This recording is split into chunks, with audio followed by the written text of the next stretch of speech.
pirmadienio rytas.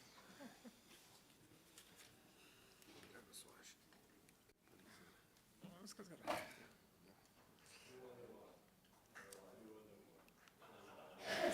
Nu ką, prisikvietėm čia svečių. Smagu, labai smagu. Kas? Labai smagu daug. Ir nuo pernai metų vasario organizavę.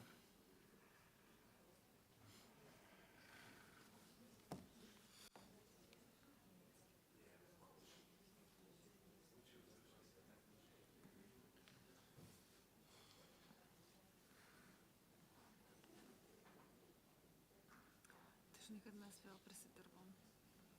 Su kam? Ai, nu paskui tau. Tai aš dar šiandien su Jonu kalbėsiu labai rimtai. Su kokiu? Varka. Nu tai ačiū Dievui, bet mes čimlytės neįsprendėm. Neįspėjai? Nes reikėjo pasirodo kažkam registruoti siūlymą į biudžetą. Ai, tai į biudžetą aš ten neregistravau. Aš irgi neregistravau. Niekas neregistravo. Man sakė datą registruoti. Tai? Tai ką daryti? Žinok, aš jau. O dabar per vėlų? Nu, mes dabar biudžete neturim tų lėšų pradėti nuo vidurio metų. Nu. Ir tiek. Bet kadangi komitete turim nuo sausio. Tai ten kitą sakė priėmimas. We haven't met yet, but I will call her. Thank you. Good morning. Good morning. Hi. Labas rytas. Labas rytas. Nice to meet you.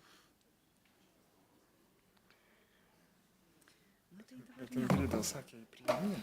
niekas neregistravo. Mit navn er Simonas. Du taler dansk? Jeg har haft god kontakt med ham. Spektakl. Ja. Jeg Og jeg kommer også og besøger. Ja. How come you speak Danish? studerat i Danmark. Du har studeret i Danmark? Det er fornøjelse. Kan vi lige give dig mit kort? Jeg har ikke rättat min. Nej, men... Og så...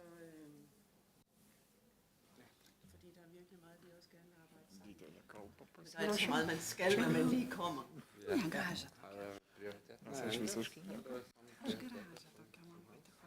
Samme hvad? Mintis Samma apie, prioriteter. Samme prioriteter, så apie altså grøn vertę, omstilling apie og vertę, kad nevalia yra žmogaus, žinai, men selvfølgelig handel patirtis, generelt. Altså, tam der er mange tikra, prioriteter. Det er en lille kuri ambassade, som pakeičia dækker jo jo, det hele, og vi to er udsendte. Så nu, gal patirties Så ja, tam men tikrus der er ingen tvivl om, at momentus, bet nepakeičia den grønne pačios omstilling med patirties os vertės. arbejdet Per tą vertės taikymą.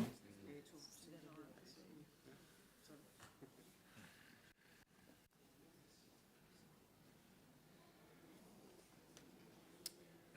Tu žiūrėk visą kalbą pasiruošus. Taip, ačiū.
Mėly kolegos, Colleagues,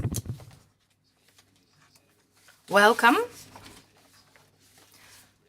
to the conference that is titled Lithuania for All.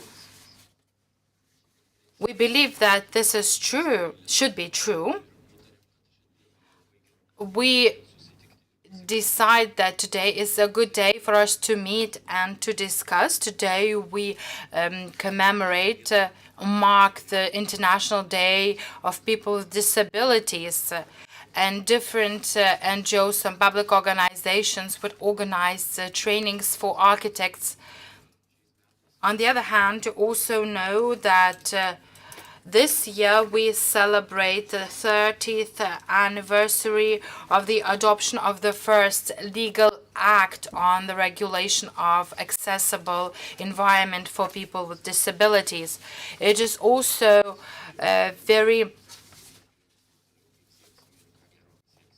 it's a great pleasure to meet and to discuss on our way forward. We are happy that we are here accompanied by state officials that actually take decisions on the regulation of different matters. I would like to give the floor to Justas Džiugelis, who is our main patron of the conference. He is chair of the Committee on Social Affairs and Labor of the Parliament of Lithuania.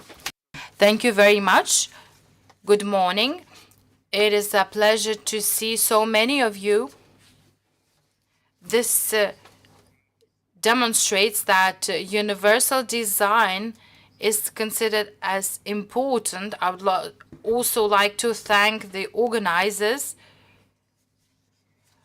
who continued to organize the forum and the debate on the topic.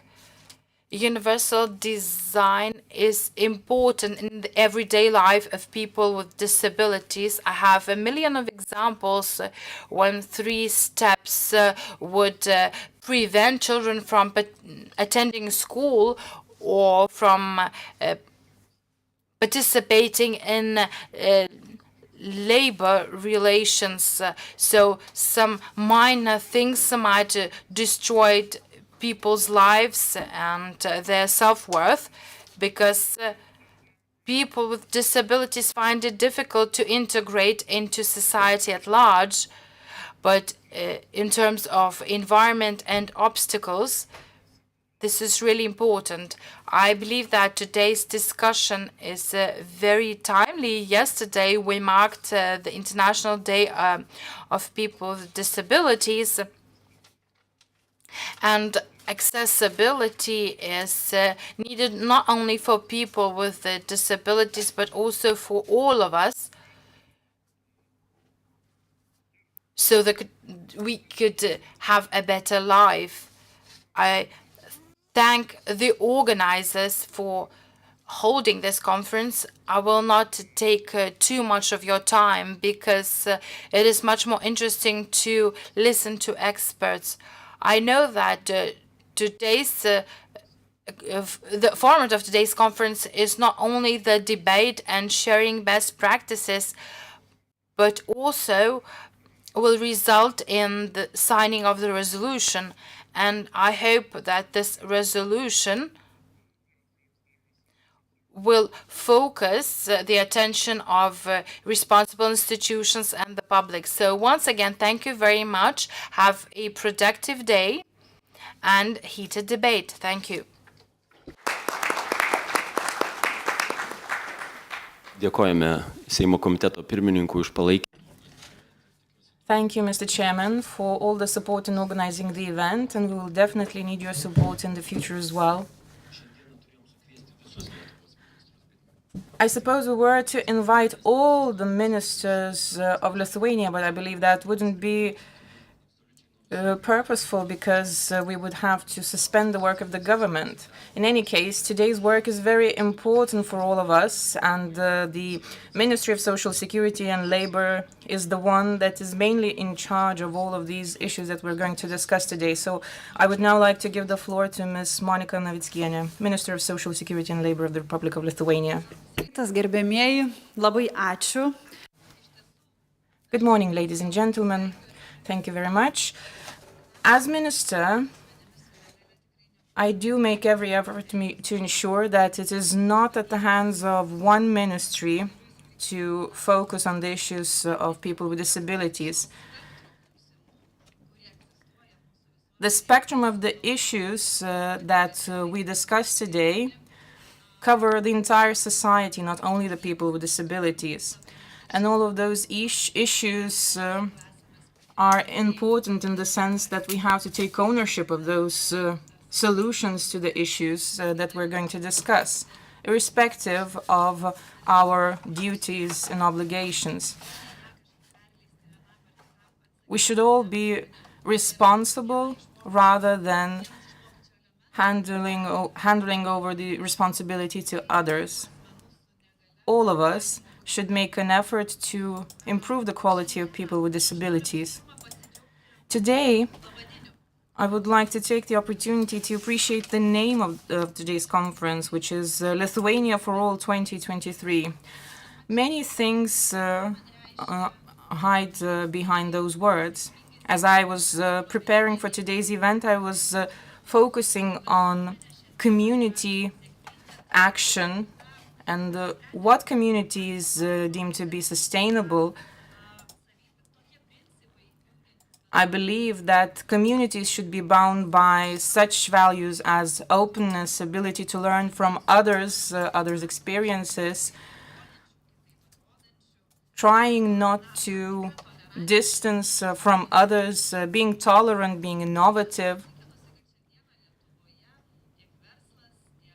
I am convinced that both business and state institutions can be at the forefront of the innovation, making sure that our environment and the information available, including the services provided, are accessible to everybody, including people with disabilities. Today, I can also appreciate the changing attitudes within society. The fact that we started treating people with disabilities not as people who have certain issues, medical problems, or any legal issues. Rather, we treat them as people who face certain hindrances in order to do something that can be accessible to all. All of us are at a certain point in life and unavailable to do something, and we're faced with a certain hindrance. A disability should be accepted as a scenario of life, one that changes the experiences of everyone rather than the value of those experiences.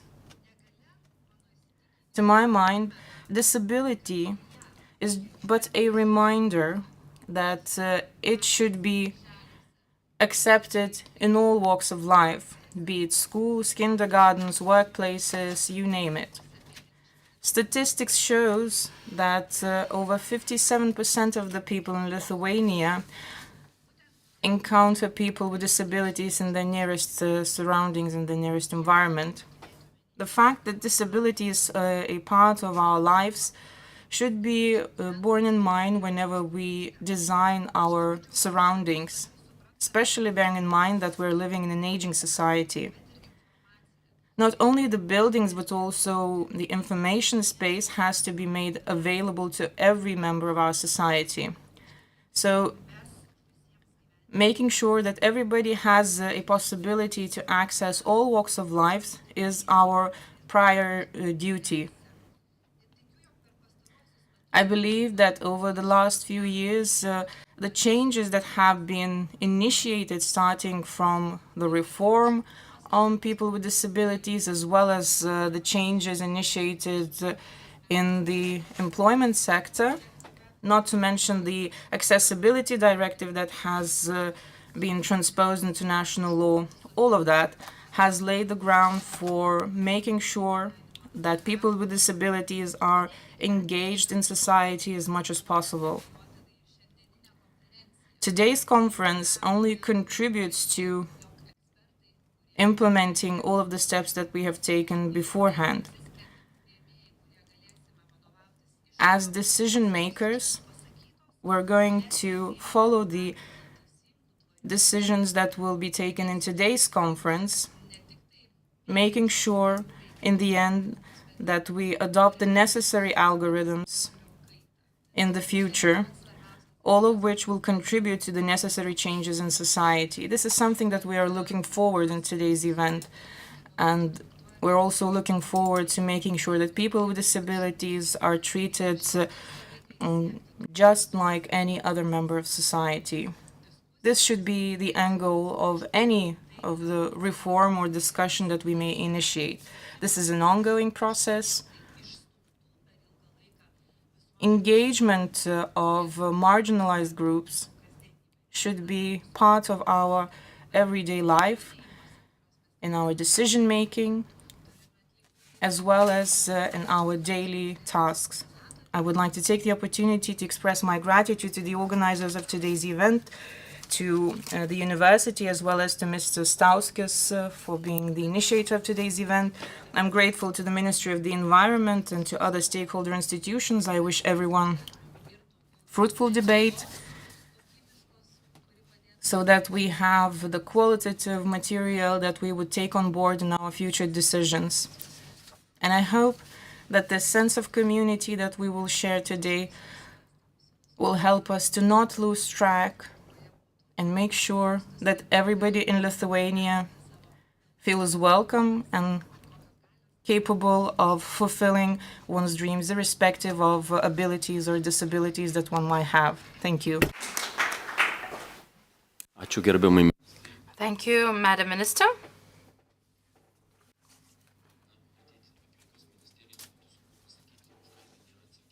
Well, the Ministry of Environment is responsible for many things, for everything, for urban planning and environment protection, and this ministry regulates and monitors the normative acts. Therefore, I would like to give the floor to the Minister of Environment, Mr. Simonas Gentvilas.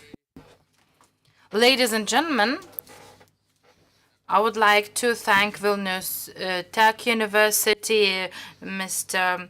Stauskis with his team for organizing this conference, and also thank for this foreign practice that we will discuss today. Lithuania is a small country with great ambitions, but we have to learn from foreign countries, from foreign experience and expertise. When TV sets emerged in the world, education representatives thought that children would go for screens. But during the pandemic, we managed to go online, and we thought that everything is possible. And this conference is a proof that a person is a social being who has to engage and to meet with people. We also have guests from the USA here, and this proves that physical contact is very important. Even the rector, though late but is attending this conference, is a great value. Therefore, a part of the society that has barriers, innate barriers due to some health issues, has to be included. In terms of our legal system, well, 30 years ago, we adopted the first acts regulated the accessibility of the environment for people with disabilities. But today, we are convinced increasingly that the number of legal acts does not guarantee the quality of legal acts, and therefore we decided to amend the construction code, which has a new vision on construction, on design, on designers and engineers, and by issuing construction permits, we give this responsibility for the designers.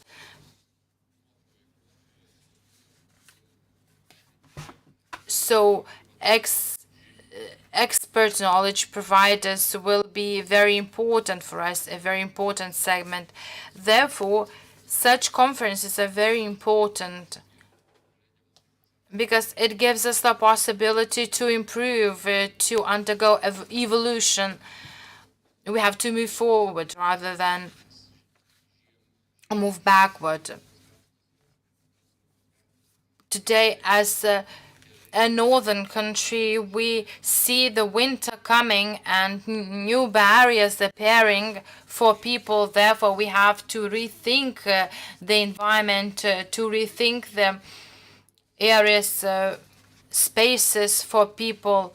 And we have to think about installing elevators and lifts for people and for buildings that are not higher than two-story buildings. This might change our vision and attitude towards the future buildings, future homes, and therefore we must invest into accessibility of buildings, accessibility of public spaces, because we have a lot of examples that prove that we tend to make mistakes in areas where those mistakes could be avoided without any additional costs.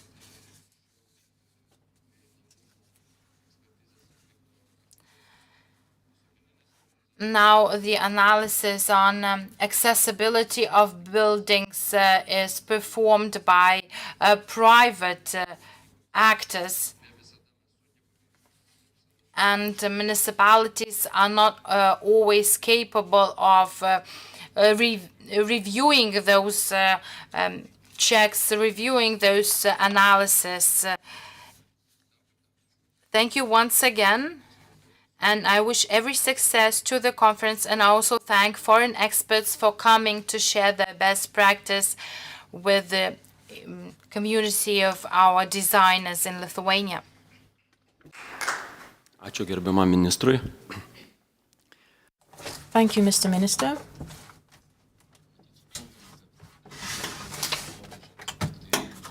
I believe we do understand that our architects are those professionals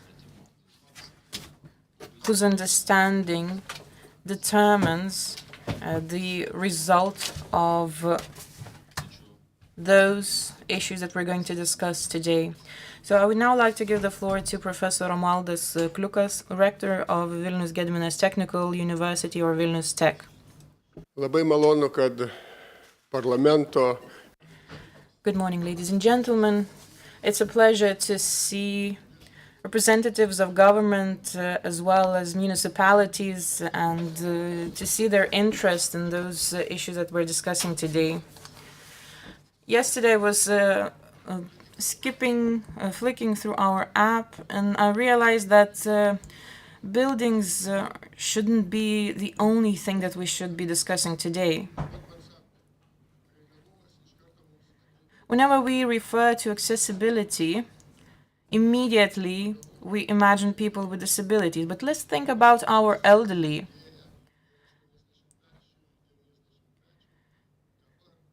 The longevity of people is getting longer, and for people to access medical clinics, to access banks, to get a debit card issued is not that easy to do.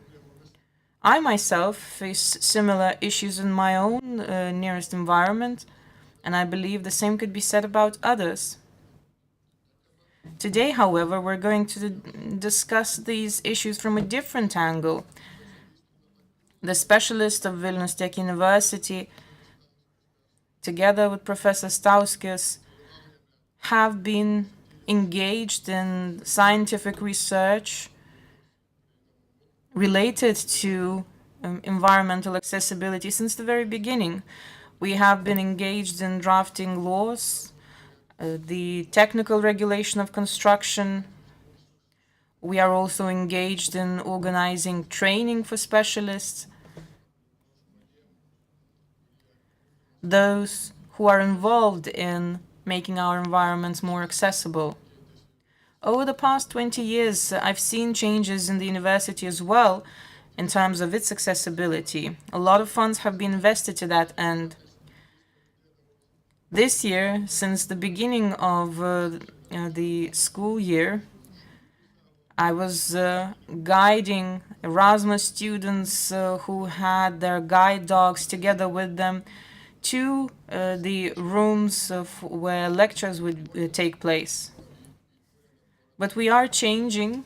We have also hired psychologists as well as social workers for people with disabilities. We're training our staff as well as our students. I myself was involved in quite a few trainings. All of that broadens the understanding of every person.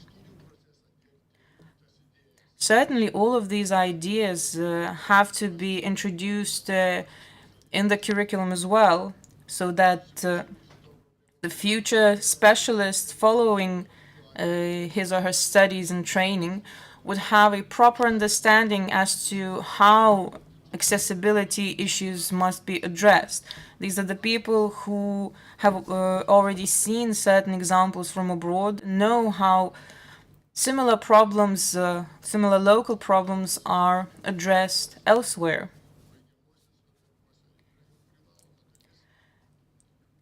And so in the graduating thesis, our students have a compulsory part that is to review certain accessibility issues as part of their thesis. I would like to wish all the best for today's conference, and I hope that this event will be an impetus, a positive impetus for future changes in the technical regulation of construction, a positive impetus for future research in the field. So thank you and all the best to you. Toliau. Kaip minėjau, šiais metais minime 30-metį. Thank you, Professor. As I mentioned, this year we're celebrating 30th anniversary of the technical regulation of construction pertaining to environmental accessibility. I can still recall the beginnings of that process. We were looking at some foreign countries, including the US, whose main documents in the field were those that guided us on our way. I can still recall Denmark and the colleagues from Denmark who visited Lithuania and advised us with their own ideas. We also had an architect, I recall, in one of the events many years ago, who also contributed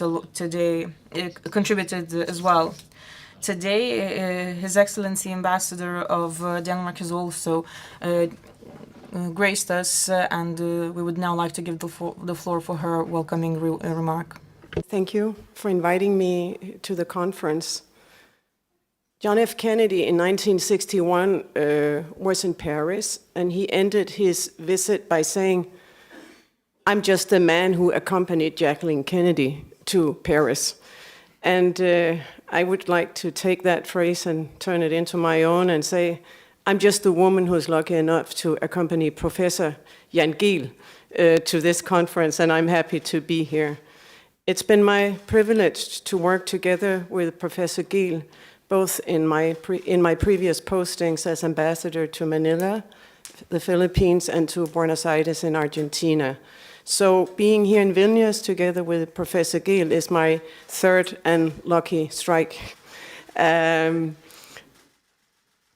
I think the geographical diversity of going from Buenos Aires to Manila to Vilnius shows that there is a need for the thinking of Professor Giel. There is a need to create cities for people, to quote the famous book by Jan Gehl, who was just published here in Lithuanian a couple of months ago and was launched yesterday at an event that drew like 500 people that lined up afterwards to have the book signed. It's the 38th language that this book has been published into, so it shows that urban planners all over the world understand the need to create cities for people. I am myself a lucky inhabitant of Copenhagen when I'm in Denmark, and over the last 50 years have been able to witness how Copenhagen has changed from a polluted, complicated place to live in to again and again being nominated as one of the most livable cities in the world. I would also just like to mention very briefly that in Buenos Aires, I was working together with the municipality and Gehl Architects. Today's conference is about inclusive societies, inclusive cities. I'll just give you an example of how that can also be. Buenos Aires is a mega city with some, well, we're not quite sure, but some 15 million inhabitants. And there are quite large areas of urban slum in a big city like that. And one of the biggest slum areas is smack in the center of the city, and actually right next to one of the most posh areas of the city, Recoleta, which most people that would come to Buenos Aires would visit because it's so beautiful. So it creates clashes, and in a normal thinking, you would very often have thought, let's demolish this urban slum, and let's move the people somewhere to the outskirts so they don't get in their way. We're talking about some 35,000 people that have lived there since 1932, and it's growing and growing. But the municipality of Buenos Aires decided, together with Gehl Architects, to go another way about it and say, how can we include this in the city? So there was a change going on where you have made sure that you have good health facilities, that you have good sports facilities, that you have playgrounds for children, that you have kindergartens inside, that you have some of the best Wi-Fi in the city so people could run their shops. And then that there were school buses every day taking the kids out of the slum area into some of the good schools and then back by the end of the evening. That is not to pretend that like a stroke you have a fantastic city, but it's a way of looking of inclusiveness, which is an important aspect also. I will leave the floor to the real experts. This is just what I have picked up during my time as ambassadors in various countries. I wish you, I just want to say, I just arrived in Vilnius 1st of September. So it's after having been overseas for so many years, it's like coming home to be posted here in the Baltic Nordic family. I've been met with so much welcome and warmth, and thank you for inviting me in here also. I look very much forward to my next 4 years here. I look very much forward to the cooperation with authorities at the municipality level, at the government level, with the parliament. So thank you very much. I wish you a very fruitful and thoughtful conference. Thank you very much. Ačiū.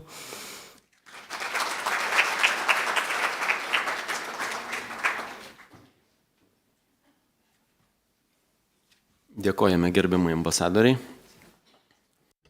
Thank you, Your Excellency.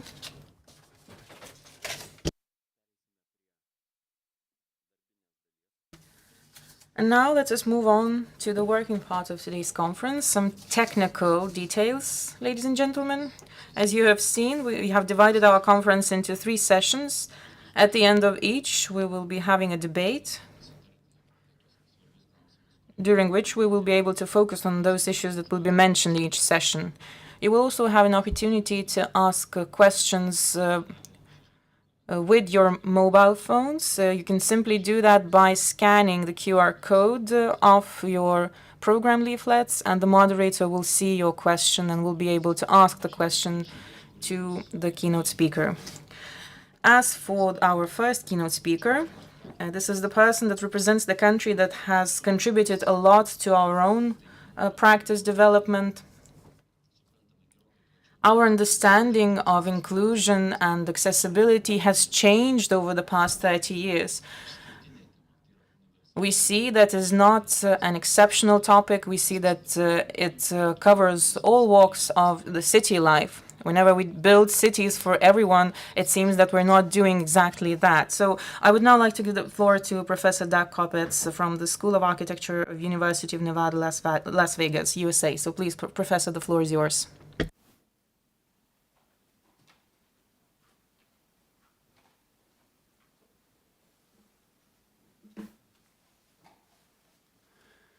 Well, good morning, everyone. How is everybody today? Hopefully we are all well. My name is Dak Kopek, and I come from the University of Nevada at Las Vegas. I am an architectural psychologist. That means that I have a background in health sciences, which is where my bachelor's was. My master's was in community psychology and looking at how it is that we can develop stronger communities within all of our neighborhoods. My doctorate degree, my PhD, is in environmental psychology, and I have a second master's in architecture. Therefore, I consider myself to be an architectural psychologist because I look at the human condition first, the built condition second. So, as we move forward, I want to give you a little bit of understanding about my paradigms and where I come from. Most of the work that I do, I work as a consultant for design firms in pre-design research. So what I'm doing is looking at a methodology and developing matrix to analyze the efficacy of some of the design solutions that we're putting into place. This requires a systems thinking approach. May I get some water, please? When we look at systems thinking, we can do that from a research perspective, but research is a very narrow perspective, and we start to look at variables coming into each of those aspects and how it affects the research that we're doing. Systems thinking with regard to practice means that we're taking a very big look at things, and we're looking at how those variables are permeating, or, thank you, how those variables are entering into each of those conditions. So it's a little bit different in the way that we think and apply systems thinking. So when we start to look at design itself, we need to look at how humans are being integrated within the design process. And from my perspective, because of my health science and psychology background, I'm always looking at the anatomy, I'm looking at the physiology. Physiology means that I want to know if somebody has a leg amputation, I want to know where that amputation is, because if it's below the knee, then I know that they're going to be using force. So when I walk, I'm going to be using my hip to move that prosthetic. It's a very different perspective than if I have an amputation at the femoral level. So now I'm using my entire hip, which means I'm jostling like this to move. That's a physiological understanding to how it is that we look at the built environment. And so we look at anatomy, we look at physiology, but then we're also looking at the neuroscience aspect, which relates to the neural connections within the brain, as well as the cognitive understanding, which comes from social learning theories. So when we look at this, this is a holistic systems thinking perspective. And when we do this, we have to take a Gestalt perspective, and we have to concede that the whole is greater than the sum of its parts. We can't look at a single individual facet and say, okay, we did a curb cut, therefore our city is accessible. That's simply not enough. We have to look at the bigger picture for that. And when we do this, we we start to understand that each one of us in this room is unique in the way that we think about things, the way that we understand things, and the way that we move about and interact with our environments. We're also looking for symbols. What are the symbols that are telling me that I'm doing the right thing, that I'm in the right place, that I'm maneuvering the way that I'm supposed to be maneuvering? There are a lot of symbols that are out there that we take for granted. And then we have to look at the interconnectivity for all of that, because everything in life is connected. And there are always going to be those unintended consequences. And my position is, if we acknowledge the unintended consequences, that's half of the part of design. We know what the intended are, we know what we want them to be, but sometimes it just doesn't happen, and we have to acknowledge the unintended, because we can learn just as much from our failures as we can from our successes. The last one is that we have to understand that everybody has a unique mental framework. So how somebody comes through and interacts with an environment is going to be unique to them. No two people that are required to use wheelchairs are the same. They're different people with different perspectives and different outcomes. So this is what we look at. We say, how is it that all of these different pieces are coming together? Very much like a web. And that's when we start looking at the systems. Where are the services, the people, the community, the government? What's the relationship, and where's the root cause barrier, or where does root cause fault lie? Because that's where we can start to make the changes to fix things. So, to better understand where it is that I come from, I feel like my publications demonstrate where it is that my philosophies come from. As you can see, person-centered healthcare design, that gentleman up there has got a prosthetic. I'm really looking at individuals. I want to know, if you have a visual impairment, what degree of blindness do you have? And how is that then going to affect things? Right after COVID, as we saw, there was a lot of stuff on infection and disease control. And in the United States, we saw a lot of really bad things happen as a knee-jerk reaction, because nobody ever planned for it. But if we take a look at the basic biology of what a virus is and what a bacteria is, how those things are transferred, then we as designers can be proactive about solving those problems. So when the next pandemic comes up, nobody's scrambling to try to figure out how to prevent it. And so that's what that particular book is taking a look at. After that, I'm very much into health and well-being. And well-being for me is that we all feel accepted, regardless of our race, regardless of our height, regardless of our ability, and regardless of our cultural background. And so that's where you see health and well-being for interior architecture coming into play. And that then comes into place attachment, which is how I ended up getting to know Lutaris, is because he wrote one of the chapters in that book.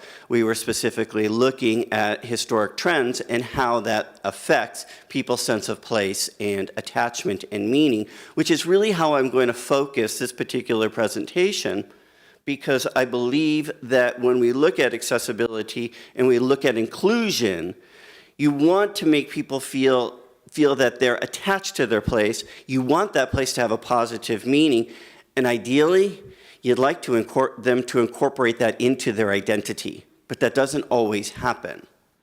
And so one of the things that I do with my students back in Nevada is I make them story tell. I make them put themselves into the shoes of the client or the people. So they come up with fictional characters.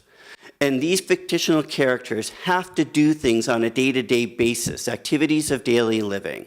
And we divide those activities of daily livings as in essential. I have to eat, I have to go to the bathroom.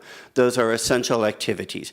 But then there are the probables. Those are the things that I want to do. And then there are the discretionary. Those are the luxuries. So if you take a look at food, eating is an essential activity of daily living. Preparing your food is a probable. But being able to create a gourmet meal, that's a discretionary. So oftentimes when we look to governments and we look to see how policies are being applied, they're being applied at the essentials, not at the discretionary, nor at the probables. So we take a look at that. But before I could do that, I myself engaged in creative writing, and I was really excited to see this one review where they spelled my name incorrectly, which, by the way, this is where my people come from, in case you couldn't tell by my name. But the comment is that I looked at the real exploration of what humans revel in. That was the ultimate compliment for me, because that's what I try to do with my students. I want them to understand what people revel in. So again, today I'm going to talk to you more about place meaning, attachment, and identity through the lens of people who have differing whatevers. So let's just go ahead and start off with what place identity means. As you can probably see, I have a sense of humor and I really like to laugh a lot. So if I just start laughing by myself, you'll know that I'm just having a good time. The first thing that we have to think about when we consider place attachment is that it's a symbiotic relationship. Attachment means I'm going to defend it. So we look to see where patriotism is. And the current Gallup poll in the United States says that patriotism is at the lowest it has ever been in U.S. history. We only have a 38% patriotic towards the country of the United States. What's different is that our patriotism towards our individual states has increased. So you've probably have seen a lot of the conflict that in the United States between the different states and the fighting. You can see that, and that's being represented in our statistics. So attachment is how willing are you to fight for your city, your home, your country. And what is that meaning? Yeah, I can love it, but I can also hate it, right? I can think that, it's okay. You know, there's a lot of different ways that we can incorporate meaning. And then do we incorporate that into my identity? So am I who I am? And so I'm going to use myself as examples, and I will use Lutaris as examples because we spent the day yesterday and he gave me lots of information that I could build upon for analogies, so my apologies up front. But I grew up in Boston, Massachusetts. At 18, I moved to Los Angeles, where I went to school. To give you a perspective, that is further, distance-wise, than Helsinki is to Gibraltar. So unless we want to think that all of the people in Helsinki are the same as they are in Gibraltar, it's impossible to think that all the people in Boston are the same as they are in Los Angeles. Yes, we speak the same language, but our culture, our values, our traditions are very different. So how do we incorporate these things into our identity? And part of it comes from this whole notion of migration. Are you running to or are you running away? When people are running to something because they need a better life, they're more likely to reject the stuff that they had before. But if they're running away from something, I'm sorry, I said that completely backwards. If they're running away from something, they're going to reject the former culture. If they're running to something, they're going to retain their former culture. So because I wasn't running away from Boston, I retain a lot of my New England values and my New England pride. So when we look at meaning and attachment, it doesn't necessarily have to be where somebody is. In the United States, back in 2019, almost every television station had the breaking news that Notre Dame was on fire. Notre Dame has a lot of value for people in the United States, many of which who have never been to France. And I could venture to say that there are some people that don't even know where Notre Dame is. They might even think it's in Rome, for all we know. But they still have an attachment to it because it was brought about because of religion. But as you look at the micro to the macro, we might have strong attachment to our country, or we might have it to our state or province, or we might have it to our city, or to our neighborhood, or there might be a particular building. And in this case, we're looking at a particular building that there's attachment to. So when I start looking, when I come in and look as a consultant, I start to see what are the icons. If we tore down that building, is it going to cause a riot in the city? Are we going to get upheaval? And what's the degree of it? Those are the types of things that we look at because that's where we start when we start looking at renovation or we start looking at expansion or what have you. Now, the other concept that we have to understand is that cities evolve. So we can see New York City here back in the 1800s, and then you can see how New York City has evolved. All cities evolve. And there is that notion that if you don't evolve, you go extinct. So we have to understand that when we move forward, are we moving forward in the right direction? Well, you know what that right direction depends on? It depends on the generation, because people evolve. So the gentleman to the far right, that top image, that was his city. Now when he goes through and he looks at the third image, he thinks, oh my God, it's full of crime, it's so dirty, it's so blah, blah, blah, blah, blah, because that's not his city anymore. That's the third guy's city. So when we start to look at city development, we have to look at generations to see what is it that the expectations from the generations, and then how can we start to bring it forward? Yes, the first guy may never leave that city, so how can we modify that city so that it's still the third guy's city, but it's accommodating at the probable or at the discretionary level of activities of daily living? Because I don't want to do it just for the essentials. That's the basics. So one of the concepts that we start looking at, which is important, is this whole notion of binary. And so good, bad, pretty, ugly, topophilia, biophobia, all of these things are binary concepts. Now that's the Disney Music Hall in Los Angeles. Now when you take a look at the Disney Hall in relationship to the rest of the fabric, and if you've been there, you'll realize that it doesn't really contribute to the fabric. It stands alone as its own icon, which is very much part of Los Angeles. Los Angeles is really all about me. And so the Disney Hall really exemplifies that notion. But as we start to look at these concepts of philia and phobia, we see them all the time. We see biophilia, but do we ever see biophobia? Or do we ever see necrophilia or necrophobia? And so when you look at the suffix of philia, which means admiration or love, and obviously that is love of life, according to Erich Fromm's definition, not necessarily George Kellett's definition. Being a psychologist, I tend to gravitate towards Fromm. But that means that we're having some type of a connection. And when people enjoy places like cemeteries or memorials, or sites where atrocities happen and we go visit those, that's really necrophilia. We're celebrating life and we're celebrating the things that happen there, albeit through an educational process. So celebration does not necessarily mean yippee-yay, yahoo. Celebration can be, this is what happened here. We're educating you so that it never happens again. That's a form of celebration.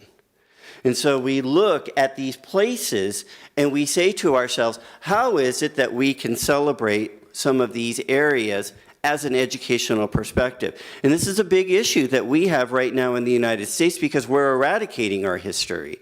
So rather than keeping many of the monuments from the Civil War, we're removing all of them. Well, where's the reminder?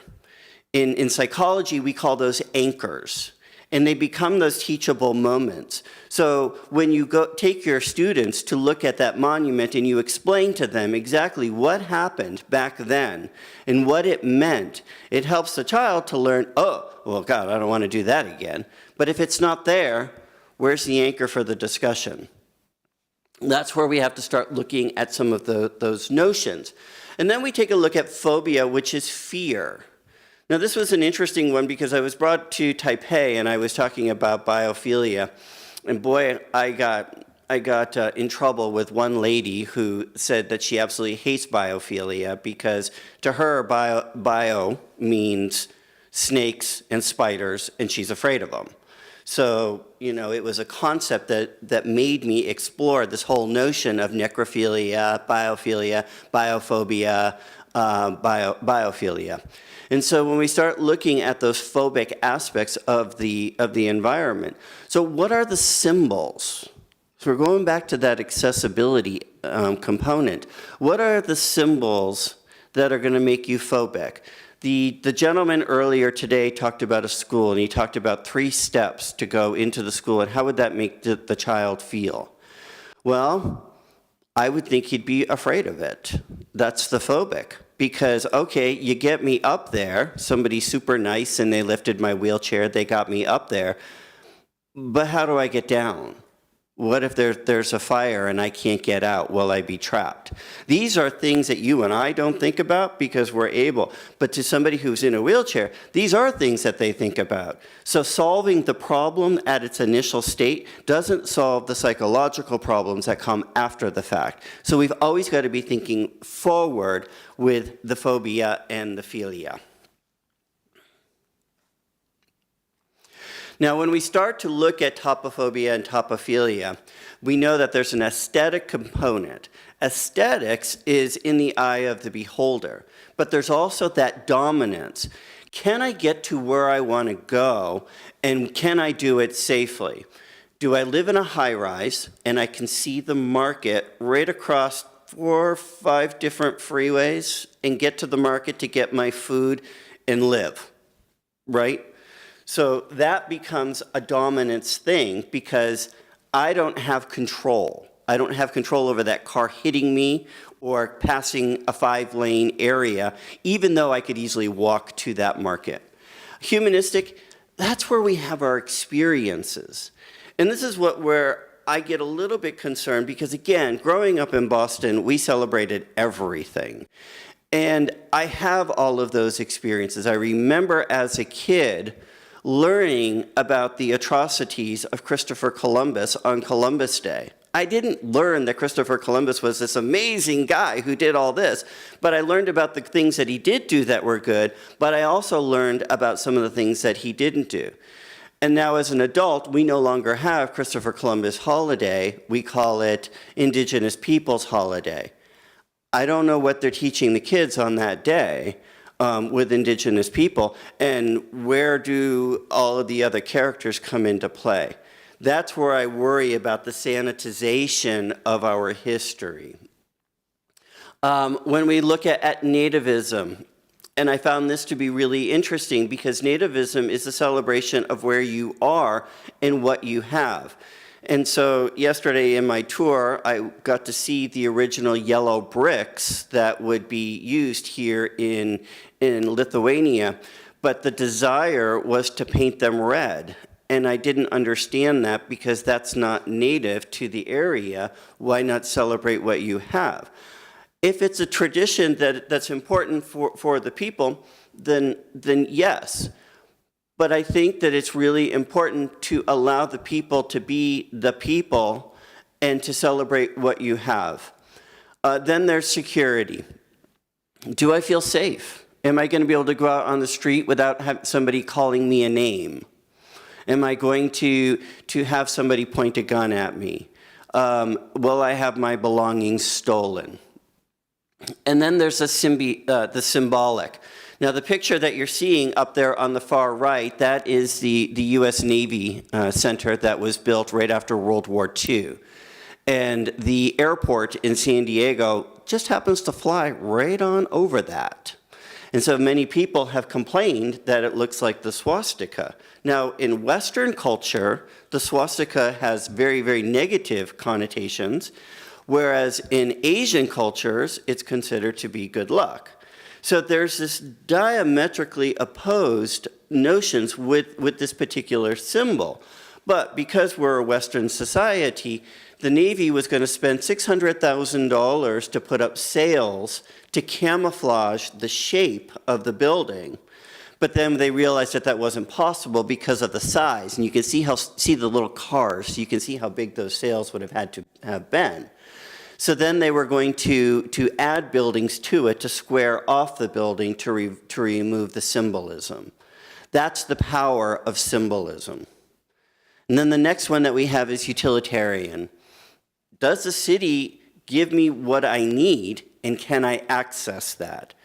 If I can't access the grocery store or I can't access the school, then what good is having it? Now, these notions can be universal, as they are universal in the United States, or they could be regional. It might only be a certain section that would be concerned about that, or it may only be the individual.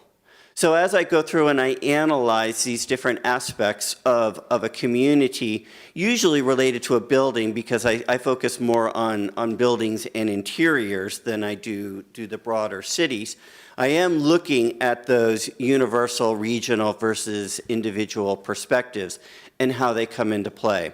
So we have this sociological component that we've got to think about.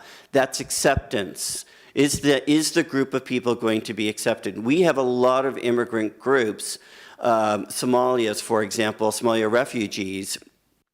And so are they being accepted into the dominant group? What are the cultural values that they're bringing, and how are they being celebrated and integrated? And what are the traditions that are coming forward?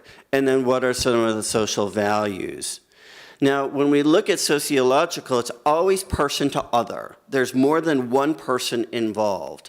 When you look at psychological, it's just me. It's all about me. Do I know where to go? My dominance. Am I happy? Am I angry? Did I get angry because of those 3 steps that precluded me from going into school? And that was part of my experience. So now I just hate school because I couldn't get into school. And now you've pretty much wasted a person that could have been viable. And I see this a lot because I work with trauma-informed design. So I've worked on the design of schools for young children who have been affected by trauma. And when I say young children, I'm talking about children that were walking with their father and their father got shot while they were on the way to school.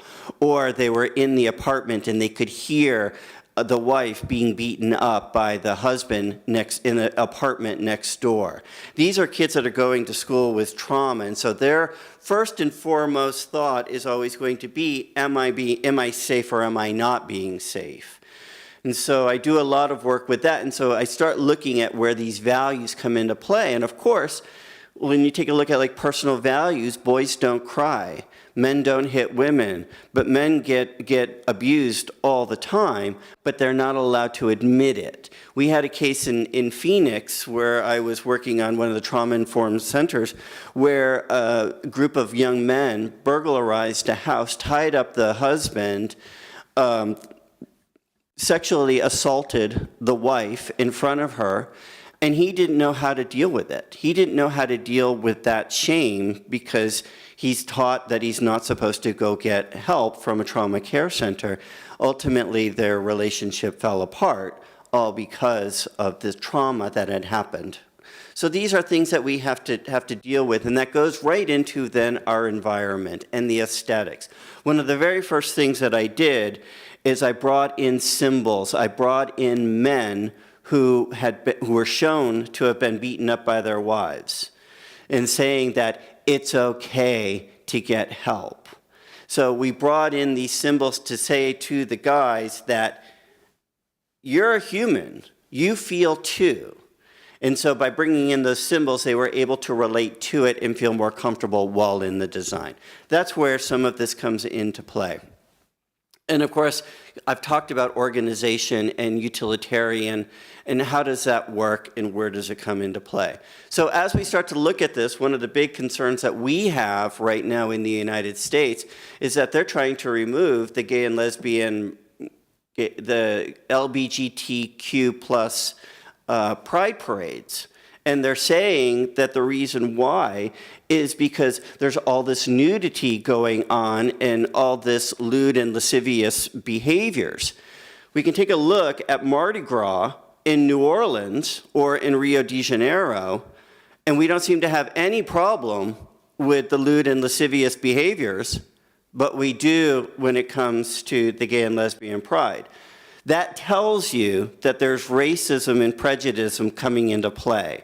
When you are not applying a rule unilaterally across all levels, then there has to be some level of prejudice or discrimination coming into play. And so that then leads me to my attachment. How do we develop our attachments? We start to identify. Now, the most important thing about place attachment is that it focuses on the emotions. The emotions come from memories. So for me, because I went to school in Los Angeles, I look at Venice Beach, which is right here, and I have a very strong attachment to it. And there's a whole bunch of things going on in that picture right there that I'm attached to. It's not one thing. It's not just that image. Yes, the guy on the skateboard carrying his surfboard is my number one, but there's a lot of other reasons that I am attached to Venice Beach. And a lot of it has to do with the memories that I had when I was going to school.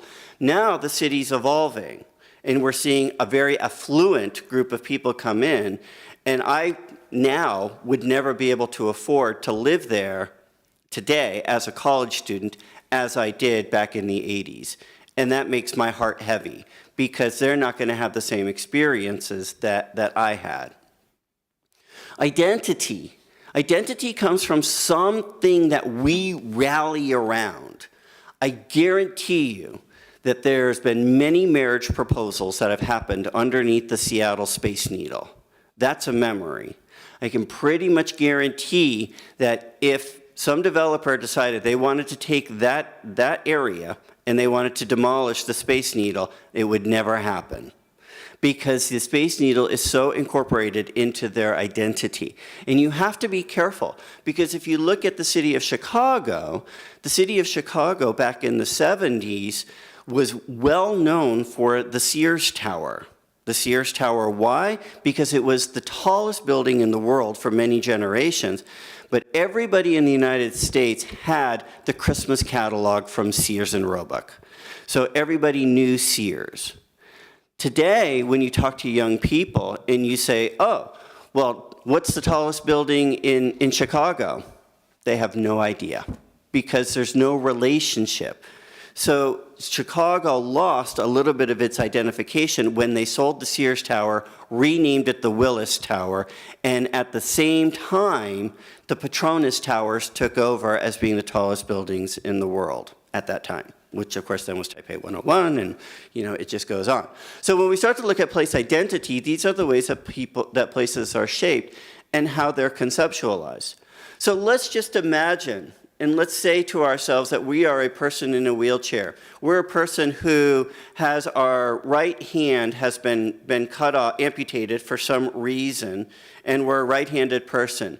You're a gay, lesbian, or transgender youth, and you can't navigate that city, or you're made fun of, or somebody yells some derogatory comment to you out of their vehicle. Do you think that they're going to have a positive meaning or a negative meaning? Or if they were not able to function within that particular area efficiently, a positive meaning or a negative meaning? And then that's going to determine their attachment. I can't wait to get out of this place. I don't want to be around all of these bigots anymore. I mean, you can imagine the stories that they're going to be saying in their minds. So our goal is to change the narrative. And that's where the storytelling comes in. We change the narrative where people are saying, God, this is great. I can go anywhere I want. This is such a walkable city. This is so usable. It's meeting all of my needs. You want to look at those narratives. And so then we have meaning. What is the meaning? Now, I brought in Notre Dame because it literally was on every single television station as breaking news when Notre Dame was burned down. But when they blew up all of the ancient Buddhas in Afghanistan, the Taliban blew up all of the ancient Buddhas in Taliban, it wasn't aired anywhere. Nobody seemed to care about it. And here we were losing national or international treasures through the loss of it, and it was through the inappropriate interpretation of the Quran. So meaning itself is shaped on our culture, it's shaped on our traditions, and it's shaped on our values. And I think that it's important that we figure out a way to incorporate everybody's meaning and values together and not whitewash it or make it so high level. For example, we in the United States can't say Christmas anymore. We have to say Happy Holidays. What happened to having Christmas along with Hanukkah, along with Kwanzaa, and celebrating them all together? I'll give you this example because we wanted to do a design competition in the lobby of our school, and they said we can't do that because it's too Christian.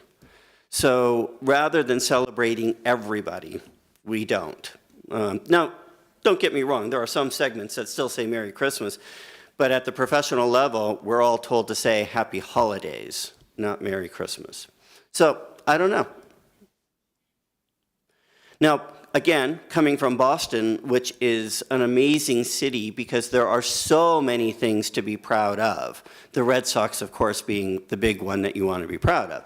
But more importantly, you have the schools. And that's what really helps us a lot because the schools are trying to form place attachment because if you can incorporate that school into your identity, the probability of you giving money back to that school as an alumni goes up. So because there's 39 universities within just the city limits of Boston itself, the schools play a big part of that. But in addition, it's got a lot of other historical things that the Bostonians do celebrate. The Salem witch trials is a great example of that whole necrophilia notion because the witch trials were horrible. It was a terrible thing that people were being hung for being accused of being witches. But they now use it as an educational perspective. The Capitol building in Boston is legendary because of its Federalist design style, and it is of historical significance. But what is really interesting about the Capitol building is that it's gold leaf on the dome. It's 23-karat gold leaf. It's the only dome in the entire United States that has that gold. And during World War II, we had to paint it gray because they were afraid that the U-boats would be able to see the building from afar, so they painted it. And so then it came back. And so this building is a source of pride because of what it is. Now, is that a national thing? No, people in California have no idea that this is a Federalist building, but it is a regional thing. So here's my test. So I look at priming hypothesis, I look at associative meaning, I look at in-group favoritism, and I look at familiar strangers. So when I go in to assess an area, that's the metrics that I've been using. And so what is the priming hypothesis? Well, John Barr looked to see how one thing leads to another, very much like a group of dominoes when they fall. One experience is going to affect the next experience. I got into a terrible car accident. I'm very stressed out. Now I'm standing in line for coffee, and the person's not waiting on me right away. Probability of me reacting? Pretty high. One event led to the other. Was there a problem before? No.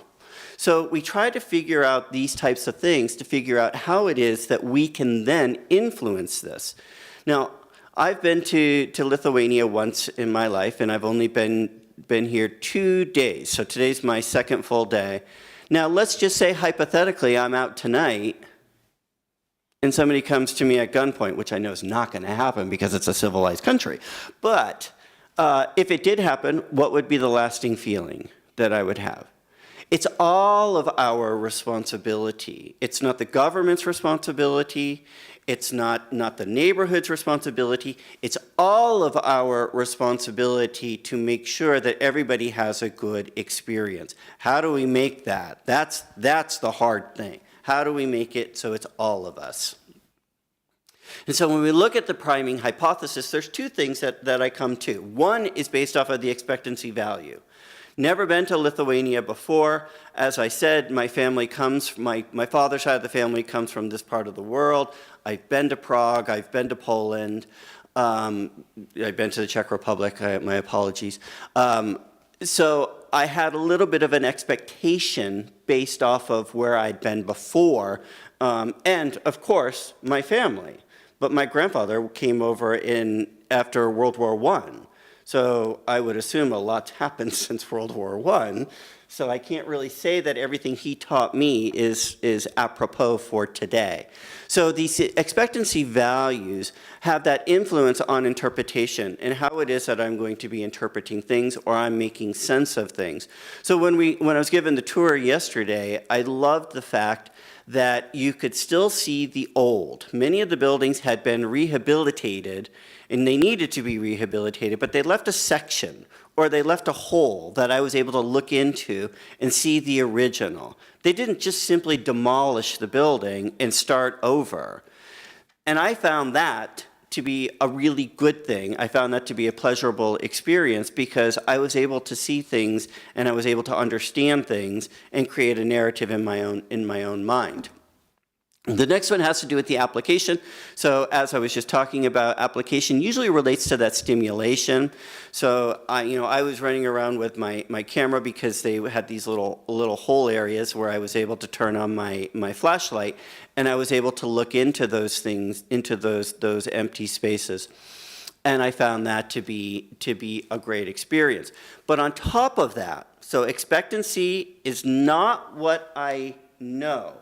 It's what I think will happen versus bias, which is what I'm bringing in. Bias is part of my personality, part of who I am.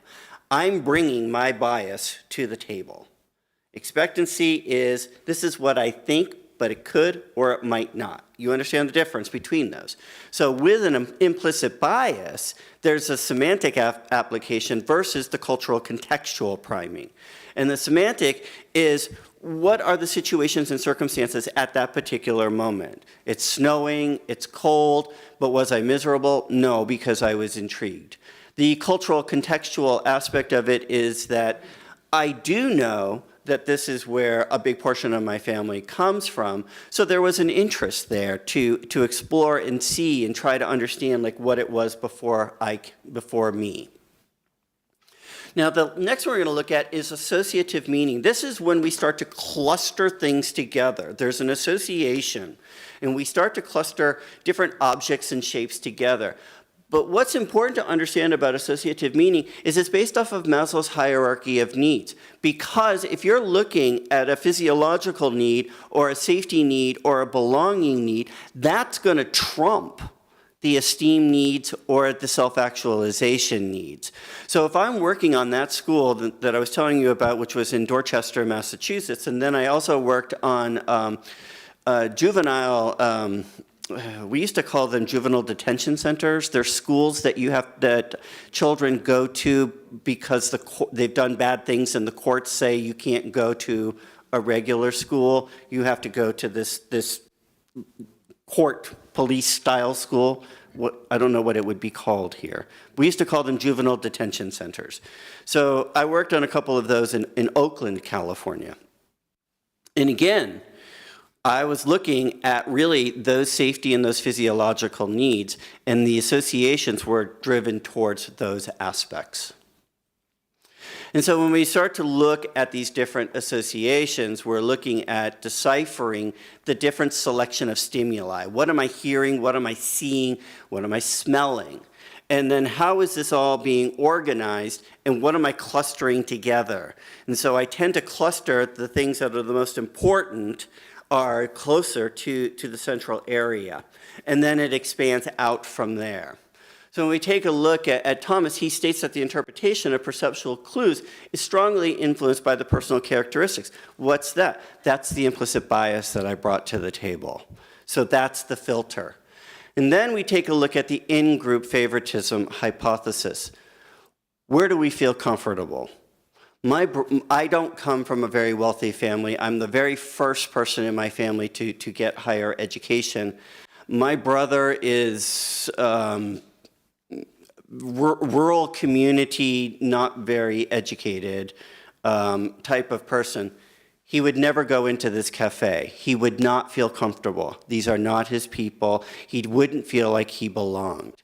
Whereas this is a cafe where I would feel. And that's where you start looking at your in-group favoritism. So when we talked about, when Ambassador Greta, I'm sorry, I can't pronounce her last name, when she talked about the slums in Argentina and integrating the slums with the posh area, that's where your problem comes from, is the in-group. How do we make the people who are in the slums feel just as comfortable in the other areas and have the people in the posh areas feel just as comfortable in the slums so that they can start to integrate into a whole? And those are the things that we strive for. And Jan, in his work, who I studied a lot of when I was doing my PhD and was one of my personal heroes, does a great job looking at stuff like that. And he didn't pay me to say that. Okay, so as we look at our in-group hypothesis, we then move into our familiar strangers. And this is where you start looking at that in-group. Because does this have a pointer? So the African gentleman on the left-hand side there, let's just say hypothetically, he's been on that train every single day. One day, he saw that the gentleman across from him with the glasses dropped a $10 note. The lady in the back with the curly hair saw him pick up the $10 note and give it to the gentleman with the glasses. 5 days later, the African gentleman on the right there was in the train. He saw the young blonde lady coming towards the train, and the door was about to close, so he held the door open. They now have a relationship. This entire group of people now have a relationship, and they know that's a good guy. So when that lady in the brown blazer has a schizophrenic episode, or she has a bipolar episode and randomly attacks the guy in the corner, the probability of the other people coming to his rescue is much greater. And so when we look at familiar strangers, we need to feel safe and secure that the people around us are going to help defend us and not just simply stand and watch it happen. I am literally on my last slide. So as my final note, it's important for us to realize that every action has the intended and unintended outcomes. We usually plan for the outcomes, but we need to learn about the unintended outcomes. And a good designer is going to be aware of both, and we'll be able to plan and maximize. And I tell you this when I do the trauma-informed design, I use a scale like what I was just using here, and I often give them a rating. And 9 times out of 10, they're like, well, you only gave us an 8. How do I get a 10? And I'm like, well, you need to lift this up or move this over to get that 10 if that's really what you're going for. And so that is what helps us to guide the design and the design process.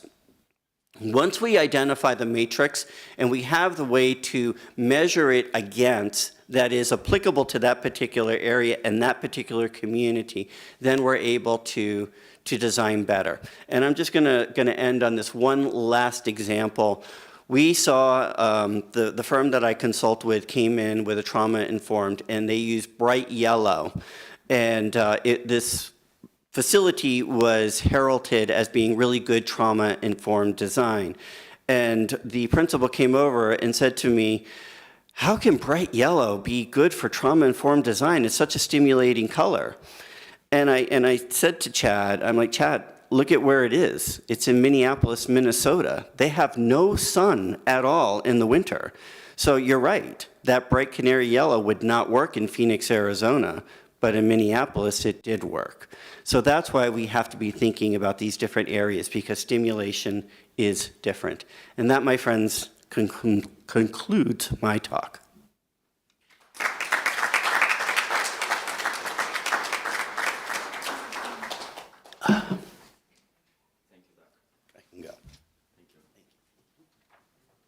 Thank you, Doc, very much for your impressive lecture. Programą. Let us continue our program. We have some changes,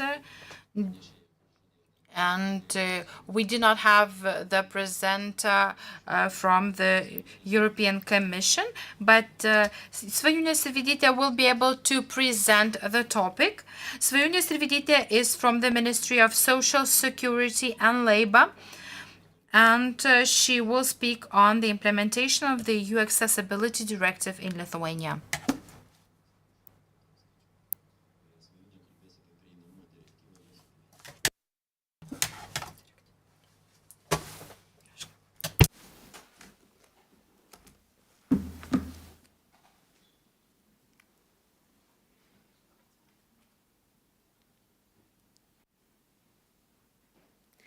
Tai sveiki visi.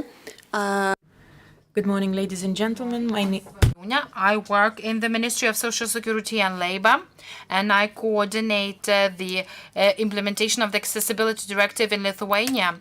In reality, this legal act is a very ambitious document, and I will explain you why. There is an aging population in the EU, and the number of people with disabilities is increasing. And we have over 80 million of people with different forms of disabilities, which makes 1 in 6 people with disabilities, and in many cases the disability is not seen. So we cannot always see this form or type of disability. In 2019, the Accessibility Directive was adopted. It is also called the European Accessibility Pact or Act. Its main goal is economic and social. The economic goal is to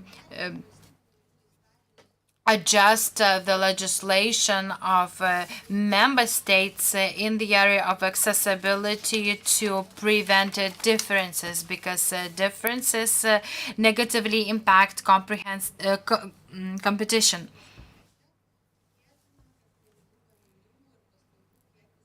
And there is the hope that the number of products and services, accessibility of products and services in the European Union will increase. The social goal is to ensure the rights of people with disabilities in implementing the convention, the UN Convention of the Rights of People with Disabilities. The convention speaks about the principle of accessibility as the main requirement for engaging in full-fledged life, engaging in society on equal opportunities with other people.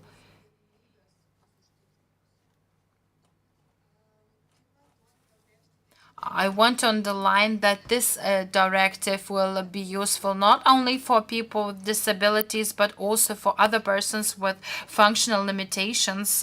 I have in mind here old age persons, or people with children, with prams, or people with temporary health issues, and so on. The Accessibility Directive was transposed into Lithuanian law at the end of 2022. The law on the Republic of Lithuania on accessibility requirements of projects and services was adopted. So the directive and the law will enter into force on the 28th of June 2025. And there's also a transitional period of 5 years for service providers, which means that business will be given the possibility to adapt to the changes. So the providers of services will be able to provide their services by using the same products for 5 years, but not later than until 2030. In simple terms, the directive creates rights and obligations for economic operators, manufacturers, importers, distributors, service providers who provide the products and services on the market. I also want to underline that this directive is not only binding for business, that it will bring certain advantages for businesses too, or new possibilities, a wider scope of users, responsibility, development of the market, promotion of innovation, inclusion of talents into the creation of products accessible to all. I want to underline that in this conference we will speak about the accessibility of the environment a lot, but information and products are equally important, and they also have to be accessible. Who will be subject to this directive? So we have to speak about different smart devices, computers, laptops, iPads, self-service terminals, ATMs, registration ATMs, e-services, or for example, emergency calls, audiovisual media terminals, access services, online websites, smart TV. Another important area is transport, which includes all types of transport and all means of transport. This means that web pages, e-ticketing, information on itineraries, real-time information, and so forth. Another important big area that will be subject to changes is banking services. Banking services will have to be accessible to all, irrespective of the disability. Another area is e-books and also e-commerce that will have to be accessible. I would like to analyze some of the products and services in a more detail. What are the accessibility requirements? So these are the requirements for the characteristics, elements, functions of products and services in order for the products and services to comply with the principles of universal design, so that the products and services concerned can be used by as many people with disabilities as possible. I will not dig into detail about universal design. As I have already mentioned, it is not only environment but also information that has to be accessible. So these are general requirements for the information. The accessibility to information is an important part of the directive. Information is a big part of the products. So information on the products should be presented in a way recognizable by more than one sense. For example, people with visual or hearing difficulties. So this information should also be presented in a comprehensible manner so that it could be understood in a proper font. So these are general requirements for the accessibility of information. Now I would like to briefly speak about accessibility requirements for products.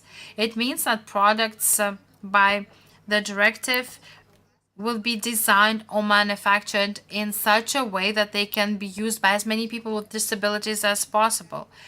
This includes 3 points. So first of all, we should have available information on the use of the product, on the product itself, or by other means, clear warnings, and information should be provided on the product itself, or by providing, for example, links to that information. Another point is the functional character of a product. For example, if we have an ATM machine, we should not have green or red buttons for yes or no, because not all the people can decipher the colors. Well, I just gave you an example. And the third point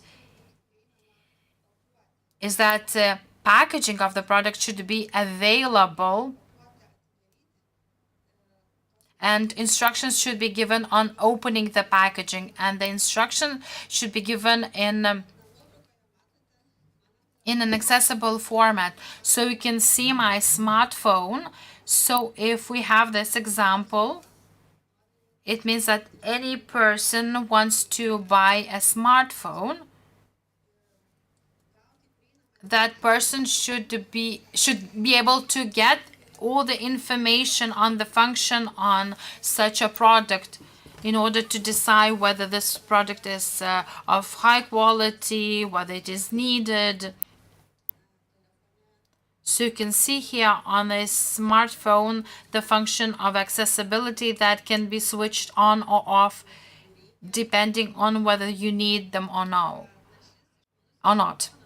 So this smartphone should also have packaging that should also be available, so any person that even has a disability could get the instructions on how to open the packaging, and how to use the product.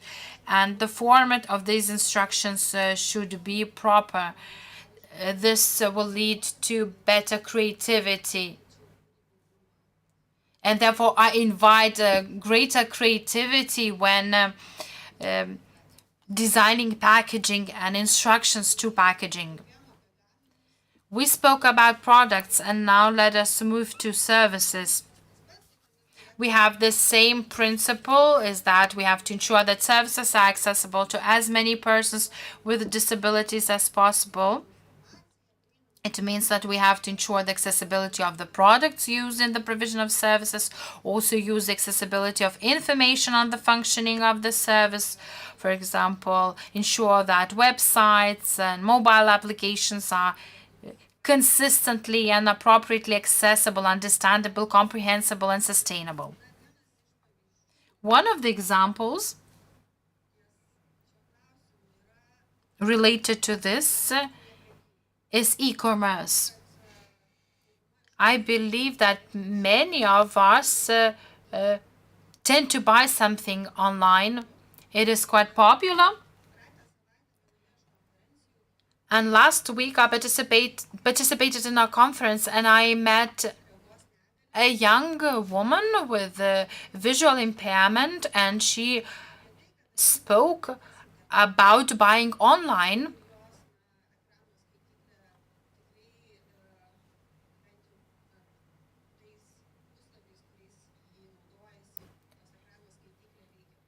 And her application on reading the screen is working, but while choosing the products. But when it comes to paying for products,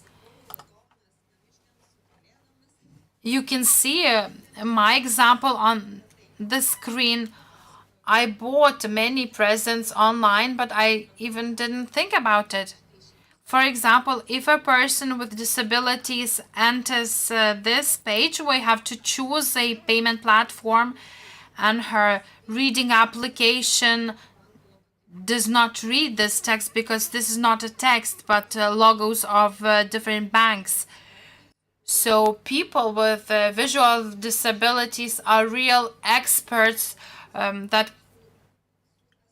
who can help us when creating the products or creating applications. Maybe we could ask these people to test products, to test services, because some things might be left unnoticed by us who have no visual impairments. So this was a practical example. Now, speaking about the reservations,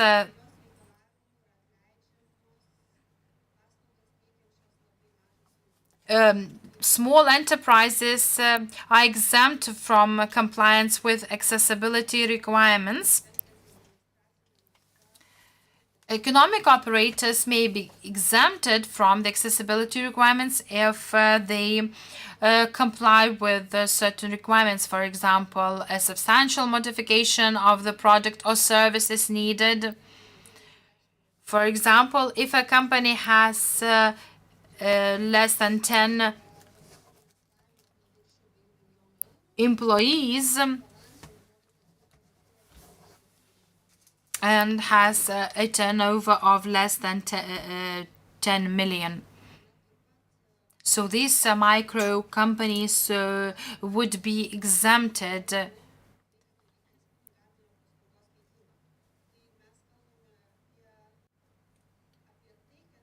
If we need a substantial modification of the product or service, we consider it as an improvement of the product. If the product has to be modified substantially in order for it to be accessible, this leads to the reservation or exemption. But this is subject to proof. Another point is if, for example, applying accessibility requirements would impose disproportionate burden.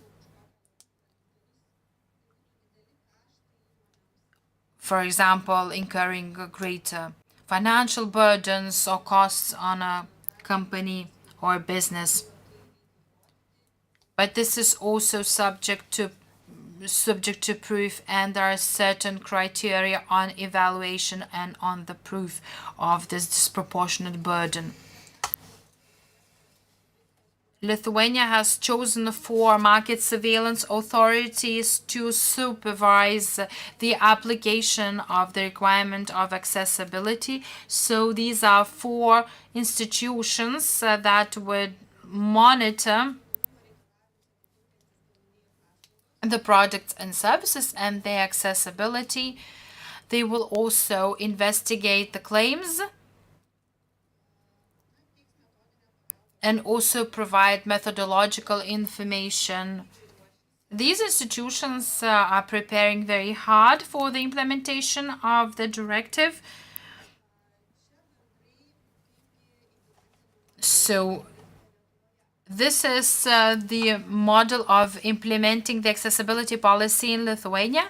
As the minister has already mentioned, we are applying the horizontal principle. The Ministry of Social Security and Labor forms state policy, while other ministries are engaged in shaping this policy. For example, Ministry of Justice is responsible for the rights of consumers. We also have the Department of the Affairs of the Disabled, the Bank of Lithuania, the Lithuanian Audiosensory Library, and non-governmental organizations of persons with disabilities that provide methodological assistance, recommendations, and advice. For example, currently the Union of People with Visual Impairments in Lithuania provide consultations And the Department on the Affairs of the Disabled also has a consultation center, not on the directive, but on the accessibility of information. To my mind, this is a great important part of the directive. We also have market surveillance authorities and higher education institutions and business associations. And we also have a coordination commission as an advisory body.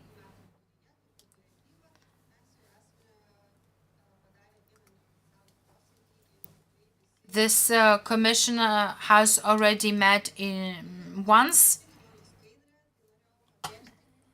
In my last slide, I would like to present the advantages of the directive.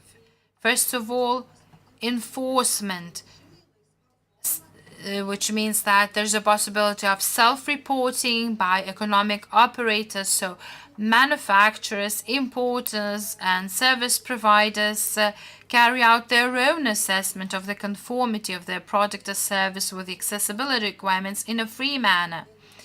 There's a possibility also for consumers to defend their rights. It means that any consumer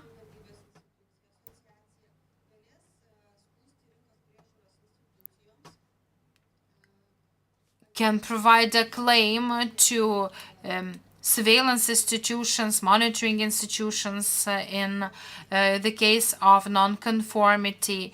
Then this claim might be investigated, and when accessibility requirements are violated, certain procedures might be implemented.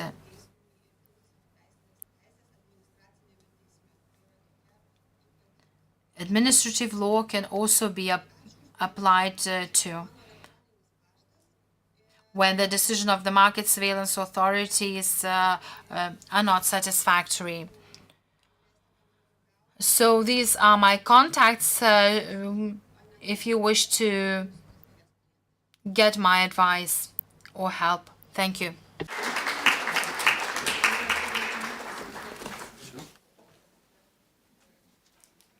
Dėkojame Svajūniai. Dabar kviečiu. Thank you, Svajūnė. It is now invite another colleague, Ms. Anna Staševičienė, from Vilnius City Municipality, as well as representing Mykolos Romeris University. She will tell us about the enhancing environmental accessibility through the participation of the community of people with disabilities. Good morning, ladies and gentlemen. Before my slides are put up on the screen, I would like to take the opportunity to express my gratitude to Gintaras as well as Vilnius Tech University for the initiative in organizing this event.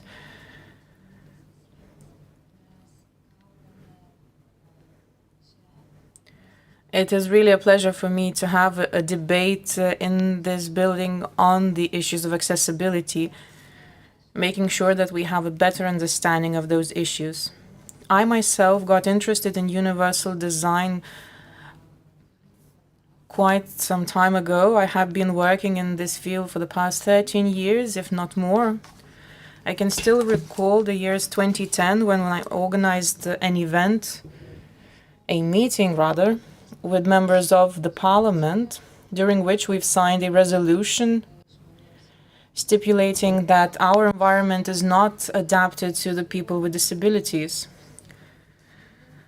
In the meantime, I am a doctoral student at Mykolos Romeris University right now, and I'm trying to continue analyzing the knowledge that I've gained through my studies, and I hope that many more people will benefit from my knowledge as well.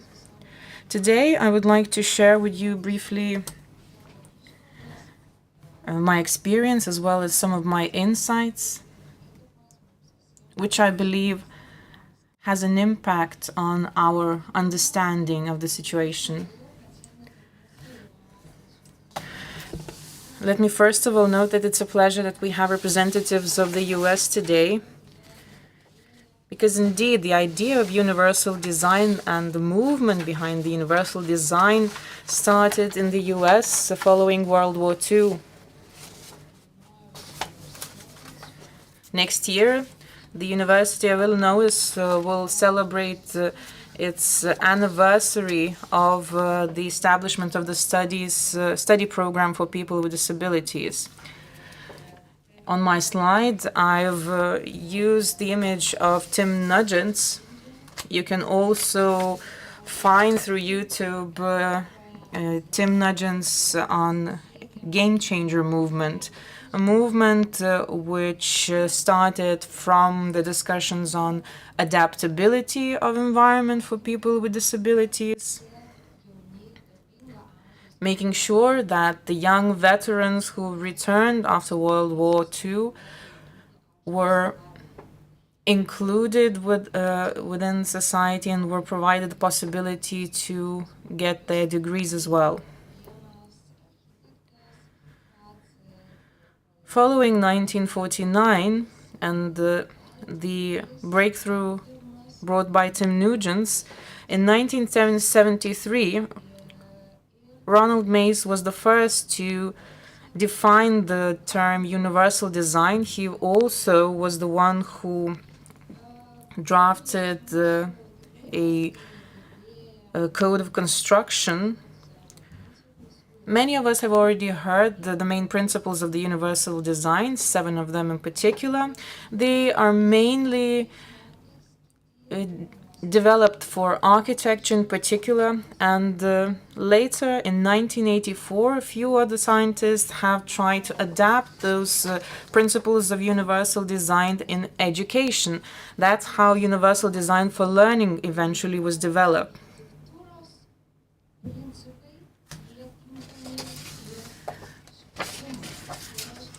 Meaning that the principles of architecture were to be applied in education as well. In other words, if we are talking about the accessibility of information and we take, let's say, tactile indicators, those indicators in particular are also means of information for people with visual impairments. Certain instruments of universal design might also be applied in education. Through universal design for education, additional 3 principles were adopted, including the principles of self-expression, accessible provision of information, and the like. Now, if we were to talk about the situation in Lithuania, we have to note that today we're celebrating the 30th anniversary since the start of our debate on improving accessibility for the people with disabilities.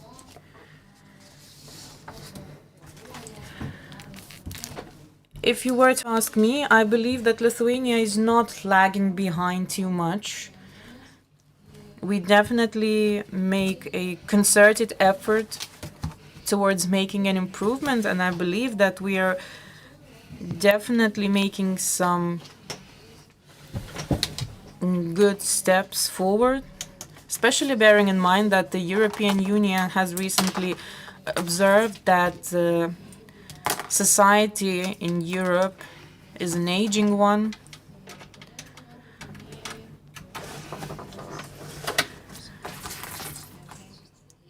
The Convention on the Rights of Persons with Disabilities was adopted later on, and the Convention served as an instrument to focusing on ensuring that that everybody does not face any hindrances in order to access the necessary services. When it comes to our understanding of the situation, we have to say that everything started again from the US, where universal design focused on the accessibility of environment based on the individual needs.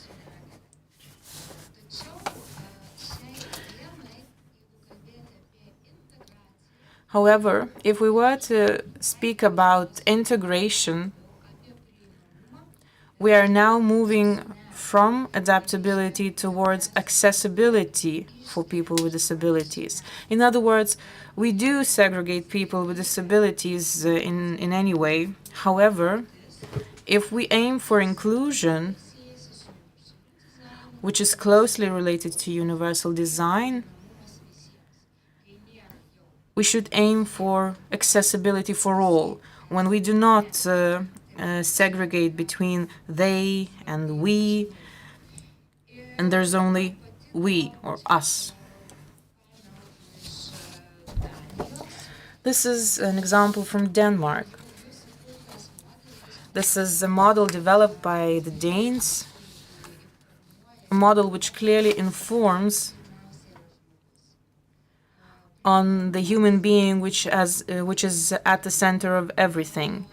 So accessibility is at the center of this approach. In order to ensure accessibility, we need to apply the principles of universal design. And to make it work, we should leave no one behind. And what is most important is we should not forget that the approach should be human-centered. Everyone is different.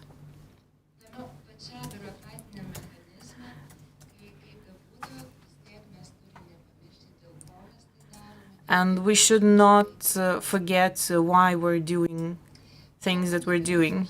The human being should be at the center of everything. Here you see two pictures of the same room, because I would like to make a distinction between universal design and abiding by international standards or technical regulation. So in those two pictures you see toilets. Both of them meet the established requirements to meet the requirements for accessibility for all. So both of these rooms meet the technical regulation or construction of Lithuania as well as other international standards.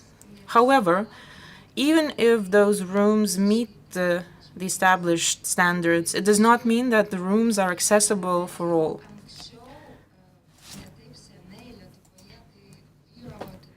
Not so long ago, there was a tendency in Lithuania for adapting technical utility rooms for toilets.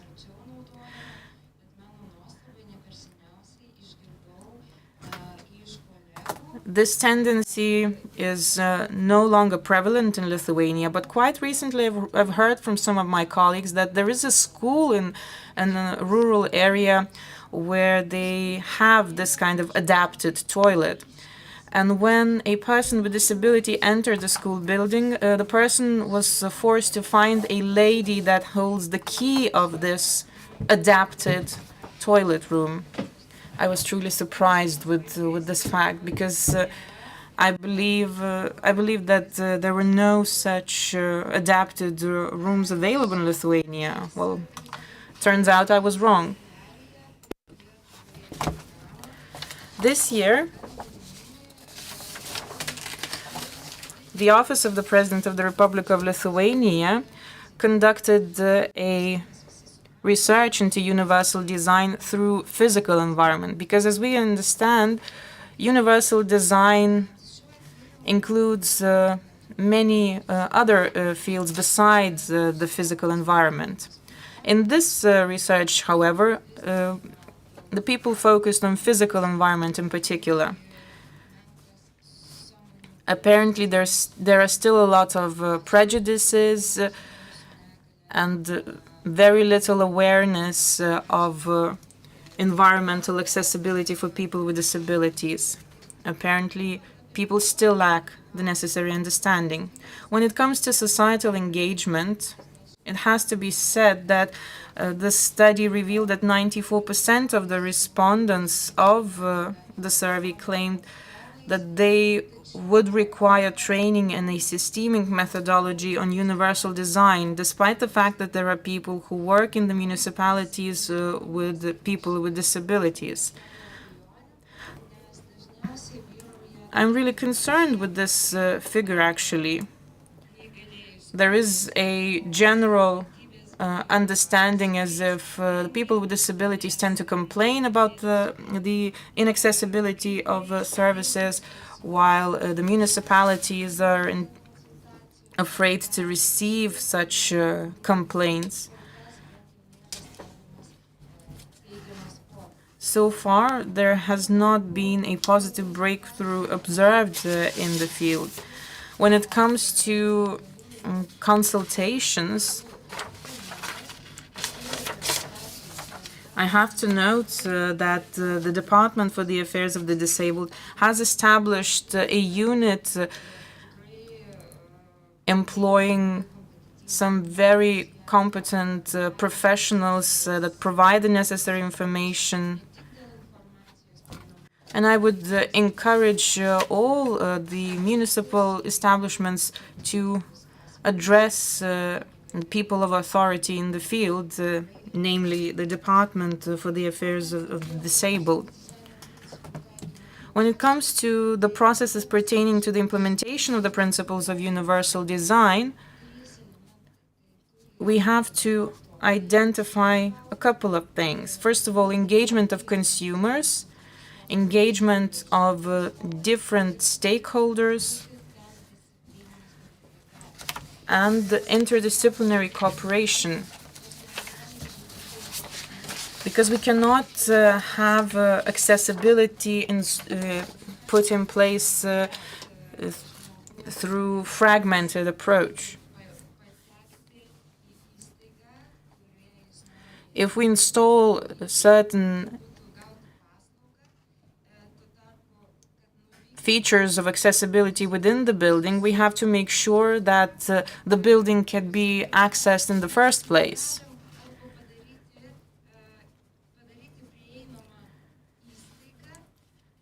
An institution can be considered as accessible if people are informed about how it can be accessed. We must first and foremost have a joint understanding as to why this is needed. This is something that needs to be understood quite naturally.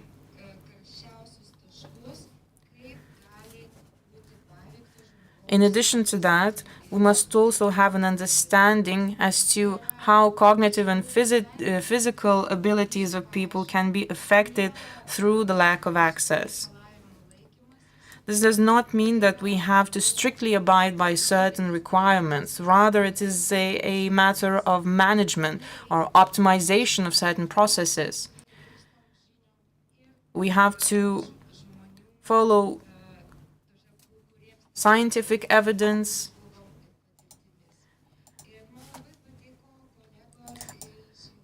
I truly liked the observation by the colleague from the US who mentioned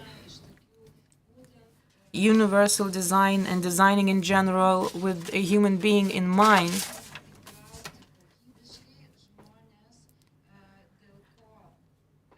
Demonstrating that people could be engaged in the process of increasing environmental accessibility. In other words, we can engage people not only in consultations, but also in the ideation or generation of ideas, as well as in the development of the design and implementation of the design. In all of these phases, people with disabilities must be involved, and it should engage people of different levels of disability.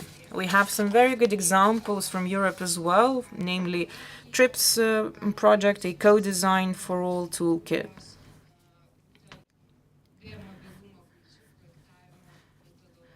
This is related to a methodology for different disabilities, and you can find all the information on the website trips-project.eu.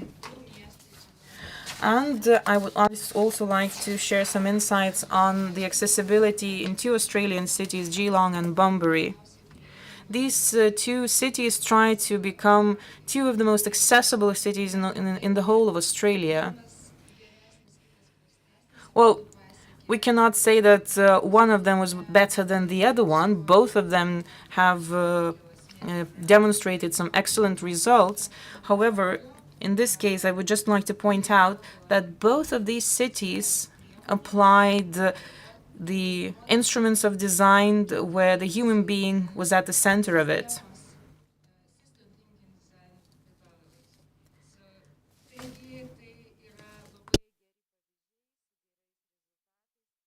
In other words, they've applied system design methodology.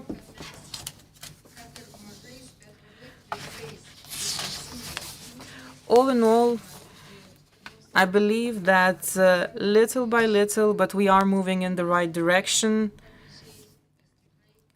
following some international examples of best practice, and then eventually I believe we will reach some outstanding results. So thank you very much. Jums už pranešimą. Thank you, Anna, for your presentation. Na, šiek tiek mažesnė negu įprasta. Well, I see that the temperatures have lowered in this building, which shows that we are sitting quietly and rather calmly. I would just like to inform you that you can get involved in the debate. You can use your smartphones to ask questions to the keynote speakers of this session. We heard some three rather different approaches in this first session. Quite understandable, because it is a multifaceted phenomenon that we are talking about. I believe at the end of the event, we will realize that there is a certain hierarchy of those issues that we're discussing today that form the general landscape. My question goes to Doc. In today's dynamic and rapidly changing world,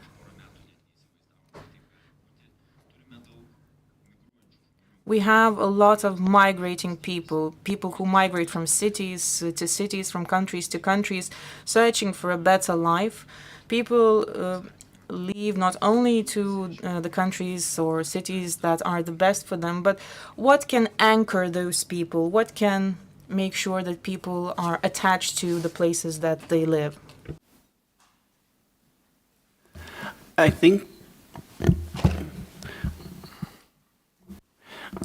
the best solution for that would be, I think the best solution is to embrace and honor. If we're going to bring in refugees into our countries, or we're going to support a particular population, we have to do it more so than words. We have to accept all that's coming with them and all that brings with them.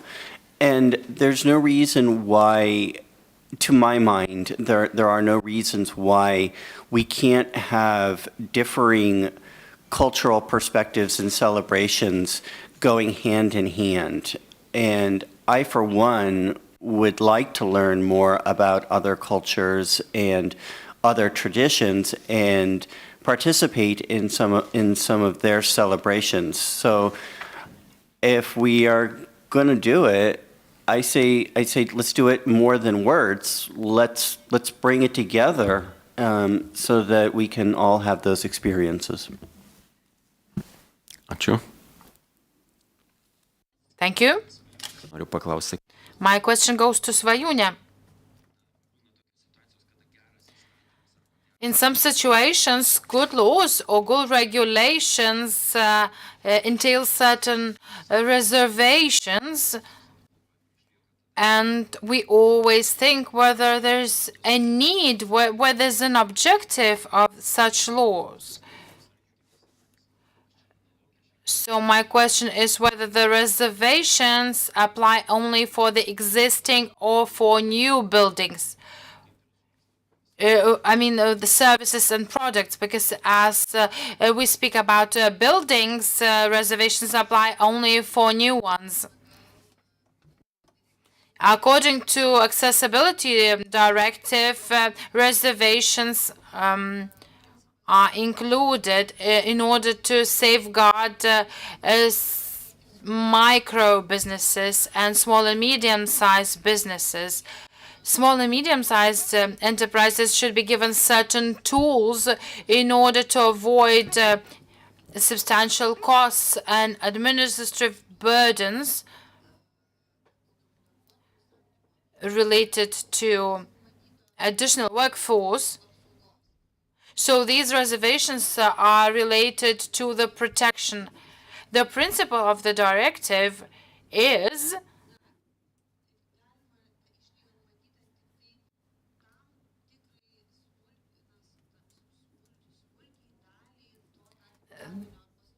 that only a small part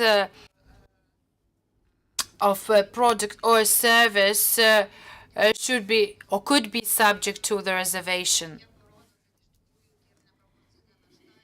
If, for example, a business proves that this accessibility entails a disproportionate burden, so the reservations apply only for a part of a product or a service, and I believe that they are quite logical in order to protect small companies by avoiding large costs.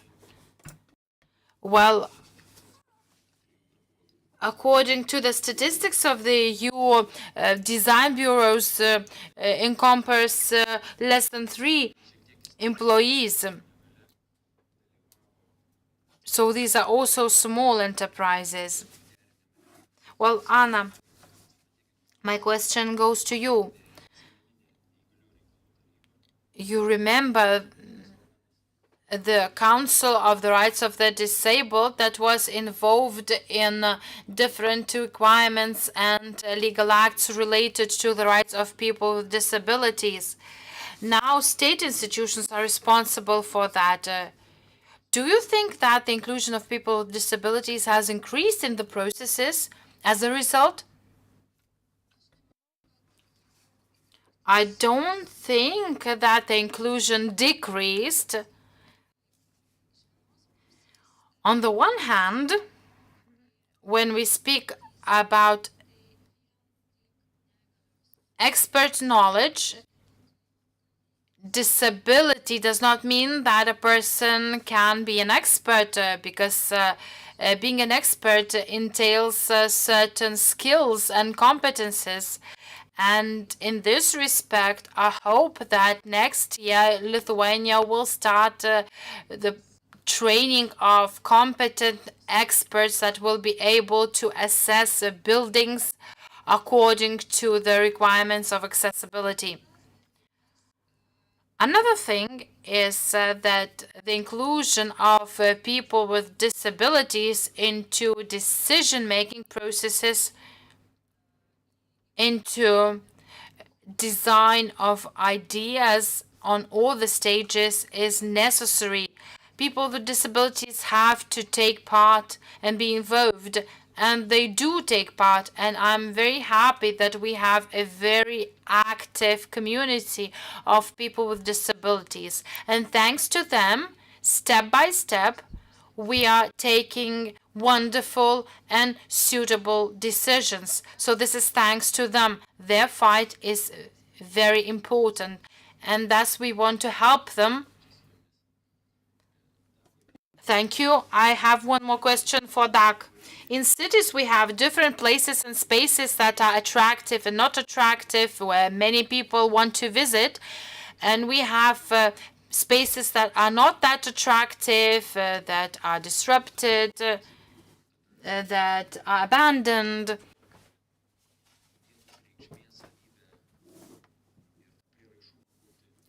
How can we create attachment in the spaces that are being abandoned?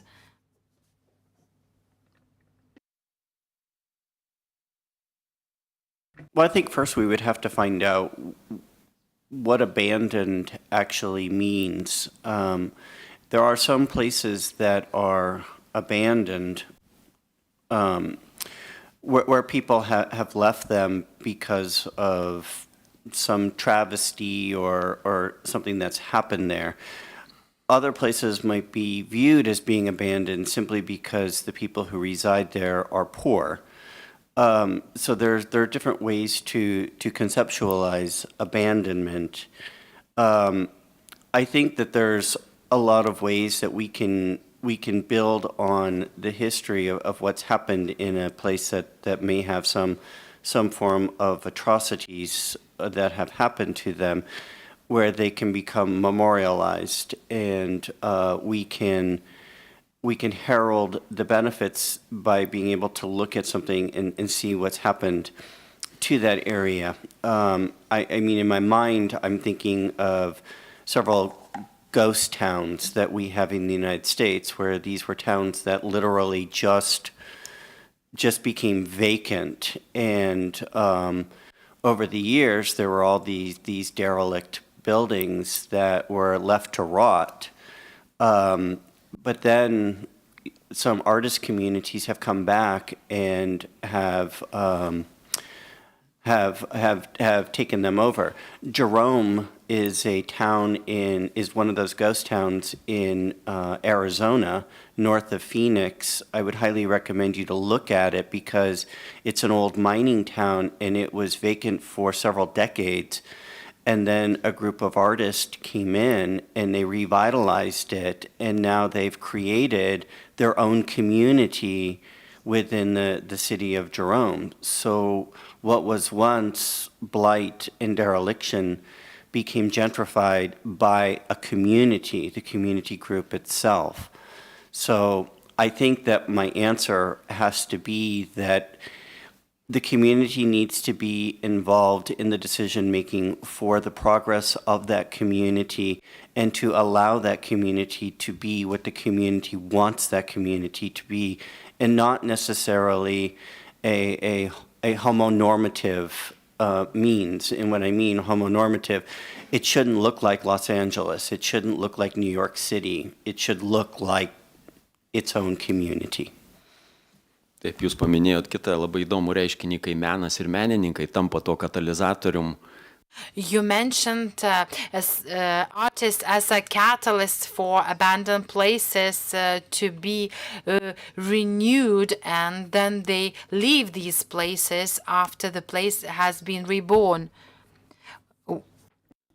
We have a question online on the accessibility of products of services.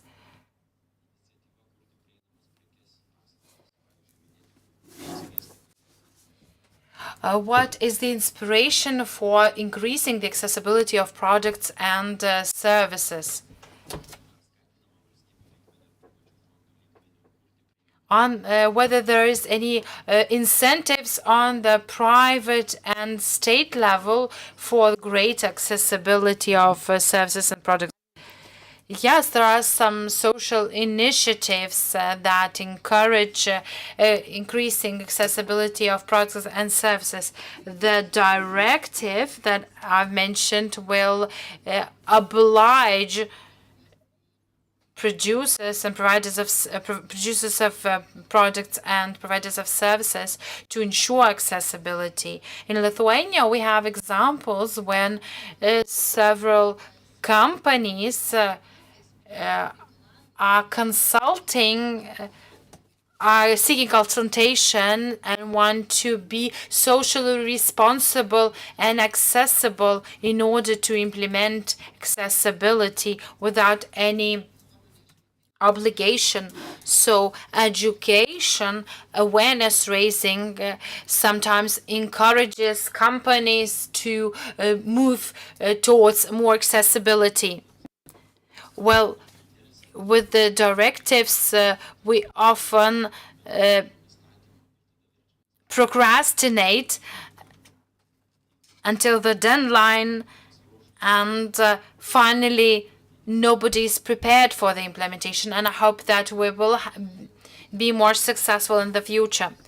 We still have one a year and a half, and I encourage everyone to move forward even in small steps towards the implementation of this directive.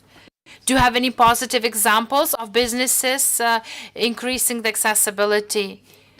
Well, the private banks have already sought consultation. They're most active, the first ones to implement the requirements of accessibility. Well, certainly many clarifications need to be made. Certain smart TV companies also want to adapt their televisions to be more accessible.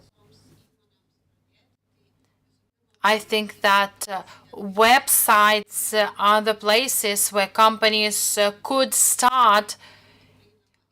For example, companies could make their websites more accessible to all. Education institutions are also encouraged to make information on their websites more accessible to everyone as the first step towards the implementation of the directive. Any more questions to the speakers of the session? Kol jūs galvojat, aš dar Anos paklausiu jūsų pranešimą. While you are still thinking on the question, I have one for Anna, one more.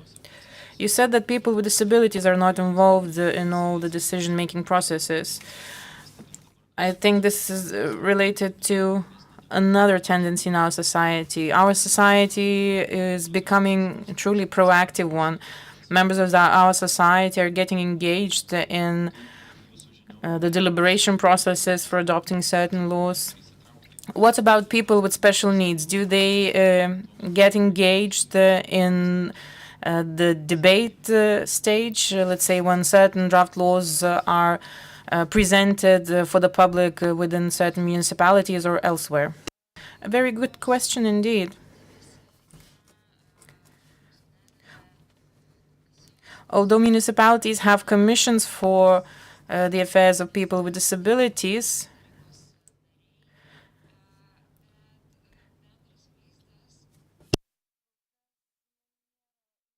there are also members of municipal councils who are also people with certain disabilities. However, dialogue in the debate stage is definitely missing.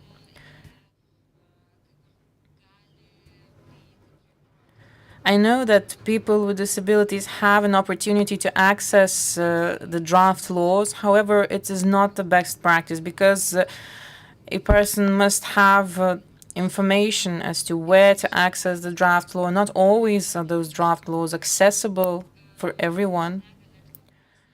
At this point, I believe that accessibility and engagement of people with disabilities is important. However, it isn't equally important to establish a level of engagement with the municipalities.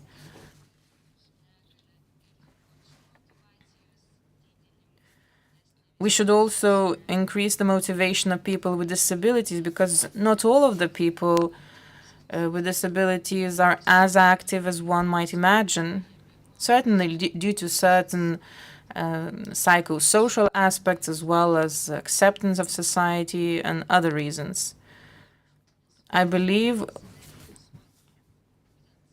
we should establish a certain position within municipalities that would be responsible for improving the communication with people with disabilities. Well, let's take our websites, for example. Why not employing a person with disability that would be responsible for the design of the website of the municipality? Because the person would be working just like any other person without disability, but he would also bear in mind the necessary aspects that would be relevant for people with disabilities. So why not employing a consultant that would be a person with disabilities that would contribute to reducing the costs at the municipalities at the same time?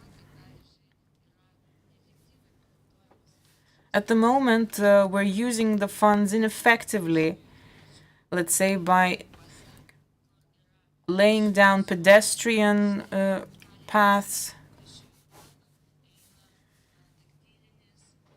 with tactile indicators. Although, based on the standards, it is not necessary whatsoever. I had a chance to organize trainings in the city of Panevėžys, and as I walked along the pedestrian walks of Panevėžys, I've noticed that there were so many tactile indicators there, but they were very inefficiently installed there. This was due to the lack of understanding. Ta pavyzdį skirtingos Yes, you did mention that different countries apply different methods, and tactile indicators are usually used when indicating certain dangers in the path. Yes, please, colleague sitting next to you. Du aspektus. Good morning. A few points related to what Anna has mentioned regarding public debates. At the moment, we're having one on certain draft laws, and when it comes to the detailed discussions, I believe society would like to have a general discussion so that at a later stage no changes would be needed. However, the community of people with disabilities have a contrary position. At the moment, current debates on the draft laws do not establish certain details.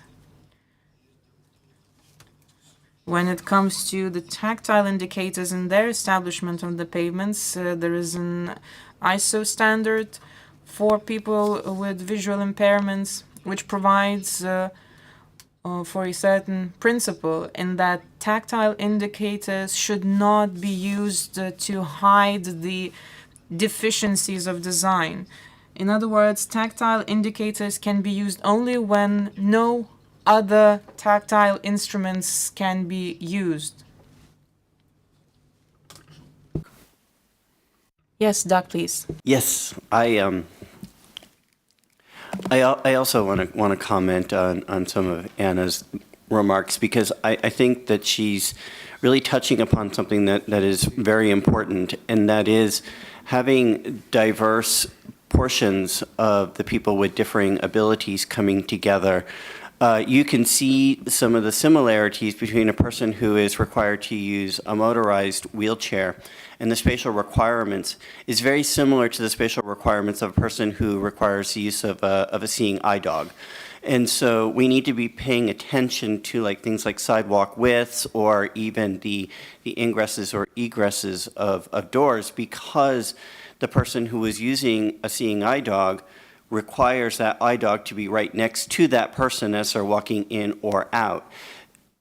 By having conversations, you can hear the person who has had a traumatic brain injury from a war, and now has got a form of dementia, CTE, and so they're forgetting to put their shoes on as they go outside, and they're either getting frostbite or they're getting thermal burns if you live in the desert. There are multiple nuances that need to be aware, and I couldn't agree more with what this gentleman was saying, is that oftentimes we look at things at such a high level that it comes down to dollars and cents, and then nothing ever happens. And we've got to be a lot more proactive to take all that information and distill it into meaningful applications that we can then hold people accountable for, and say that we brought this together. This is what we're going to say. Our sidewalks are now going to be this wide, or doorways have to be this way. It's only until we see the different perspectives of the differing abilities, whether it's Alzheimer's disease, schizophrenia, people who are visually impaired on the spectrum there, or even autism on the spectrum. This is all part of people with disabilities, and these are all people that need to be accommodated for. And words, for example, can be a serious problem for somebody who has autism, or they suffer from dyslexia or dysgraphia, and they can't read the signs. So we need the symbols and pay attention to those types of actions. So I really want to echo what Anna was saying. Ačiū. Mūsų diskusija į... Thank you. Our discussion is taking much force. Now we have Artūras who would like to comment.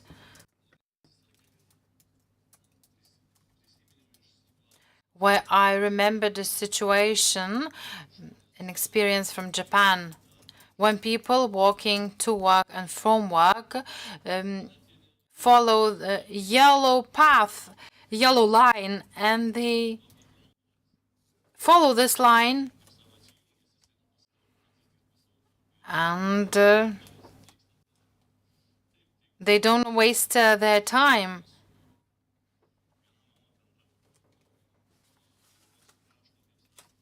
I spoke with a mother having an autistic son, and she walks this, follows this yellow path every day, this guide strip every day, and she knows that her son will follow this line, this strip, because they have the son has a tunnel vision, and she is sure that he will always follow this path and he will go to school. We learned from many examples from Denmark, from the USA,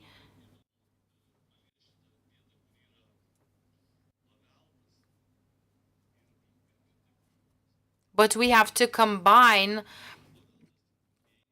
the heritage and also accessibility. A heritage should be accessible and should serve us. Well, this is what other countries have. I think this is an interesting topic. We will discuss it in a more detail. We have another question. To the pause of service animals, are measures being given equal attention to the needs of service animal? Kiek žinom, druskos naudojimas yra tikrai daug diskusijų sukeliantis klausimas, tai matyt mes Lietuvoje dar... The use of salt is a very important question and point of discussion. It is actually due to the detriment of health of people and animals. Now I would like to give the floor to Liutauras Nekrošius. Tai norėčiau čia į priekį pakviesti Leoną Narbutį. I would like to invite at the front Mr. Leonas Narbutis, the representative of the Lithuanian community in Chicago.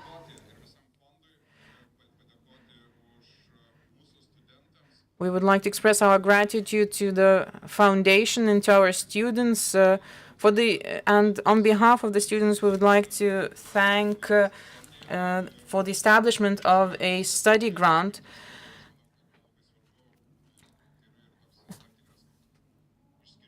I believe this is an exceptional responsibility at the same time for our students. In other words, we have a study grant for the best students of the university, those who pay for their studies. At the same time, the foundation increases the accessibility of Lithuanian studies. So please, Leonas, the floor is yours. Let me say a few words on the Lithuanian Foundation. The Lithuanian Foundation is based in Illinois. It's a non-profit whose main goal is to maintain and support the Lithuanian culture, education, Lithuanian cultural organizations in the US, as well as worldwide. Since its establishment in 1962, the Lithuanian Foundation has exceeded its ambitions by allocating more than $25 million for different projects. In the year 2022, the value of the portfolio of investments stood at $46 million US. Last year,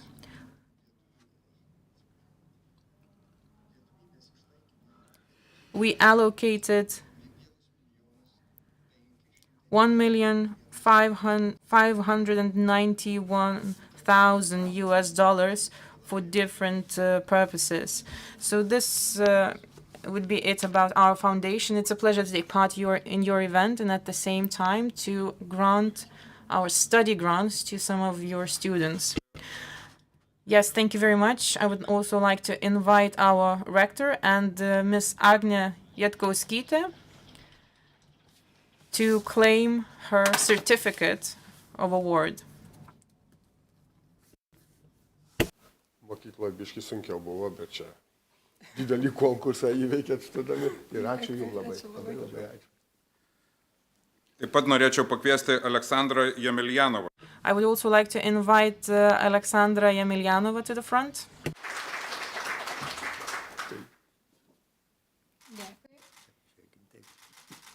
Dėkui. Ačiū labai.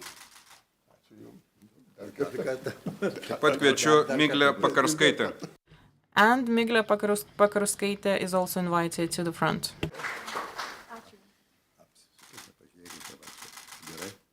Miglė, kuriam kurse? Antras. Sėkmės. Prireiks. Nu, tai dar kartą Ačiū. Kodėl ne? Labai smagu. Nu, tai. Linos, aš tiesiog žinau. Lemontė dirba mokykloje. Jūs, prašau, čia.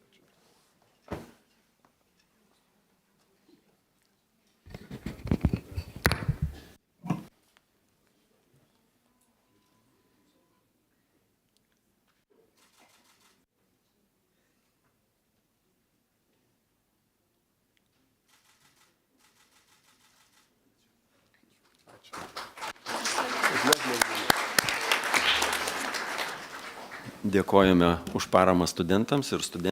Thank you for the support to our students. We wish our students all the best in their future studies. Thank you to all the keynote speakers. Let's now take a short break and let's come back at 12 o'clock.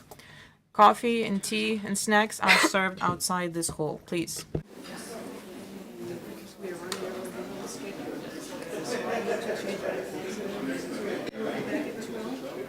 Yes, and then Jan is the first one. Because then I will have to leave after Jan has gone. How will he go back to the hotel? Because he would like to go back after, yeah, when his session, before the last part of his session. And I'm going with my part of it. I took him here this morning. So when you hope you get back to them, take, and also he's saying at least the medicine, yes. Okay. Yeah.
čia švari.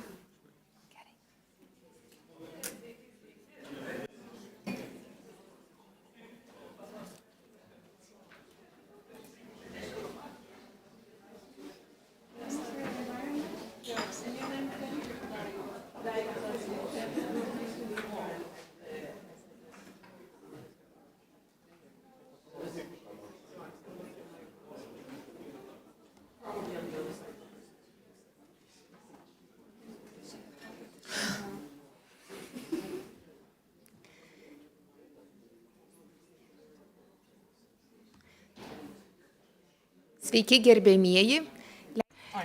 Good afternoon, ladies and gentlemen. Let us continue our conference. Session 2 is entitled Equitable City for All. This is a city where we take care of the most vulnerable, not only people with disabilities, but we all at different stages of our lives, both senior citizens, children, bicyclists, or people with diseases, temporary diseases, or people that do not have standard parameters or standard health. So it is a great honor to invite the first speaker, Professor from Denmark, Jan Gill. He will speak about livable cities of the 21st century. Mr. Gill is a great person who has dedicated his life to centering cities towards humans, to making cities attractive to cyclists and pedestrians, and he formulated methodology and applied it in various cities around the world. So I would like to give the floor to Professor and Architect Jan Gill from Denmark.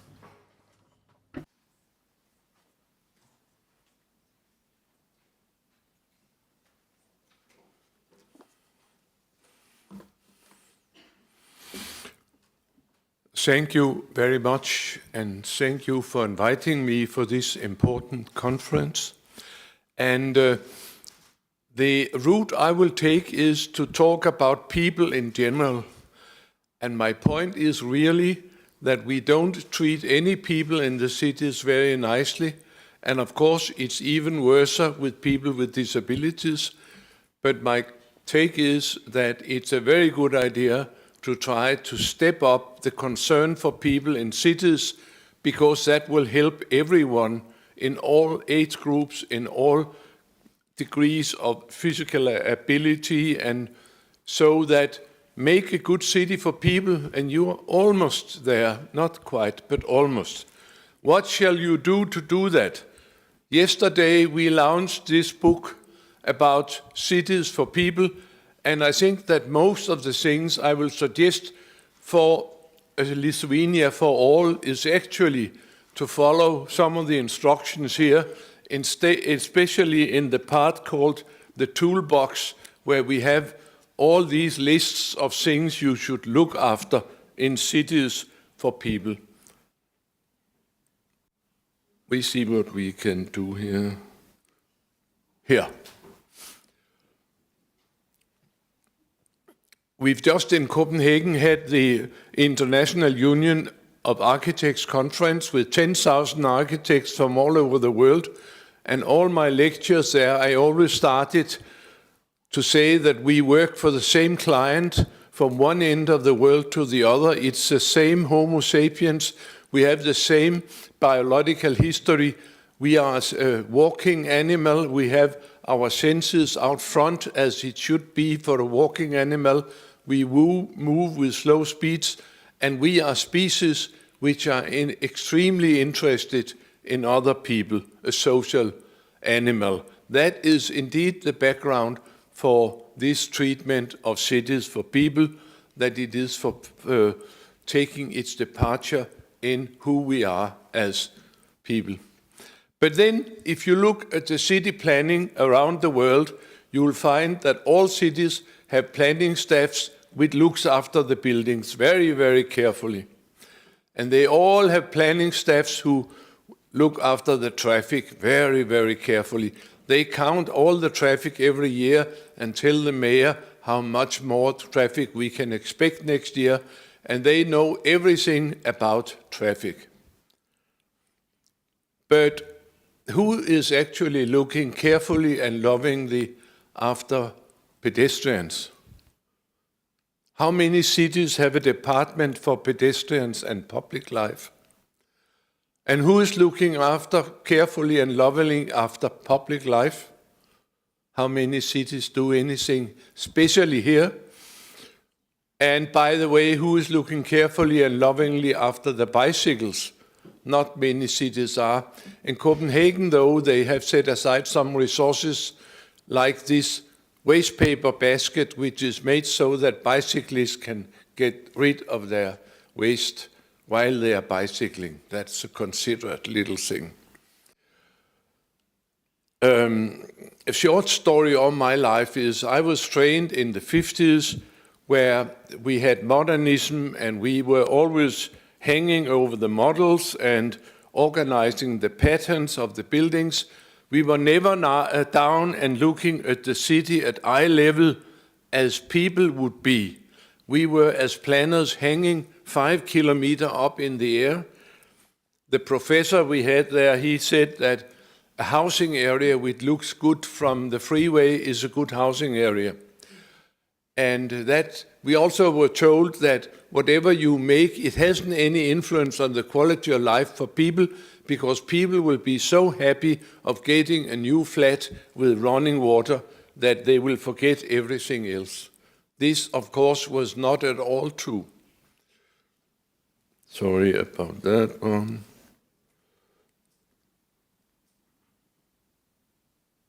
Oh, sorry.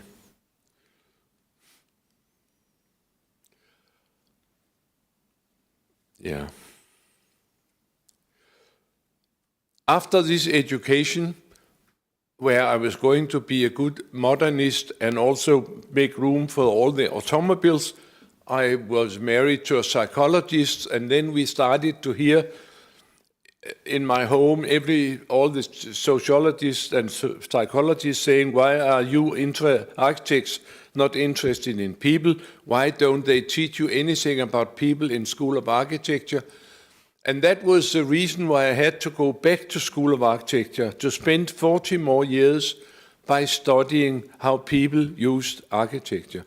It appeared that there was no knowledge in 1960 about how the physical environment influenced the quality of life for people. We had to start from square one, which I was part of. And we did, after the number of years, we started to make all the knowledge we had compiled into books, and there were more and more books. And yesterday there was publishing number 106 here in Vilnius, and I'm very proud of that and honored that you have taken on this book.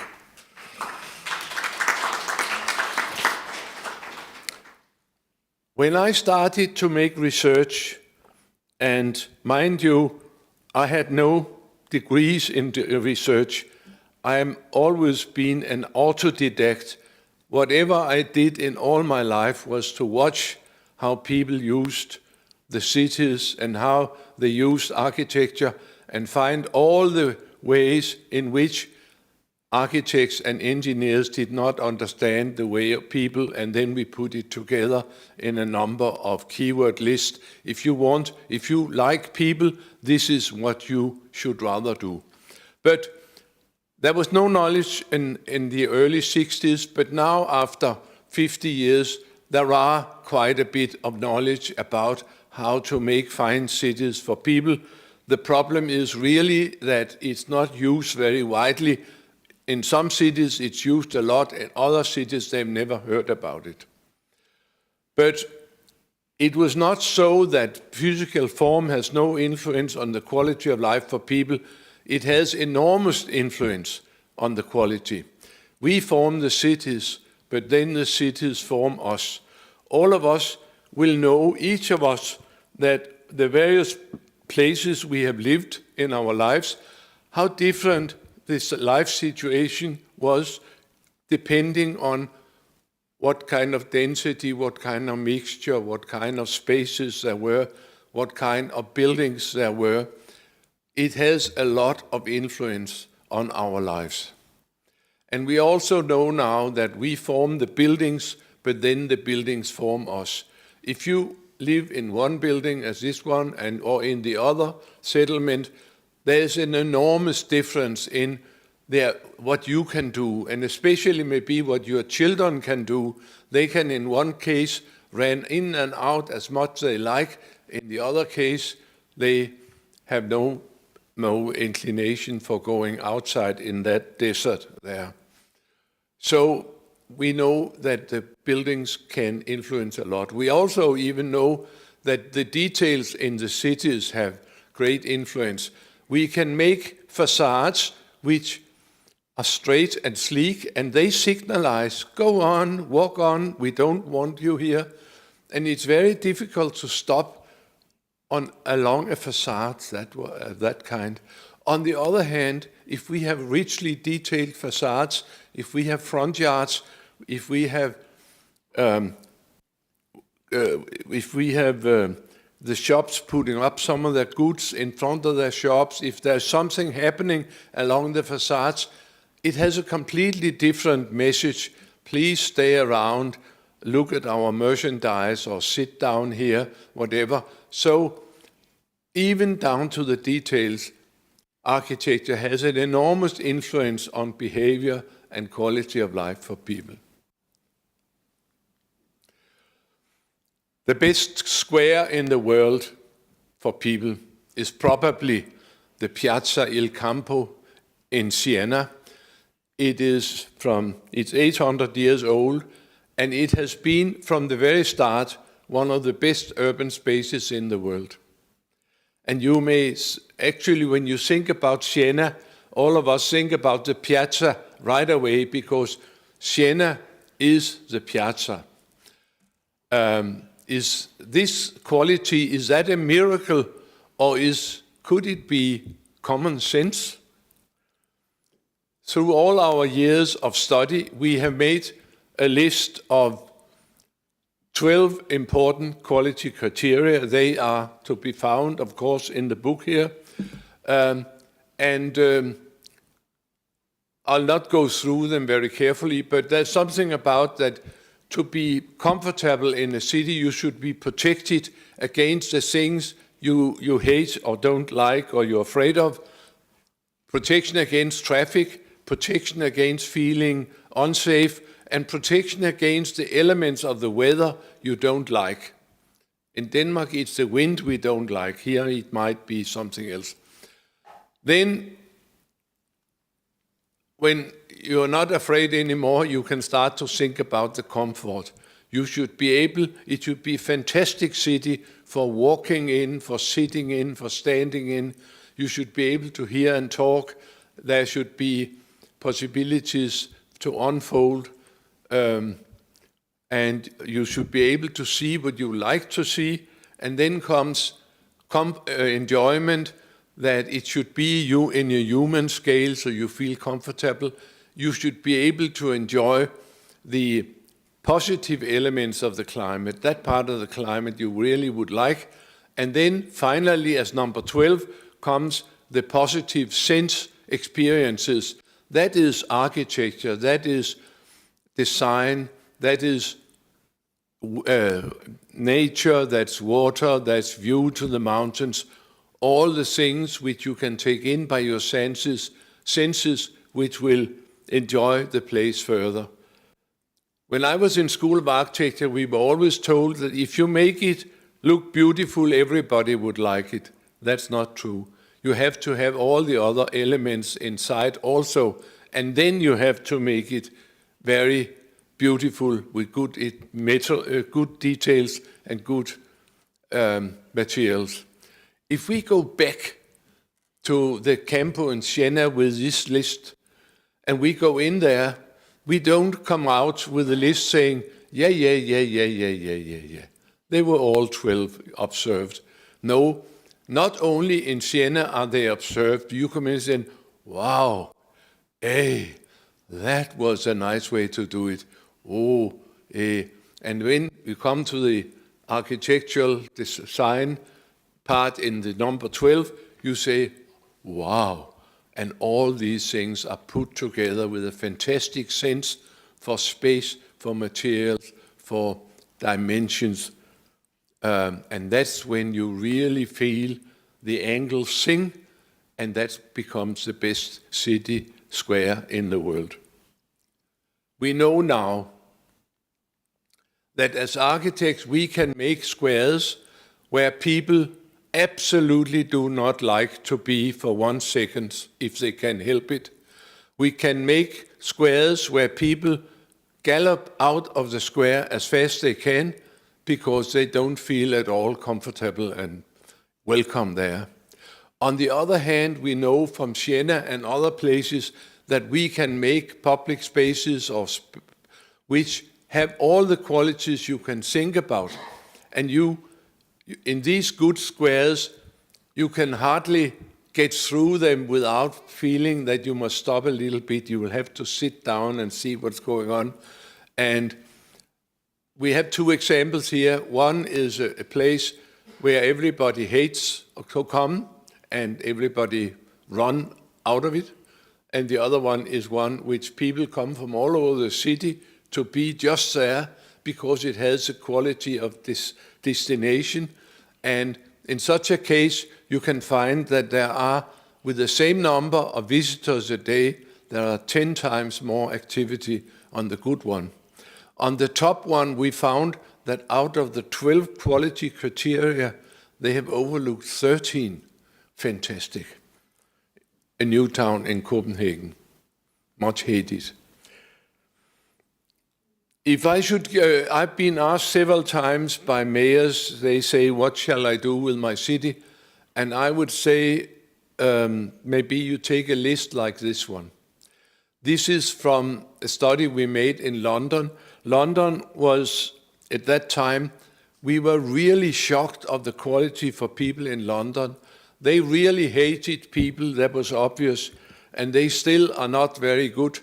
On all the list of livable cities in the world, you'll never find any city from UK, because UK is governed by traffic engineers. Other places, they have other priorities. But if you want to check your city, I've given this list to a number of mayors, go out and see if you can get along. Can you get across? Can you get around? Are there places you can sit? Can you hear and talk? What is the climate in your city? Have you done what you can to eliminate the bad parts of climate? How are the city to look at, and how is the city by night? If you can go through your city and find good answers to this, I'm sure you have a rather nice city. When in my office and with my research assistants, we were working with all this, we realized that the traffic engineers really had done a fantastic job of making the cities not welcome for people. And then we started to assemble a list of, I think it's about 18 good ideas from traffic engineers, which all of them goes against people having a good time in the city. And I shall tell you about this list of 18 things the good traffic engineers made to make the cars happy, and all of them makes the people less happy and the disabled people even more unhappy. The first thing is that they changed the scale from 5 kilometer an hour scale, which is a very interesting scale with much to experience, much richness, to 60 kilometer, big spaces, high noise level, big signs, no details. That's the suburbs. The other one is the old cities in the old days. Then they came up with the idea of one-way streets. One-way streets, that is to have more capacity and you can drive faster through the city, but they are very dangerous to cross for people. And so why don't you do as in Copenhagen, where we have one lane in one direction, one lane in the other direction, and we have a good median in the middle, and you can just cross when you like it. And we found that street has almost as much capacity as the other street. Also, we know that we have green waves for cars. If you drive 50 kilometers, you can drive through the city. But why not have green waves for pedestrians or green waves for bicycles? In Copenhagen, we have green waves for bicycles, so the cars will have to stop all the time while the bicyclists can go through. And the bicyclists are even informed by traffic signs. If you go 17 kilometers an hour, it will be green next time you come to a crossing. Then we see all over the world narrow sidewalks to have enough space for the cars. Of course, the sidewalks should be ample, and there should be room for people with wheelchairs and baby carriages and children and whatever. But you see, this one to the left is from Oxford Street in London, where you constantly push each other out on the street. And the middle one is from Poland, where they even have a traffic sign reminding you to keep your arms closed down when you pass here, because that's not very wide.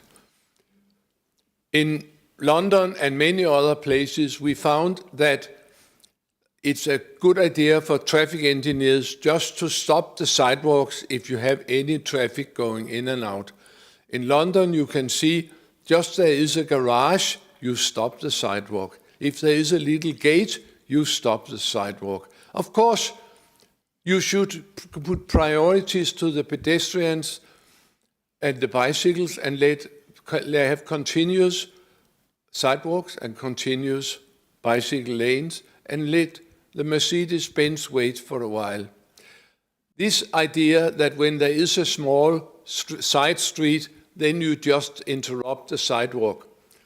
That's made by traffic engineers.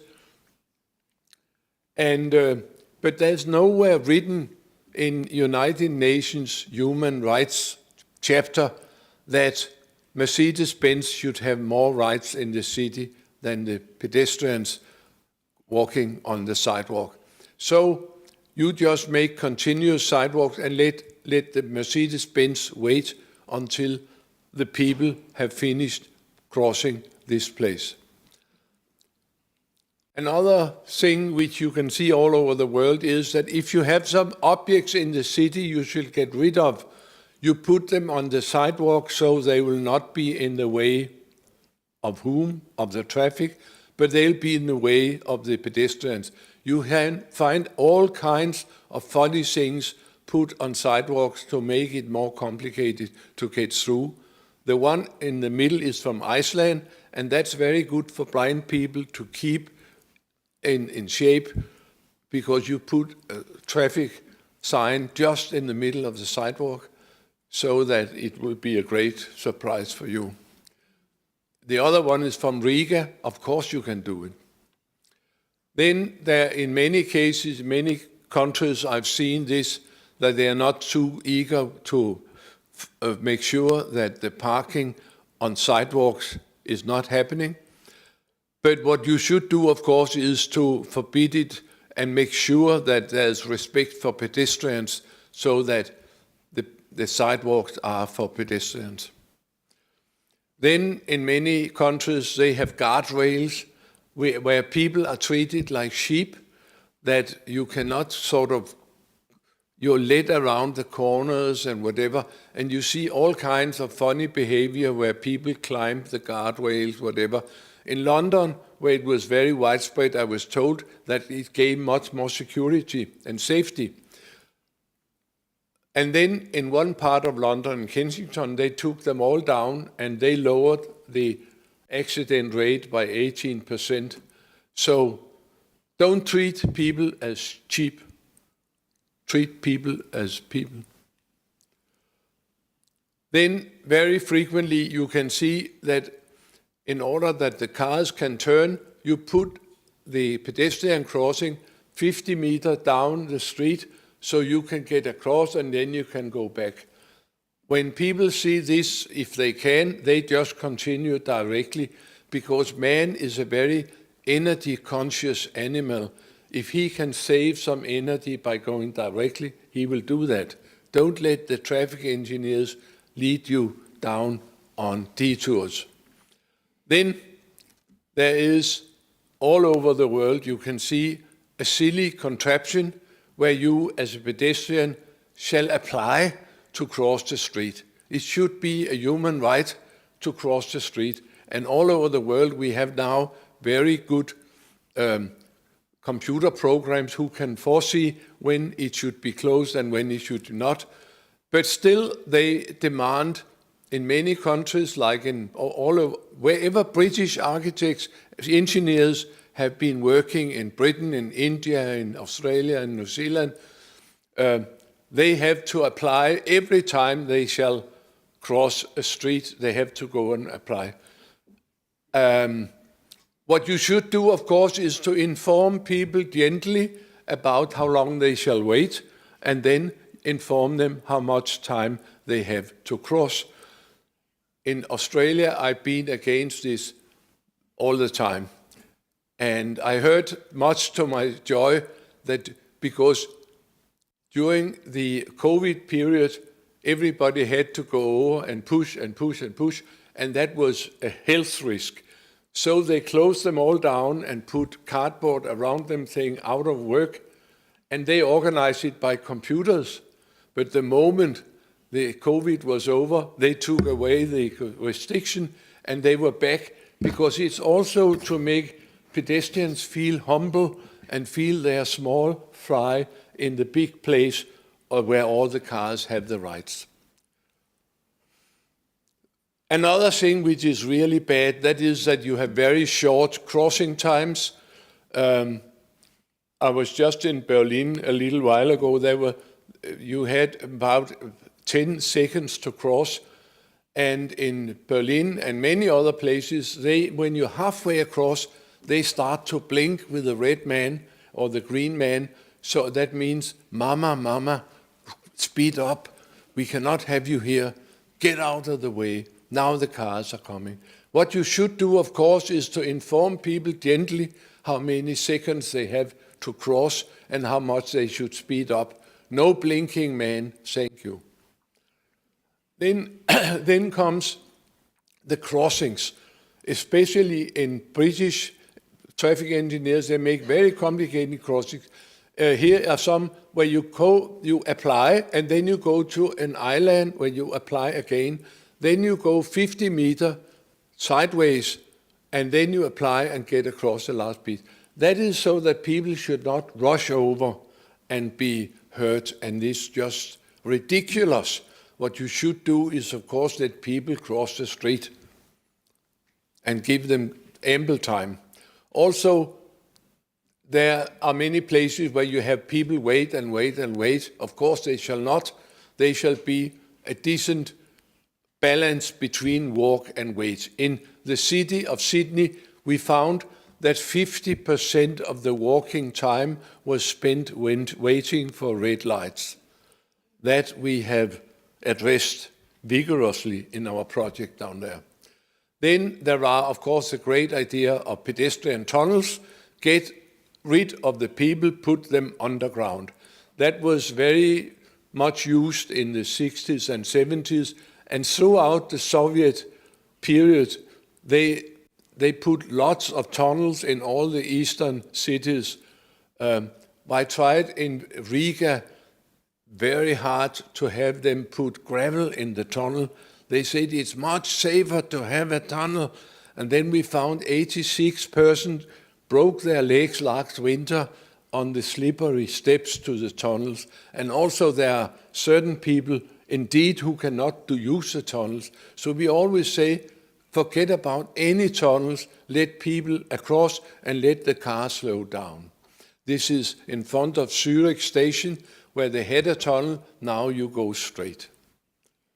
Also, another even worse thing maybe are the footbridges, where you ask people to go up in order to go down. People hate that. People are very energy conscious. This is complete waste of energy. And wheelchairs, disabled people, children, whatever, they are the ones who cannot use this contraption. Let them cross.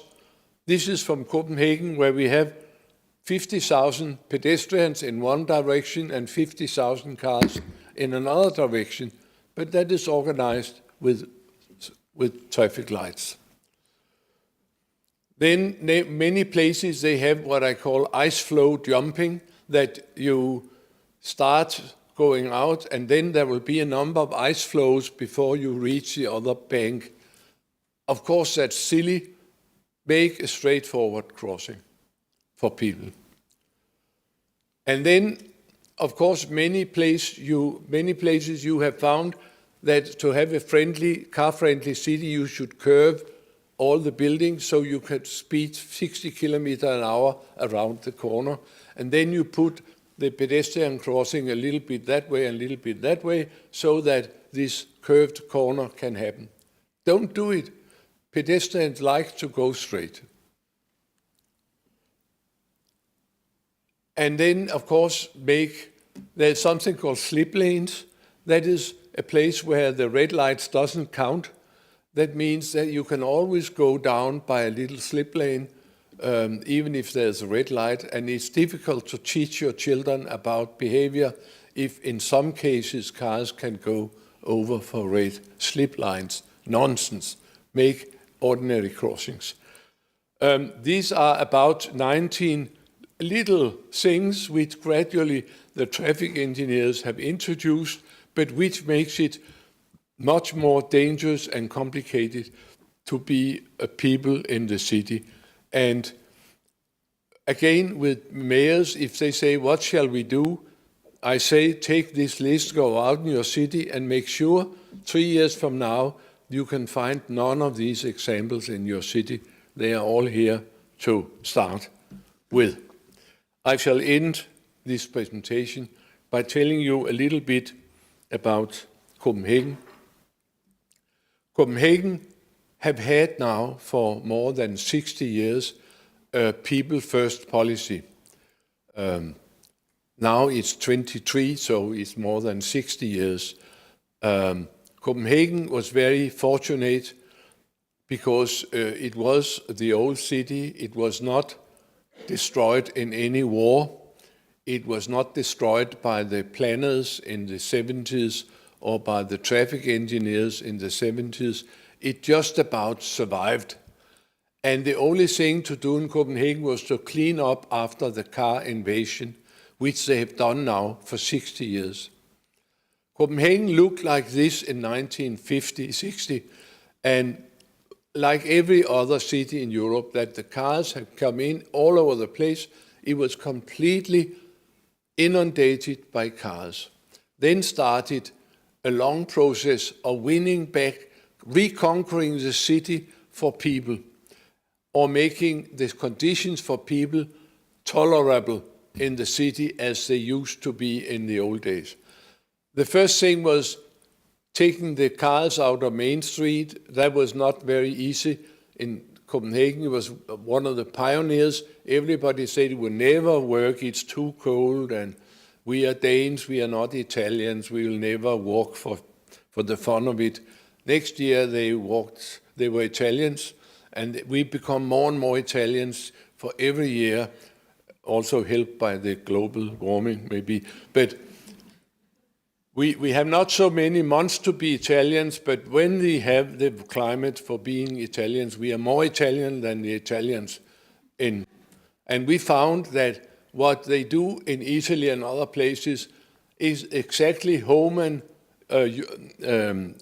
sapiens behavior that we do exactly as in the other countries. When we have room, we are not afraid, when we can walk freely, when the children can run, when you can look at other people, when you can play your flute, whatever, then all these things start right away.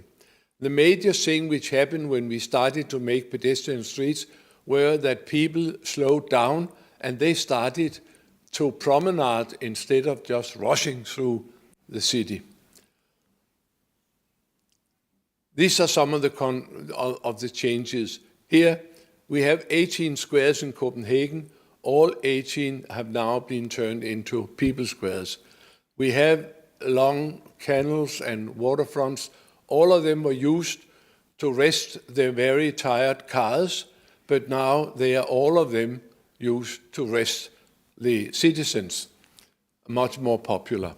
One of the reasons why Copenhagen has been able to do all this has been that Copenhagen has been the first city in the world where we systematically have collected data about how people use the city, just as the traffic engineers all the time have collected data about how the traffic use the city.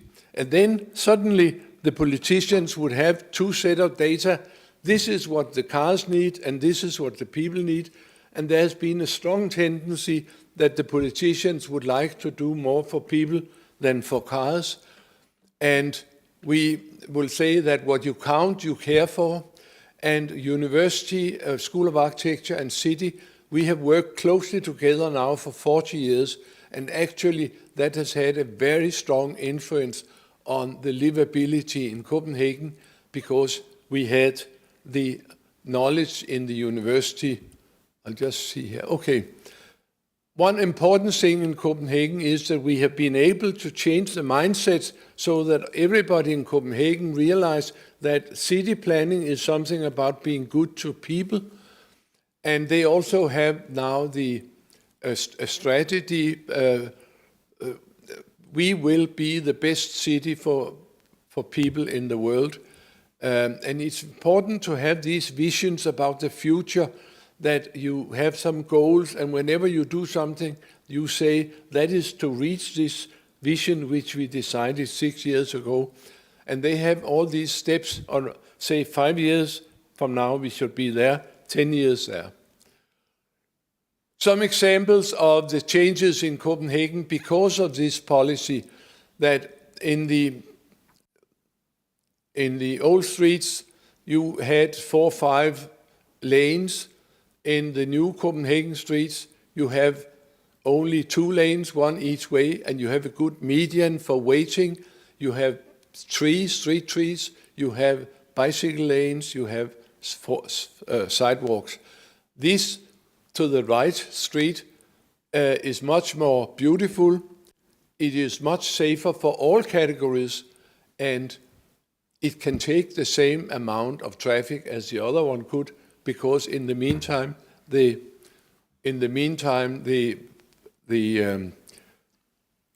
traffic engineers have become much more clever. The other thing we have done in Copenhagen is that we have this principle of continuous sidewalks and bicycle lanes. That's great. That's great for everybody, but especially it's great for my grandchildren, because now they, from age 7, can walk to school, because the sidewalk goes from the door of the house to the door of the school, so you don't have to escort your 6-year-olds to school anymore. That's freedom in another way. What happens when you do all this in a city like Copenhagen? It is time after time rated as one of the most livable cities in the world. And this is the end, and you will be happy who take the time here. This is a livability test. I was in Vietnam, in Hanoi, and I met Mrs. Lan, who was employed in the Danish embassy in Hanoi. And she had just been in Copenhagen for a course of sorts, and she came home to Hanoi and said, "Wow, you must have a serious baby boom in Copenhagen." My wife and I said, "Baby boom? We have no baby boom in Copenhagen or in Denmark. We have a severe problem. There will be no Danes left 300 years from now." No, but she was sure about this baby boom. Then it dawned on us that we had no baby boom, but we have a city where you could see the children all the time. You could see all the babies being driven around in baby carriages, and mothers having coffee in the cafe. You could see the kindergartens promenading. You could see that the bicycles were having lots of children on the bicycles. Every third family had a cargo bike to bring the children around. And you can see people having 1, 2, or 3 children on each bicycle. You could see the kindergarten training children to do bicycling. You could see that when the child is 5 years old in Copenhagen, because of the good infrastructure, you can take your child all over the city on a bicycle. And you can have a special kind of lullaby in Copenhagen because of the infrastructure. So, finale. Many children and many elderly people present in a city is a sure sign of quality and livability. And may I add, I was talking about livability for all categories of people. What is good for Homo sapiens is good for everyone. Then we have to do a few extra things. But this we could start to do. Thank you very much.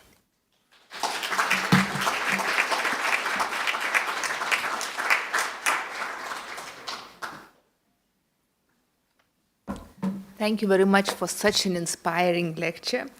Leiskite pristatyti. And now let me present Egidijus Grigonis, a representative from the Lithuanian Paraplegic Association.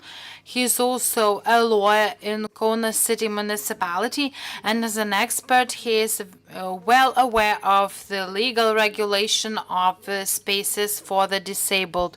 He is also defending the rights of people with disabilities.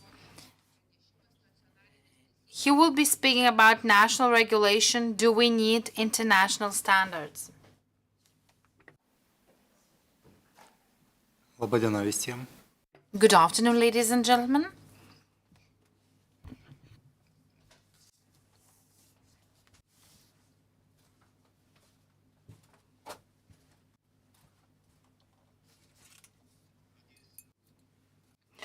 I will start from history. Well, this is several thousand years history. The temple of 4,000 years before Christ. As you can see, well, I doubted about the accessibility. But according to the sources, yes, there was an accessibility. Scientists say that several thousand years ago, people really thought about accessibility. National rules or the need for international standards.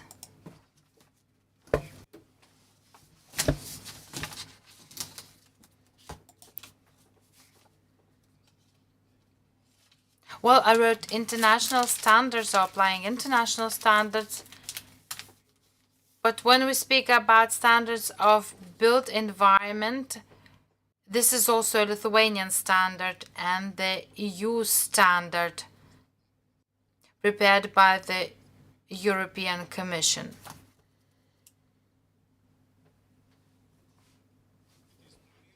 Now some history. Until 2020, we had the standard for construction based on foreign practices. At that time, it was rather modern legal act. Certainly, many obstacles emerged. In 2019, the new technical regulation of construction was adopted.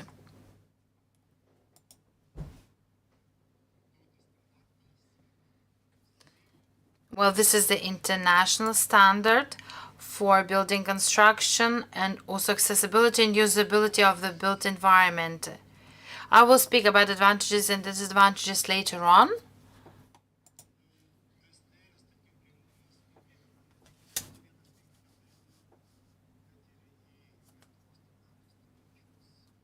The technical regulation of construction is not only national standard, but also international standard of installing lifts, installing lifting platforms, and this is related to the accessibility of people with disability, for the people with disabilities. And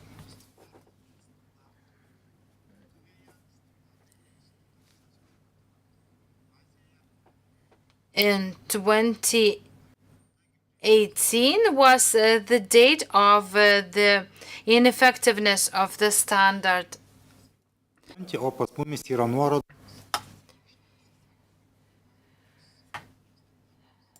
And later on,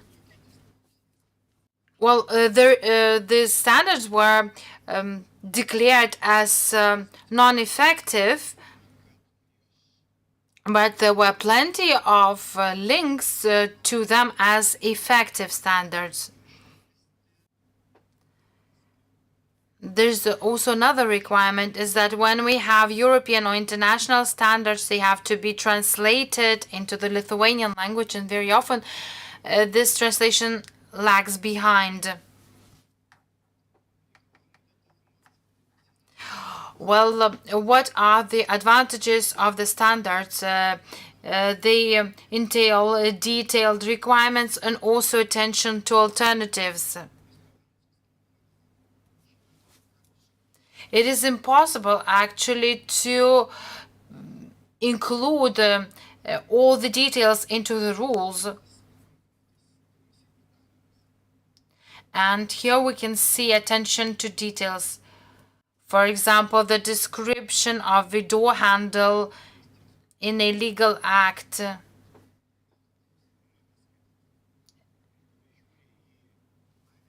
When you look at this example and you read the content, it seems to be quite understandable.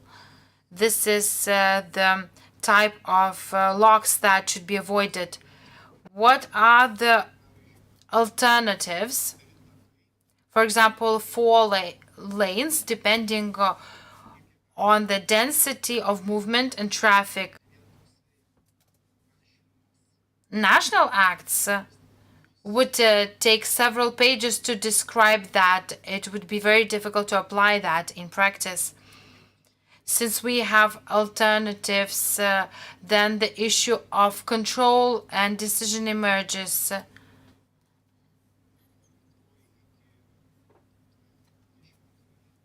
Until 2021, Lithuania had the control performed by public administration.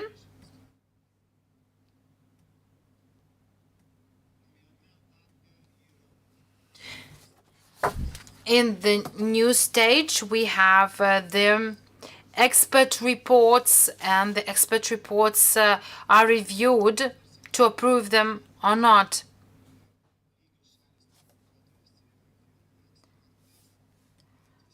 The designer and the expert are equal parties, but there's no a tool for solving disagreements. The mediation process could also be included here to involve different complicated cases with the participation of public organizations, construction, inspection, in order to find the solution that would be suitable for all. Tricky situations. In the previous and in the current regulation, we have different solutions of the same issue. For example, on the left side, you can see the requirement of installing lifts into all the buildings, whereas the other requirement for public buildings, where lifts are not installed, lifting platforms should be installed.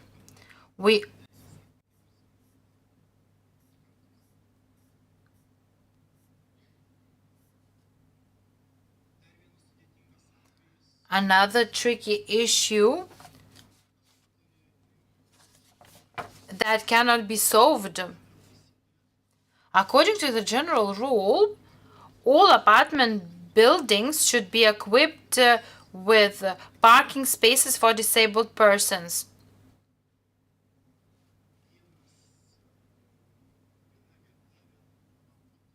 One space per flat.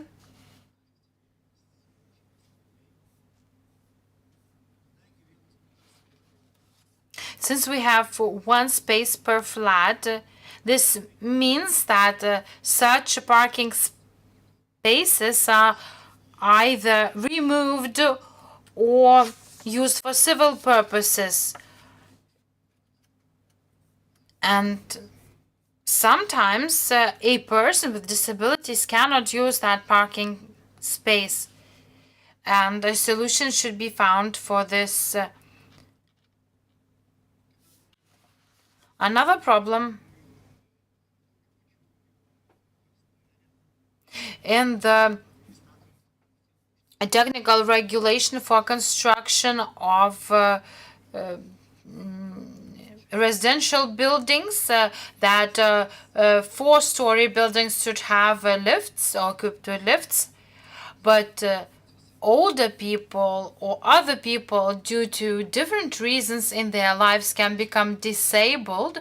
This means that they are blocked in their apartments on floor 3 or 4, and I ask whether it's time for new requirements. And the same technical regulation speaks about installing lifts or elevators for in residential buildings where families with people with disabilities live. This is an archaic regulation that needs to be changed.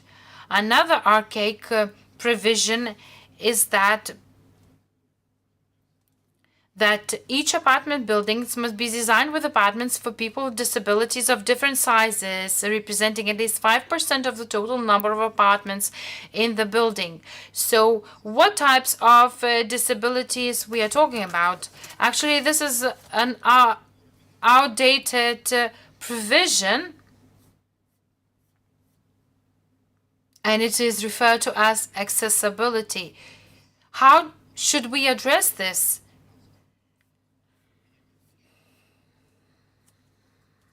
The European standard of 2021 could be the solution, which speaks about accessibility and usability of the built environment and functional requirements. Housing designs shall take into account the accessibility and usability of housing for all people throughout the life cycle. So flexibility can be envisaged, so an apartment can be adapted to the needs and different life periods of a person. Now, some aspects concerning control.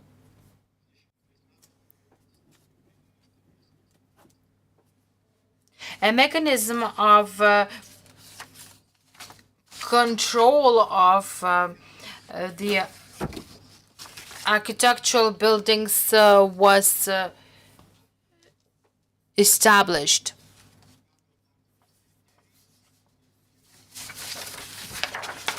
Buildings are evaluated according to certain criteria.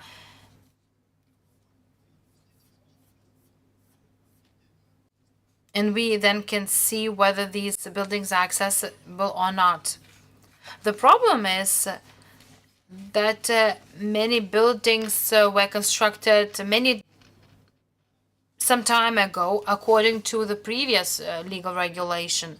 According to the modern standards, they do not comply with the requirements. They're rather accessible.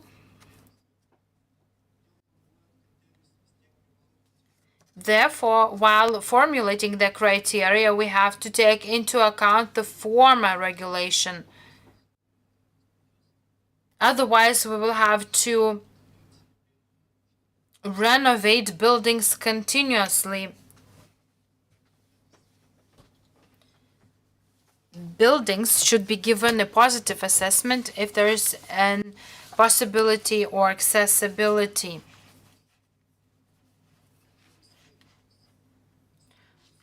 Now, speaking about the number of criteria, if we have several hundred criteria, we need experts to evaluate that.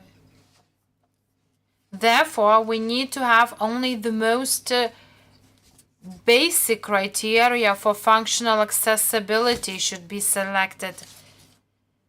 But this also entails some human subjectivity in the selection of criteria, because people have their own prejudices and their subjective attitude. Therefore, this is not the most perfect thing. City for all. I call this part City for All, though in the program I should be talking about a socially responsible city. I don't like this title. If the city is for all, it is socially responsible. Therefore, I changed the title of this part.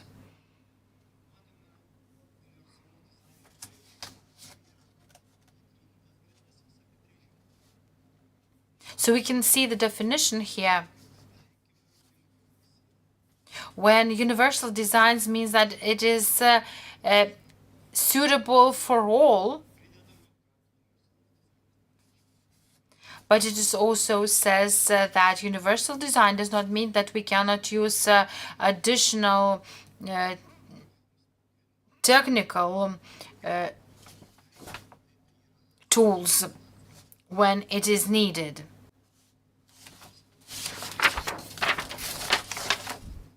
The construction law also provides for the requirement for universal design.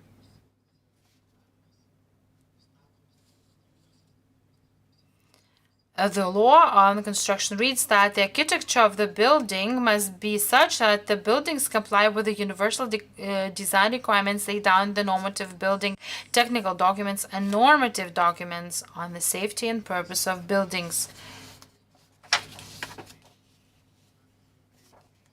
Very often, accessibility or usability or adaptability is only seen as a part of universal design by the definition. The standard 17210 is in line with the criteria of universal design.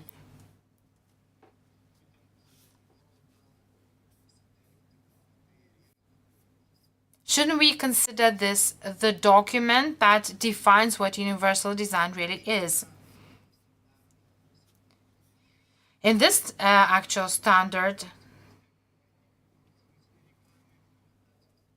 there are some minimum functional requirements in the accessibility and usability of the built environment.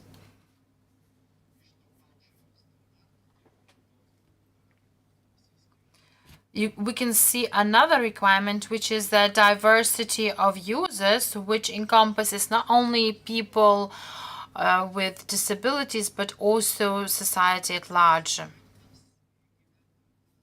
Well, this is an old project, and we can see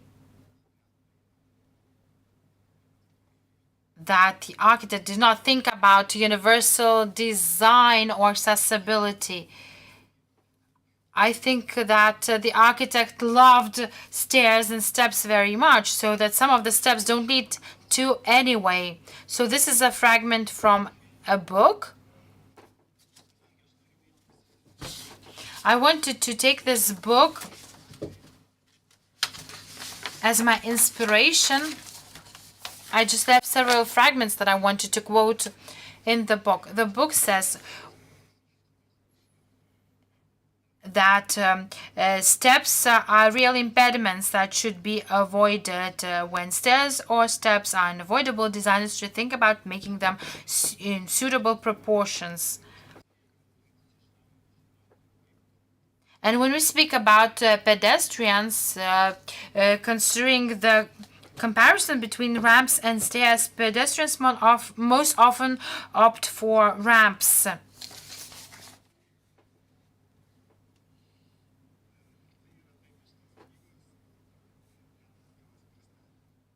Well, this is the picture from the book presented by Professor Gell.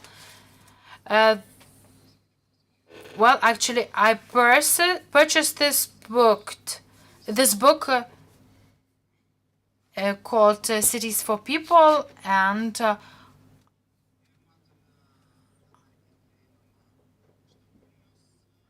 I see high heels here, a person in high heels, and also a new building in Lithuania with a pavement in cobblestone. This is not a heritage. This is just a design. I would like to give you an example. Well, this actually called huge debate. This is Kaunas Street, Vilnius Street in Kaunas.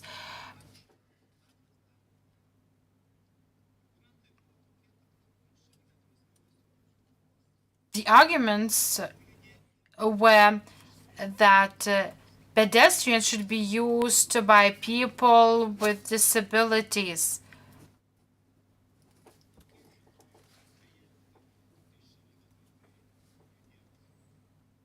But how could people move through these pedestrian lanes or pavements if we had cobblestones that are not even?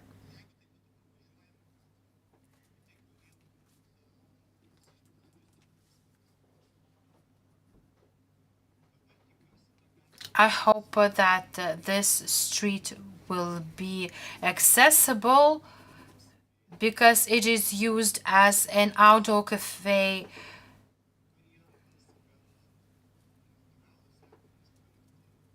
Well, this is an adjusted example when cobblestone is used, just a part of the design, and adjusted to be accessible to the users. Thank you. Thank you, Mr. Grigonis, for sharing some examples on the legal regulation and discrepancies in the legal regulation, as well as some examples. If you have any questions, please make use of the app to ask those questions. And before we throw it open for discussion, let's listen to our final speaker in this part of the session, Professor Gintaras Stauskis from Vilnius Tech University, Faculty of Architecture. The title of his presentation is From Regulations to Reality, the Perspective of Environmental Humanization in Lithuania. Please, the floor is yours. Thank you, Agle. Thank you, colleague, for a very interesting overview of the legal situation in Lithuania, which will give us some food for thought in revising the technical regulation of construction.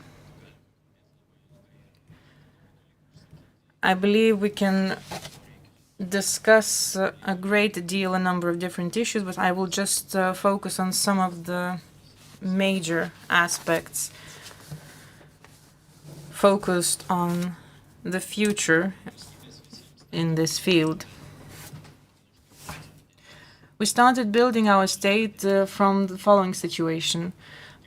In 1990, after restoring our independence, a small group of professionals, including representatives of people with disabilities, started developing the technical regulation of construction. an unimaginable task at hand for the people who were engaged in the process.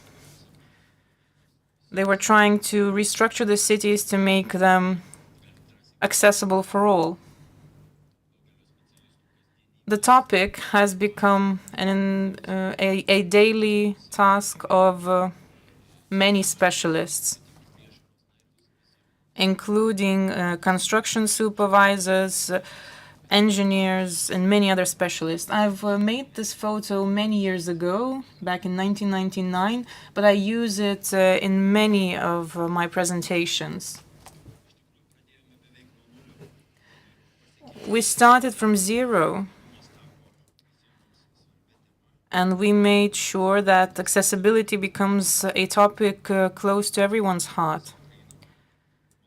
We're trying to make sure that our environment is pleasant, enjoyable to everyone, because this is important for all, for us, for our children, for our seniors, our parents, for those who are taking care of the sick or the elderly.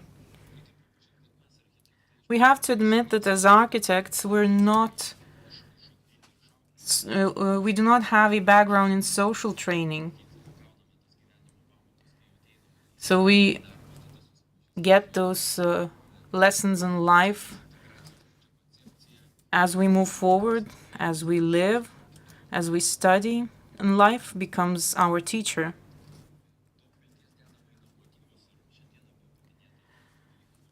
We invest a lot of hope in normative regulation, which, as has been said, needs amendment. This is quite easy to do. The minister simply has to introduce additional points into the regulation, and apparently the end result is achieved. But let's not forget that the technical regulation of construction introduces the lowest minimum standard that needs to be put in place. So we have to achieve the highest quality on the basis of the lowest standard. This does not guarantee that our projects will be completely 100% perfect following to the T the technical regulation of construction. The end result of our constructions is what matters the most, rather than full implementation of the regulation. And we've seen that people have very different needs, despite the fact that we have to deliver one decision for one project. So that's the most interesting part of an architect, having everyone in mind within one design.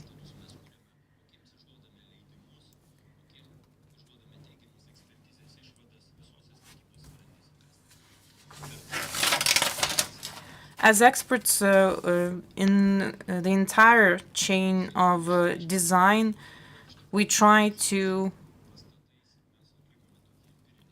put forward our opinions as professionals of different walks of life by having in mind every person within society.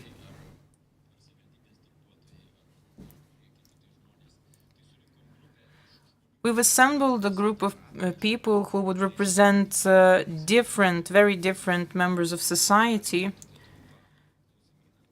We've drafted a questionnaire reflecting on the key requirements of the technical regulation of construction. We've selected a few buildings on the basis of their accessibility. And these experts who visited those buildings and assessed in practice the accessibility of those buildings presented their own assessment in terms of accessibility. When summarizing the results of this survey, we've seen actually exactly what we expected to see. We've observed that people's needs were quite different. Here you can see within this table how different those needs were, which only makes the work of the architect only more interesting. Those very different needs can be seen in very different fields. Let's take the slope, the degree of slope. Again, it can be treated from a different perspective depending on the group that's assessing it.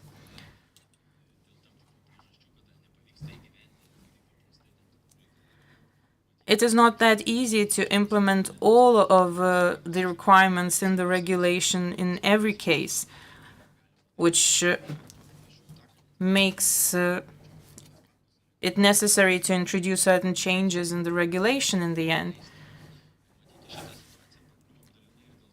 I believe we found ourselves in this kind of situation simply because we've transposed the international standard.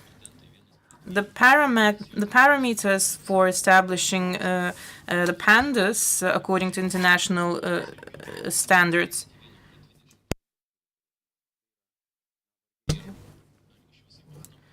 is 1/12. Everybody knows this standard, and we still fail to achieve this international standard.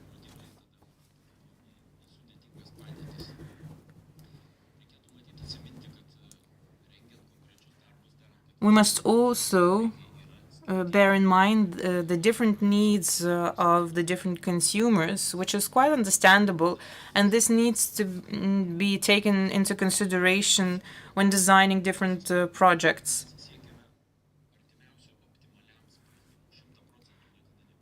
We're always seeking for a 100% universal design, which is not that easy to achieve. It is hardly possible to achieve it every time.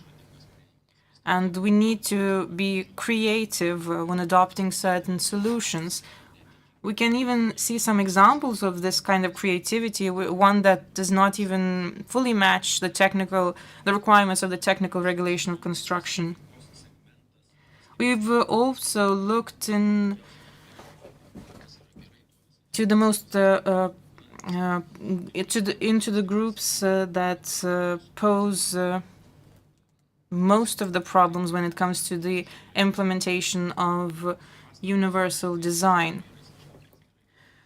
Apparently, we've achieved quite a significant breakthrough when it comes to ensuring accessibility in buildings, but when it comes to the sites of the buildings, there apparently we still have quite a lot of problems.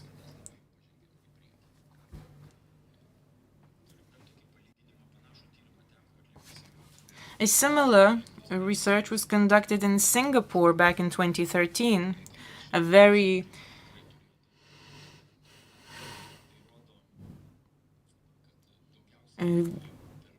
strong economy, as we may know, but apparently they've also achieved a lot in terms of environmental protection and use of materials that are environmentally friendly.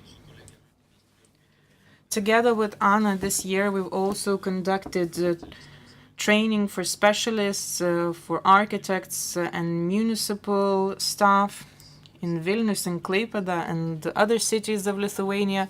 We've shared our own experience as well as listened to that of more than 100 people who took part in the training. We heard some pieces of advice as well as some observations on the failures that we still cannot fully address. People from the Ministry of Social Security and Labor have also mentioned that there are certain reservations established in the European law. I think the same should be applied when it comes to technical regulation of construction. In the training, people presented a number of different suggestions, proposals as to how we should fully achieve the implementation of the technical regulation of construction when it comes to establishing the criteria, the minimum criteria for construction. And I'm still surprised by some of the deficient examples that still find their way into society of the 21st century. Even if these kind of design solutions are envisaged in the technical regulation of construction, I believe it is quite reasonable, quite understandable that people with wheelchairs, those who leave their vehicles, they're forced to leave on the area that is crossed by vehicles, which is not that safe for them. And another example, just think about stepping on such tiles with wet shoes. That's not very safe.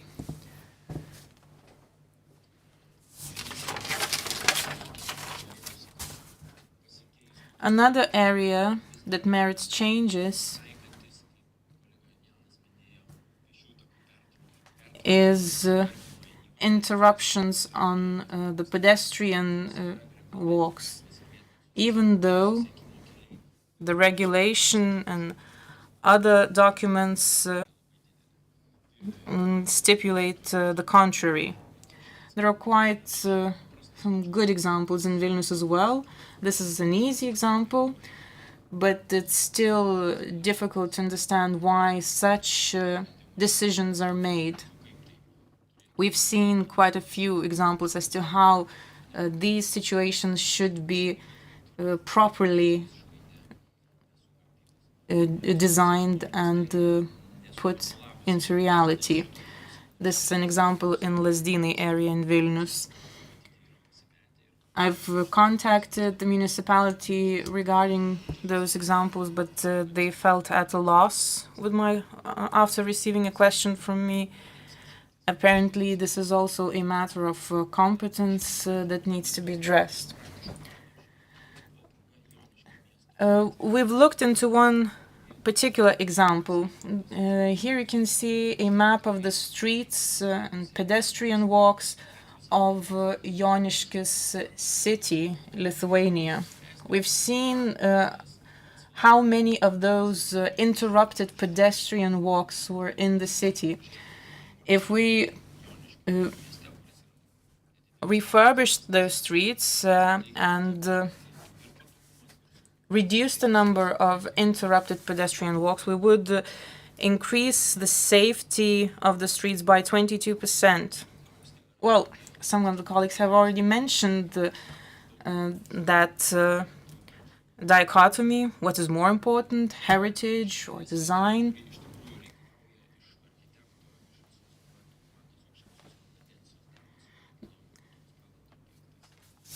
Selecting between the two requires highest expertise and competence. Architects are the ones that are those that are the most creative ones in designing. Here you can see Rokiškis manor and what kind of design solutions were adopted. This is another example from a conference center in Kaunas. We can see how the ruins were turned anew. The architect said that it was definitely a very difficult process, but in the consultation with all the stakeholders, the general agreement was eventually achieved, and this was all crowned into quite a successful end result. So we are talking about inclusion, universality, and other concepts today. And many needs have to be balanced when taking one decision regarding design. We're trying to follow the example of other cities such as Copenhagen. There are many issues that need to be taken into account in designing sustainable environment, climate neutral solutions, these are just but a few issues that are on the agenda of municipalities when adopting certain urban planning decisions. Experienced and trained specialists are the ones that put these things into perspective in addition to the available technology that needs to be also taken into account in the designing processes. Well, since we are looking into the future, making any forecasts is not an easy task to do. A future artist, I believe, will be the one with the big ears and big eyes, because he will be the one that will be forced to listen attentively. In the future family, I believe a 3D printer will play a major role, and technologies will enable us to use smart devices integrated within our own bodies. I believe we will not have to mark anything with a symbol of universal design.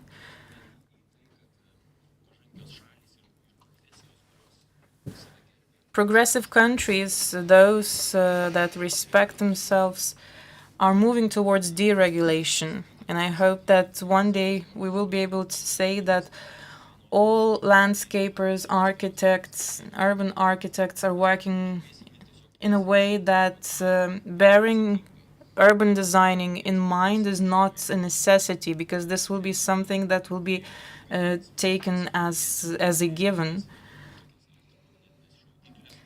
And in the future, perhaps we will be able to use such step climbers or such autonomous vehicles that will change the landscape of our cities, because this will mean that we will not have to have our own vehicle situated at our doors. Whenever we need a vehicle, will simply come and pick us up.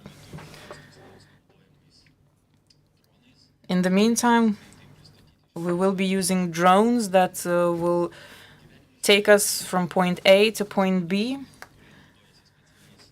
As life is moving forward, people who are using vehicles and using electric vehicles in particular, in the future, we will have perhaps charging stations that will be adapted for people with disabilities as well.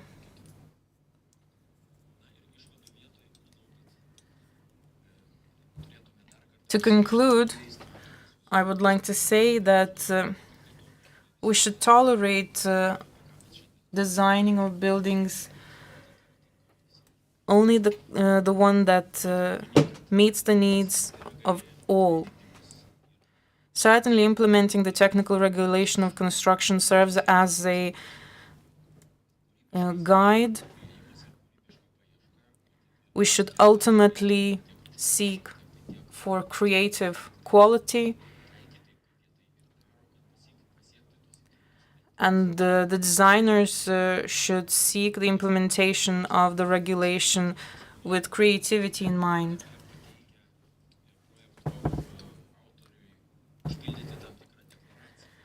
The authors of design must also declare certain stages in the implementation process and what kind of compensatory mechanisms have been adopted. I believe such declarations would ensure higher transparency in the field. I believe trade unions should be the ones that should be pushing this process forward, making sure that specialists are more aware of the novelties available in the field. Inclusion, I believe, is not a matter of fulfilling technical requirements.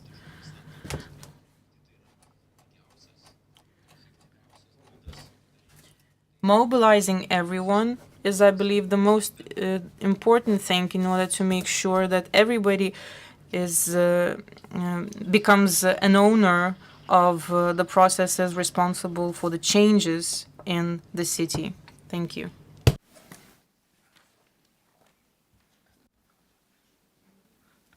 Labai ačiū. Thank you very much, Professor Stauskis, for your presentation. I also thank all the presenters for very interesting presentations that include recommendations and also some reprimand. Now let us begin the discussion on what can we do to make legislation work better. Can we look at it in a wider angle? My first question goes to Professor Jan Gill. You mentioned that Copenhagen started caring about humanization of city environment 6 decades ago. In your opinion, other cities, how long did it take them to do this, to follow the example of Denmark? And what were the obstacles or the advantages that helped the cities move forward towards this human-centered approach?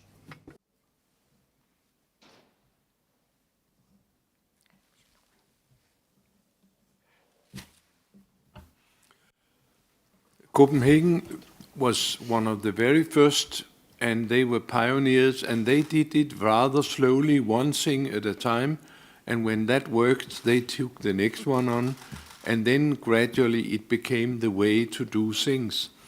I have worked with a number of cities, and some of them have been very, very fast, and also it's much easier now because we have examples of cities here and there who have done very interesting improvements for the human beings in their cities. So it's much easier to follow up now because you have examples. We saw in New York, in a very short period of time, there was a lot of improvements by Michael Bloomberg, the mayor.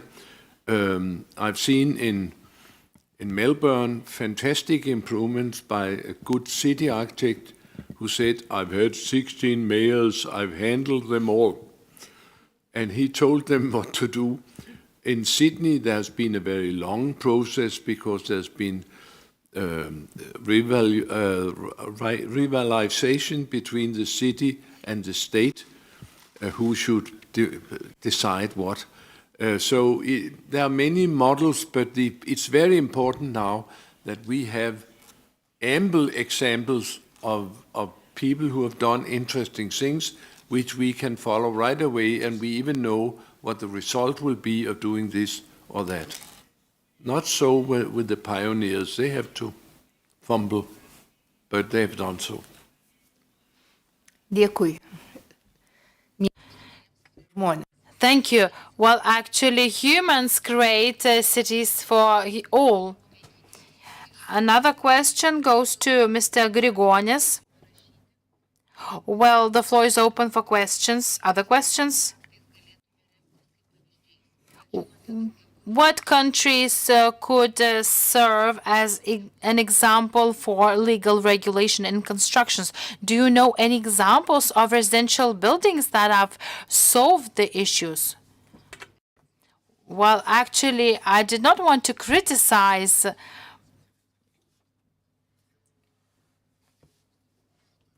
I think that no ideal recipe could be found. I like the new standard 17-10, also mentioned by Professor Stauskis. It gives no regulation on dimensions. It only gives situations and gives explanations on the situations, on some dangerous or key points that should be taken into consideration. And the same standard I've mentioned, the concept of accessible accommodation is given. So it gives the possibility to create an apartment that can be adapted for any type of use. So in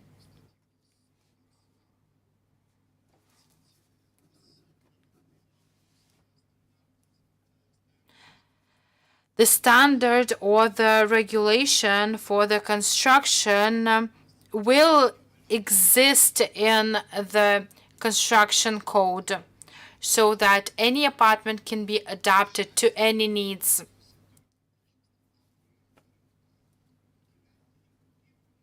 The implementation measures for the standard have already been prepared. I've looked through different regulations from Australia to European countries. The best examples around the world have been taken here. And we're not talking about centimeters or dimensions, but the most functional results of functionality. So if the regulation that is older is suitable, it could be taken as an example. We don't have ideal examples, but we have to take into consideration the foreign practice and also consider the Lithuanian environment and Lithuanian situation. Another question?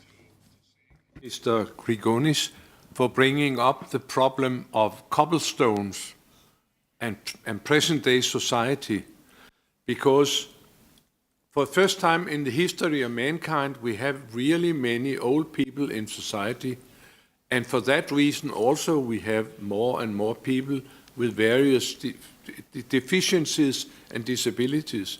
And there is a great conflict between all these elderly people and all the cobblestones which we had from the old days, and the conservatists in our cities will say, oh, we put cobblestones here and there, that's historic. But that doesn't fit to a society with 20% elderly people. So I think that we will have to reconsider cobblestones. We can make them very flat if we want. But cobblestone was the cheapest material in the old days, and then we think it's beautiful, it's historic, it is beautiful, but we cannot continue to use it all over the place with all these people, with all the demography we have now, with all the elderly people. So there is a severe conflict. I know of many, many cities which are discussing what do we do with the cobblestone, shall we continue with it? Or get rid of the old people, or I don't know what they do, but there is a very serious conflict between this cheap old material and the many elderly people we have now. Ačiū. Klausimas Gintarui. Thank you. Question goes to Gintaras Tauskis. What is the availability of research in Lithuania? What types of specialists actually make greatest influence on the quality? Well, we have articles where different results of research is published. The research shows the situation and the current state. While these are interdisciplinary pieces of research, we do not speak about physical parameters here only. And the analysis of the buildings shows that the contribution of city planners, urban designers is necessary. Thank you, Gintaras. We have a question to Professor Jan Gill. What do you consider as the best example? Or maybe I would add the second best after Copenhagen. Did you notice some good examples in Vilnius? Thank you. I cannot talk about Vilnius. I only last night and only for a few minutes. But the next 2 days I'll go around and take a closer look. Yeah, I would normally say Venice, but Venice is very good except for the bridges, where it's very difficult to get up and down of all the bridges. So Venice is very good except for the bridges. So it's not good. But And I really think that they've done very fine things in a number of Australian cities. They have sort of picked up very quickly after some of the European cities, and nearly all Australian and New Zealand cities have done quite well in making them much better for pedestrians and public life and people in general. And my point was that if we are kind to people, we are kind to everyone. We can still do more, but that's a good step to start. I would not be able to pinpoint a city. I've just been in Sydney. They have some good things and something which they haven't corrected yet. Dėkui. Thank you. Question goes to Egidijus Grigonis. Which part of the chain in the process of construction and design can be seen as most problematic? I believe that design, I do not know how many architects we have here. Well, I have the impression that architects have some kind of aversion feeling when we speak about accessibility. Well, maybe this is my impression about this. And I will use my opportunity to ask a question. Professor Jan Gill, you present an example in your book from Beijing, where there are 3 elements: steps, elevator, and a ramp. The steps are nearly empty. And why people love stairs so much, even if we have space for some other more convenient solutions? Why do people stick to stairs still? They don't stick to stairs if there's a choice between a ramp and a stair. They will always go for the ramp, because by the ramp you can keep your mode of walking and you don't have to use new muscles. So when you have the proper choice, people will select the ramp. And I think that stairs are much more loved by architects than ordinary people. I have an example. If you know some people living in 2-story houses, there will always be some heaps lying on the stairs which shall be taken up next time somebody goes upstairs. If it was on the same level, you got go in and put the stuff. But if it's on next level, you put it out on the stair to take up next time. And if you have the washing machine in the basement, you open the door to the basement and throw your washing down for you to pick it up next time. People hate stairs. And architects love it because it's beautiful with the light and it's sharp and precise. I love the Spanish stairs in Rome, but that's one exception. They're quite nice. I think also it just depends on the user and what they're using as a mobility device. Stairs that have a low riser, that are very thick, work well for people who have walkers, and it's because the center of gravity is the hips.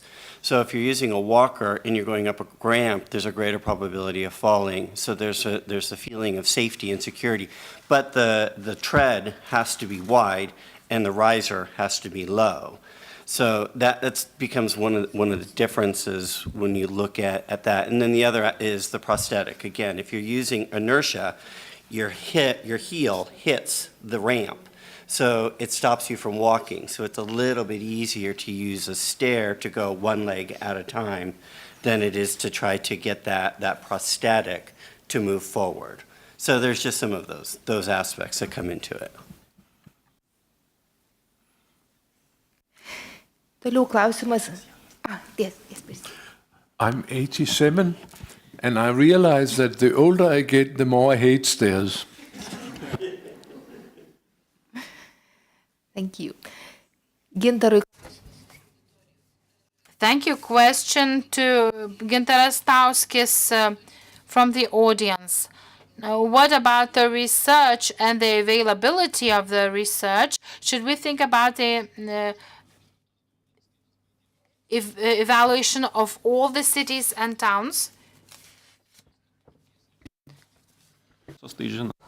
Yes, we did consider about making the results of the survey available to other public institutions, let's say the medical clinic here in Vilnius, because information on the use of stairs, for instance, they would find it useful as well. Thank you. Another question to Professor Jan Giel. What best experience could apply Vilnius on the basis of walkable city approach in order to make sure that the old town of Vilnius becomes more accessible for the people?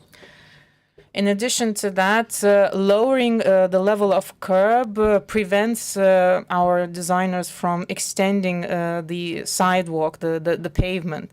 So how can we ensure that our old town is more accessible to the people? I did present in my presentation, and also in the book I mentioned, there is a list of, there is a toolbox with a number of keyword lists, and I think that these lists have been made over many years to enable city councils or mayors or planning officers to go out in the city and see how many of these things have been observed and how many of these things can still be improved so that the city will be more accessible. And I always take this starting point, make it accessible for all, and then also it will be better for those who are old and those who have disabilities. We can always start with everybody, and then we can go further on with special groups. But the ordinary quality for people in cities are certainly not acceptable, and that's where I have started. There's so much to do with the ordinary situation, which we can do, have to do anyway. Jeigu čia kaip ir tęsinys būtų, toliau iš audio. This is sort of a continuation of the question from the audience to Gidius. What about the need for green areas in the city, and bearing in mind the people with disabilities in particular? I believe we have not only Vilnius in mind, but also other cities. I'm not sure about parks, but let's say the reconstruction of one park in Vilnius. I've showed you the example of the stairs leading to nowhere. As for Vilnius, I can give you one example. A fairly recently reconstructed street near the town hall, close to the Swedish embassy. During the pandemic, I had to use that street, and I felt like bring back the pandemic, because the worst solution ever was reconstructing that street. And I can give you no examples regarding parks in Vilnius. I'm sorry. Thank you very much. Since our discussion is coming to an end, my final question goes to Mr. Stauskis, although I believe I should present the question to all. Well, imagine pupils sitting in the classrooms at schools. One of them will grow up to be an architect, another will be a businessman, another one a lawyer. God forbid any of them becomes a person with disability and gets engaged in a humanizing environment for all. What could we teach all of them? What kind of knowledge should we hand over to them, so that we don't need this kind of discussion in the future? Well, that's a very broad question, I have to say. I believe we've covered many of those aspects today, and we continue talking about that. I mean, I believe the main point is to demonstrate to those young people the variety of the people that exist around us, the variety of services, the variety of decisions, and demonstrate to them that we should treat everything with creativity so that everyone is granted optimum opportunities for pursuing their life, irrespective of the walks of life that they end up in. They will find their own way eventually, and everything will depend on their own decisions. We just have to guide them. What would you add to that, if I may ask? Sorry. Aš galiu paantrinti Gintarui. Well, I could only add in saying that everything starts from the early age, from kindergarten. Inclusive education introduces a different approach, making sure that people with disabilities do not look like people from a different planet, because whenever we're engaged, people will get in touch with this kind of diversity that exists in reality. I would also like to add in saying that I try to be an optimistic, and I hope that one day we will not have to talk about raising inclusion and engagement, because this will be a natural process that would begin from the early ages of life, and this will simply become a norm. No separate technical regulation constructions will be necessary, because this will be quite natural to include universal design in the designing processes. Thank you very much, and those of us present in today's conference, as well as those students of design and architecture, I believe that this knowledge will be gained through your current experiences as well. Thank you very much, and now we will have a lunch break, and let's come back at 20 to 3 for the continuation of the session. Lunch will be served on the first floor. Thank you very much.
Tai sveiki sugrįžę į Welcome back to session 3 of the conference.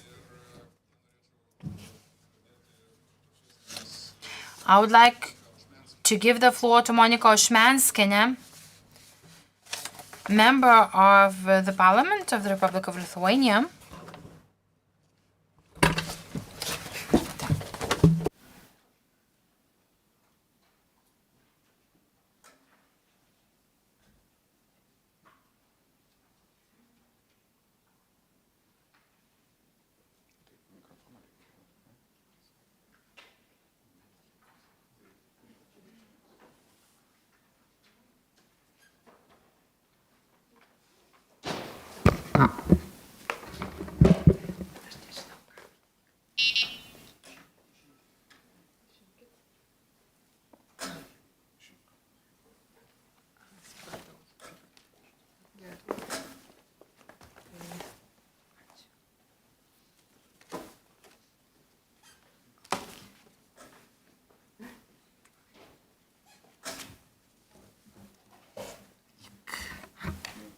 Taip, tai aš norėčiau įteikti padėkas, 4 padėkas. Ir pirmoji būtų. I would like to hand in the certificates of appreciation right now. And the first one goes to Agne Viete for contributing to the organization of a scientific practical conference. Thank you very much to you indeed.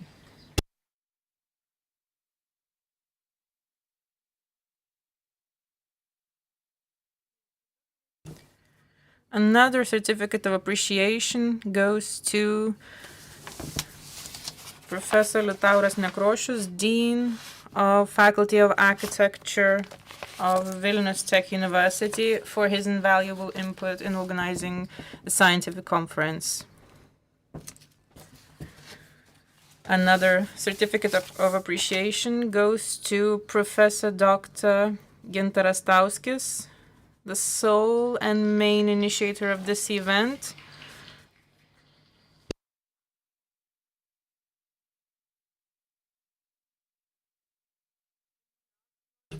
And last but not least, another certificate of appreciation goes to Ms. Eglė Bogušinskaitė,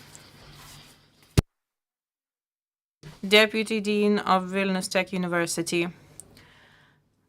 And let us continue the conference in the same vein. Thank you.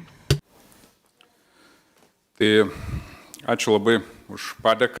Thank you very much for your appreciations. It is always a true pleasure and honor to take part in the events taking place in the building of the Parliament of Lithuania.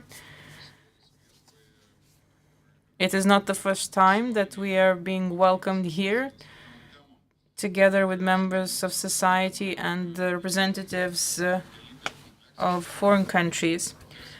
Today's debate merges the experience of different professionals. As architects, we take the pleasure in taking part in these kinds of events.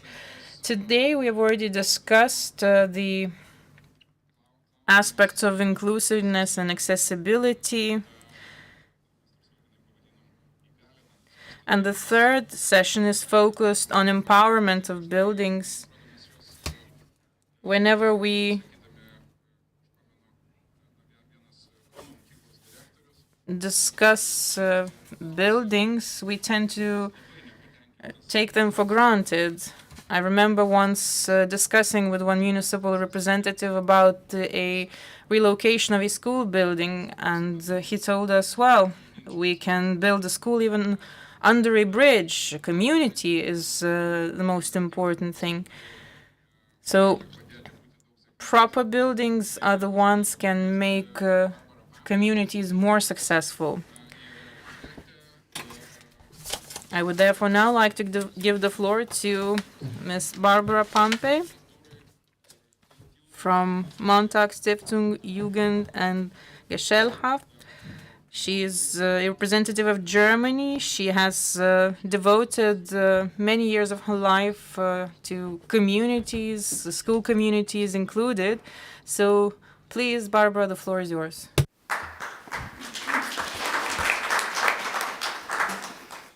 Thank you very much. I will continue now maybe what Jan Gehl said to us this morning, that and more focused not on the city on its whole, more focused on school buildings, which are also public buildings or public spaces. Maybe quickly to our foundation. I'm an architect and director of a foundation called Youth and Society. We are a non-profit independent foundation, and we are committed to creating an everyday world for children and young people that offers equal opportunities. And we have like 3 areas we are working in, and we are operated foundation, so we are not only writing and saying, we are also doing pilot projects. So the 3 areas we are working in is inclusive all-day education, education in the digital transformation, and the so-called pedagogical architecture, where education and architecture comes together. So I will quickly tell you something about the framework. So what is the situation in Germany, or maybe also a bit globally? We heard a lot today about the situation in Lithuania.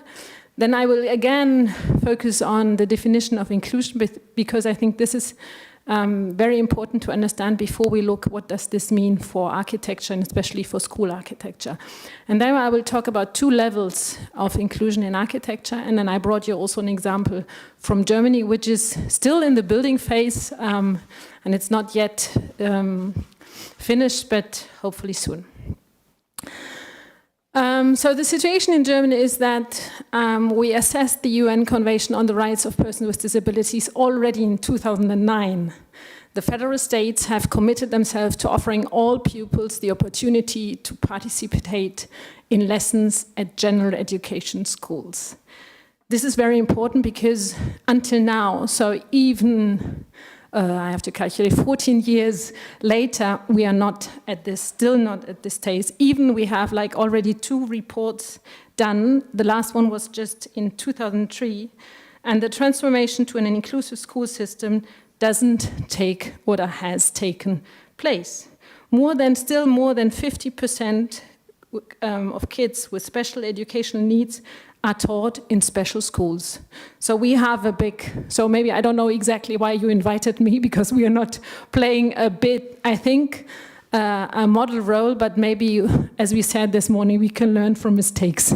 So maybe I can give you an insight that, and maybe you can learn also from our mistakes. And another frame is also the Agenda 2030, which is for all of us applicable. And the 17 Sustainable Development Goals, there's one, if you look at all these goals, you will find inclusive is one of the most used words. And then especially we have the SDG number 4, which says, ensure inclusive and equitable quality education and promote lifelong learning opportunities for all. And especially there are also means of implementation in this goal, which one of them is build and expand educational facilities that are child, disability, and gender sensitive, and provide a safe, non-violent, inclusive, and effective learning environment for all. Maybe here again, what does inclusion means? So we have one about these exclusions, so people are really excluded of anything. And then we have this separation. Okay, they are in a group and they have special rights, but they are not included. And then we were talking the last years in Germany, and sometimes now still we talk about integration. So for example, in school, this means there is a special need class in a school, but they are still separated and they are not included. So our aim is the right graphic, which means they are really, everybody is included and has the same rights. Maybe again to the really broad definition of inclusion, Kerstin Reich, which is in Germany, a famous educational expert from university, and he defined 5 standards of inclusion which should be taken into account. So first is practicing ethno-cultural justice and strengthening anti-racism. The second one is establish gender equality and exclude sexism. The third one is allow diversity in social lifestyles and prevent discrimination, including in sexual orientation. The fourth one is expand socioeconomic equality of opportunity. And the last one, the fifth one, is creating equal opportunities for people with disabilities. So you see the last one with people with disabilities, one of the 5 standards of inclusion. So if we talk about inclusive design or inclusive education, we have to even talk about more. So what does this mean for education itself? Inclusive education means that all people can participate in high quality education and realize their full potential. Neither gender, social or economic circumstances nor special learning needs should prevent people from developing their potential. So if we look at architecture then, so if this is our framework we are talking about of inclusive education, and then our goal is to realize inclusive education in school buildings, what does this mean for school buildings? We talked already this morning a lot of accessibility, but I think this is only one. I mean, this is big enough, as we saw this morning. The task is big, but it's only one of, in my opinion, 2 levels. So accessibility is about movement areas, opening dimensions, guidance system, operating elements. I think we saw a lot this morning already, and which is also done by building regulations. Or, as we said today, does it really have to be mentioned in building regulations, or is it more like we have to think about it and we have to get into discussion about this? The second one, which is very important for schools, is to support for heterogeneous group, to see really the chance in the heterogeneity of our young people and children. And this means that we need a variety of rooms. The classroom is dedicated to only one activity. And this means everybody is doing the same. So if we have a heterogeneous group, the classroom is not the model, the only spatial model we need in schools. So we need a variety of rooms and atmospheres to enable different learning and teaching settings. And also things like smaller units might be a good idea to think about, because a lot of children also have a big problem with these big schools and units, and they need orientation. So also this is a measure we have to think about it in designing schools. In Germany, we have, for the first point, the accessibility. We have a so-called DINOM, exactly as we heard this morning. It's a European regulation, and in Germany it's part of the building regulations. So if you build a new school, you have to use it. So there's no question if you want or not, it's there, and you have to respect it, and it's about accessibility, so lifts, but it's also about, as we had this morning, to mark glass, to have like the door openings on the right side. So everything, this is regulated. So if you build new, you have to implement this regulation. And additional, as you can see here, we have several guidelines on a national level. So the left one is on a national level, where with a lot of pictures and text, it's explained in different levels how to realize and what does this mean exactly for designing. And then we have also on a more local level also several guidelines. So I would say, like, from the regulation and guidelines point of view, there's everything there, and we can build only accessible and inclusive buildings. But on the other side, as I said, and this one is more difficult to implement, is the other requirements we need. So the requirements of inclusion are also changing the educational space requirements. So not only like building regulations, it's also about that we need spaces and rooms which are which help the people with any special needs to get along in normal or schools which are for everybody. So we did a study on that, which is this book you can see here. It's available in German, I'm sorry for that, but thanks to KA, I think everybody of you should be nowadays. You can read it because KA will translate everything. And we try to show with this book, we examine 10 examples of school buildings and we try to show how they transformed the inclusive requirements into school buildings. And I brought one project, one really new project we are working right now, which is in Weimar, in the eastern part of Germany, and it's a Jena Plan school, so with a special pedagogical system. And what you can see here is one of the inside view in the school. So as you can see here, it doesn't really look like a school. So it's more like a lively, in Germany, we are talking now about school buildings as Lebensorte, so spaces to live in. So it's not only not teaching and learning. Teach plus learn is live. So maybe just shortly to the pedagogical concept of the school is like they teach in core groups with a mix of age. So you have in one class you have students from 1st to 3rd grade, so they are like 6 to 9-year-olds, and then 10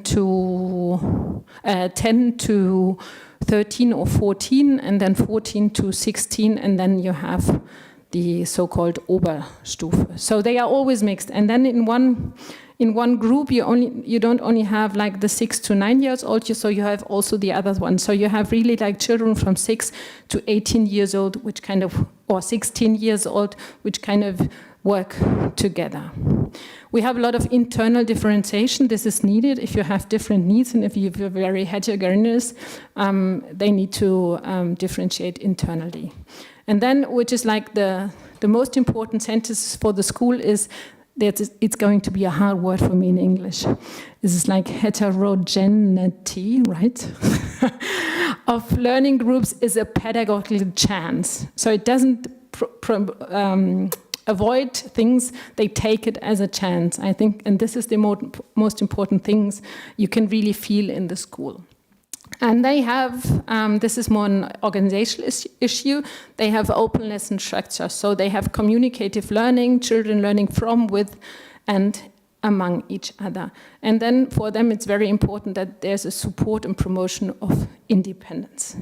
So this is kind of the pedagogical concept of the school. Now, this is the situation. This is what you can see, the green area with all the trees, this is the site. And the former building is still there, you can see in the middle. No, it's not working. I'm too far away, I'm sorry. But in the middle you can see one of the former school buildings. We had to tear it down. Because as you know, these kind of buildings, probably you know, have big difficulty with accessibility. So you have stairs and stairs and stairs, and you have stairs and you reach one classroom, or only 2 classrooms, and you have to go to the other classrooms, you have to take stairs again, and there's no lift anyhow. And so this is the structure of the school. So regarding inclusive education, so only the aspect of accessibility is not fulfilled. So this is the new design now, as you can see here, the site. And we decided to build 3 blocks, like 3 buildings, and 1 sports hall. The sports hall is the existing one, and we were just renovating in. And the reason for building 3 buildings was that we thought, even if this is because we need then 3 lifts, and we have 3 staircases and stuff like this, so it's more than building 1 building, but the advantage is that afterwards you can use, if things change, you can use also the buildings for other stuff. So it can be also housing or office building or whatsoever. So it's more adjustable and more sustainable looking to the future. And one big thing was like regarding the accessibility, because this is on a slope, the buildings are on the slope, was a really barrier-free accessibility for everybody. So just don't have like a way for, I would say, normal people, and then another way for the one with the wheelchairs or any disabilities. No, just give one access for everybody. So the architects, or we all together designed, or we decided to have this 3% ramp to access all the buildings for everybody. And then we have, of course, lifts at the entrance of every building to reach the floors. And what was also very important, not to look only at the buildings themselves, also at the landscape. So make the free areas also accessible for everybody, because the outside area, the outdoor area, is as important as the indoor area, especially on this side. So this is one of the learning houses, and you can see we have like flats. There's always one flat for like 3 core groups, so 3 classes kind of with 25 people. So in each floor we have like 75 children or pupils plus the adults. And the idea is that each core group or each class have a home base. So there's an area which is dedicated to the class, but it's open, as you can see there, it's open up to the rest of the kind of apartment. We call them learn lofts. So it's open. So they have their base, but they can also use the other area. So the other area you can see here is shared by 3 classes. So this gives the opportunity that you can have different atmospheres in different spaces. So you have more quiet spaces, you have, here you can see it with the kind of first suggestion for the furnishing. And what is very important also in an inclusive school is like good acoustics. And of course, the good acoustic is more difficult in an open learning landscape than in a classroom. So we had to look at it very precisely, and as you can see, there are several elements creating kind of good acoustic and kind of acoustics islands. So on the one side that you can hear good, but also that you're not disturbed by, I don't know, noise by the others singing and stuff like that. So this is very complicated or not easy to solve. And also we decided, because everything is kind of open and we didn't have doors, so we decided to have 2 small rooms which are isolated from the rest. So there's really a place where you can get back where it's still and calm, and which is insulated from the rest of the space. And what is very important also is not only the acoustics, also the lighting. Because normally in schools we have a very homogeneous lighting, which is sometimes not easy, even for everybody. Because sometimes in the evening or sometimes in the morning, you don't want to have like 500 lux on your table. It's more cozy, and you can focus more if the light is like really focused, for example. And there's also a study from Denmark. Yeah, they said that focused light makes it easier for kids to focus on something. So what we developed here is like a convertible lighting. So you can change the lighting.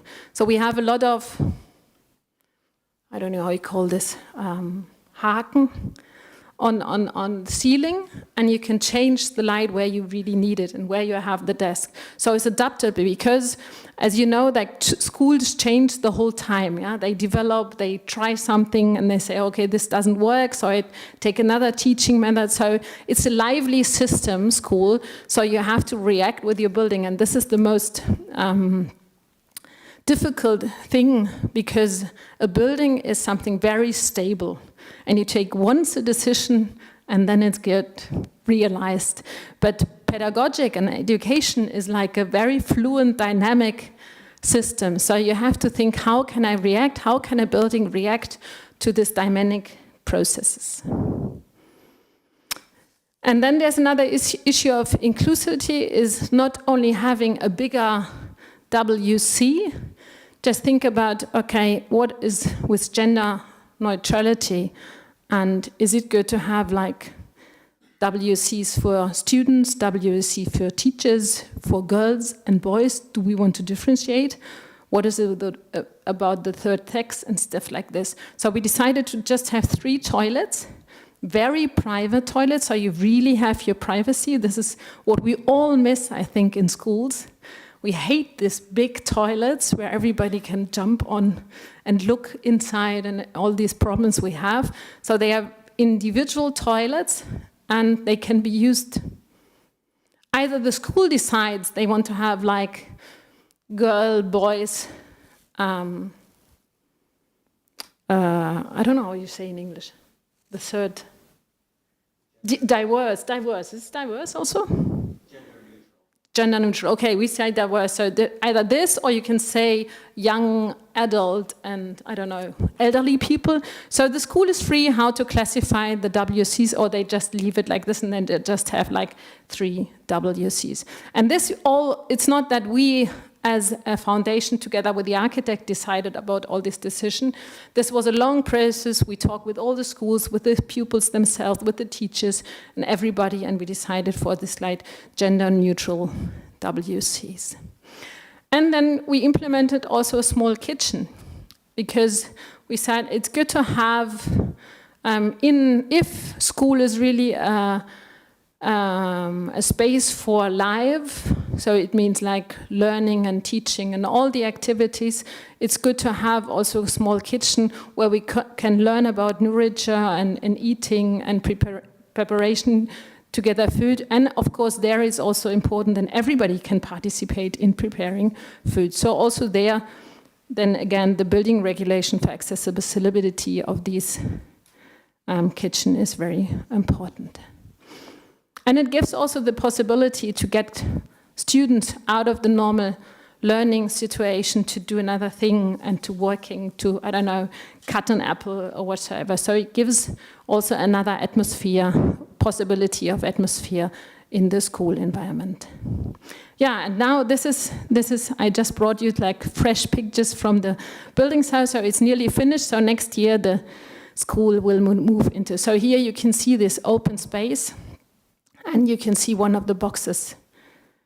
And what is really nice is like the relation to the nature, because you can look through the whole unit. And this was also an aspect we talked about it, how big this apartment should be and how many students should be in one unit. And we said it has to be under 100, because if a group of 100, then you know each other, and there's a kind of social control, and you still feel like home. It's like a... And then when it starts getting more than 100, you're part of the system, but you don't know each other, so it's being hard to identify with this group. And here's a picture of the building site itself. And if you're more interested in what we do right now with this project is to kind of share our knowledge on all the aspects I showed you and even more. We share this knowledge on an online platform, so if you want, you can scan in the code, the QR code, and you're on the website called Schulbau, so school building open source, and you can find all the images, you can find all the plans there, you can find all the simulation there, you can find the accessible concept, the inclusive concept there, so everything is online, and we want to share the knowledges, and even we explain in detail how we got to this decision and how we deal with all the regulations. So again, this is in Germany, so we are not, right now we are not internationally enough, but I think you will manage to translate. So for my conclusion today, I think good school architecture does not make a good school. I'm an architect and it's very sad, but the most important issue is the education itself and the pedagogical attitudes, such as working in multi-professional teams, as well as sufficient resources and appropriate areas and rooms. And this is the role of our architects. So it's only one of the points which are necessary for inclusion, but also to ensure appropriate acceptance by all those who are involved. These are the most important things. And then I have, I'm at the end of my speech, but I have a good news, and I'm super, super proud and super happy, because this book we wrote 10 years ago, and we reworked on it 6 years ago is now translated into Lithuania, and it's for free for every teacher, and then this is done by the Ministry of Education of Lithuania. So thank you very much. The German ministry didn't do that until now. So thank you.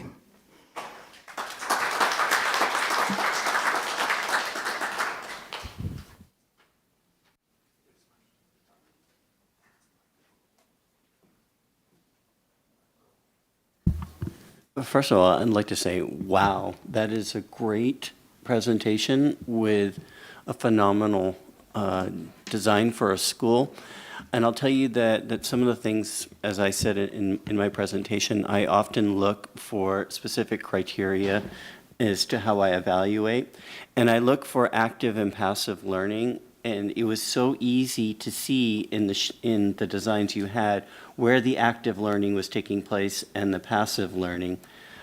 Even like just the posters that you had, that you showed on the walls, and how those posters could be dynamic to change out. The other aspect that I really liked was the fact that you included visual, auditory, and kinesthetic learning. So many schools are neglecting kinesthetic learning, and the whole notion of baking can be coupled with teaching chemistry. So oftentimes a lot of students are afraid of chemistry or microbiology, but you're able to take a class like cooking and introduce them to the concepts of chemistry, and no longer is it scary, but rather it's yummy. So I really want to compliment what you're doing, because I saw so many wonderful things that are being done with that. So kudos and keep up the good work.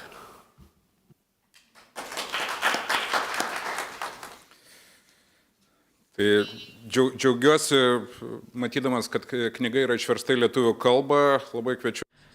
Well, seeing that the book was translated into the Lithuanian language, I would encourage everyone to make use of it. And I would also encourage everyone to support another initiative. Around Inclusion was another initiative presented by Barbara, which is a very important one in our own local context. Hopefully it will also be translated into the Lithuanian language as well.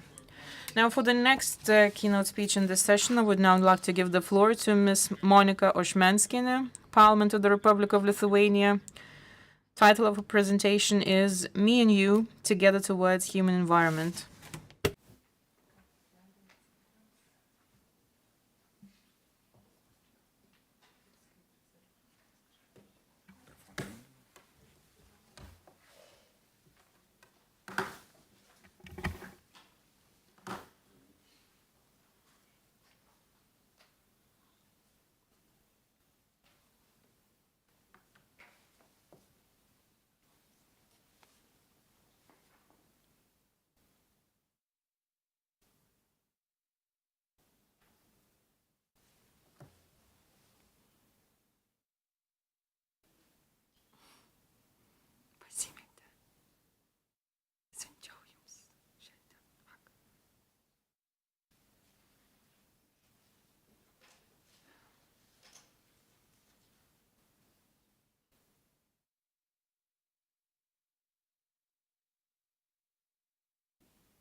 Tai sveiki visi, kol skaidrės deda, prisistatysiu, esu Monika. Good afternoon. Let me introduce myself before my slides are put up on the screen. My name is Monika Ošmenskienė. I am a member of the Seimas. I am the chair of the Seimas Commission for the Rights of Persons with Disabilities. Before becoming member of the Seimas, I was an ordinary member of society. I was an observer. I was observing the situation from the comfort of my home through the screen of my computer. When Lithuania became member of the EU, European funds flooded, so to say, Lithuania. Buildings were being constructed with those funds. We were used to complaining our historic past and the Soviet Union and its occupation for certain architectural decisions. However, in the reconstruction of some of the buildings, accessibility was not achieved for people with disabilities. This was really infuriating. And one day I said to myself, well, okay, if nobody's doing anything, I guess I should pick myself off the couch and do something about it. So my first step was joining a group of very active people with disabilities, an association for people with disabilities. I joined their ranks and I focused on the issue of accessibility by contacting various project developers and saying to them, well, look, your project will not end up in achieving full accessibility for the people with disabilities. To my surprise, as an ordinary citizen back then, my opinion as an ordinary citizen was taken on board by the architects. They changed their designs in view of my suggestions. So I soon came to realize that those things that are being done in a faulty manner were not done on purpose. This was due to lack of understanding or certain systemic loopholes. I would like to share with you some of those projects with you. One of them was the reconstruction of the Lithuanian National Drama Theatre.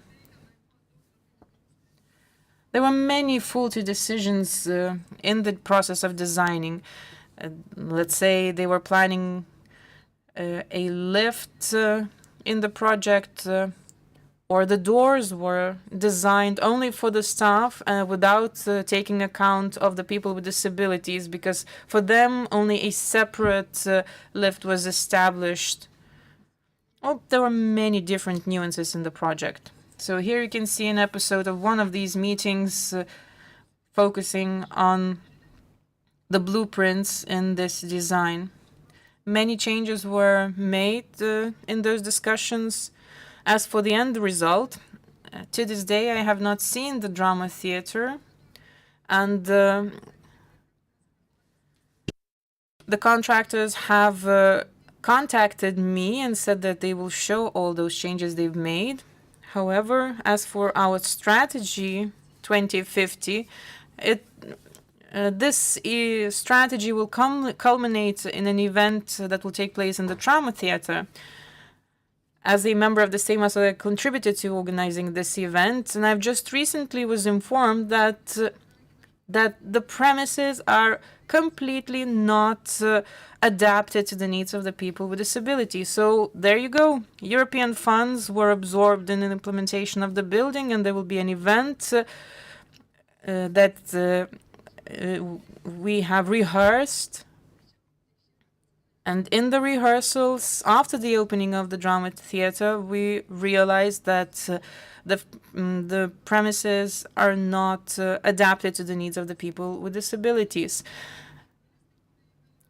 Many people with different needs enter the building, including journalists, actors, and visitors.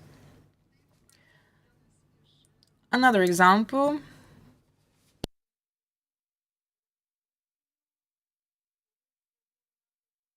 Vilnius Congress Hall. There are a number of different lifts designed in this building for people with disabilities. The front rows were reserved. No elevators were designed in the beginning. The entrance to the stage was not well thought initially. In our meetings, the architect claimed and argued that none of my proposals were doable. Eventually, we met, and the architect said, well, Monica, here is what I thought of. And indeed, many changes were made. This autumn, I was invited to see the end result. They were concerned about some of the suggestions. They thought that some of them will not be doable, but they managed eventually to achieve For instance, there was a huge door next to the elevator, and the elevator was meant for the people with disabilities, but the door for leaving the elevator was too wide. Well, these were just some of the aspects that were not taken into consideration initially. Acoustics, again, was another issue.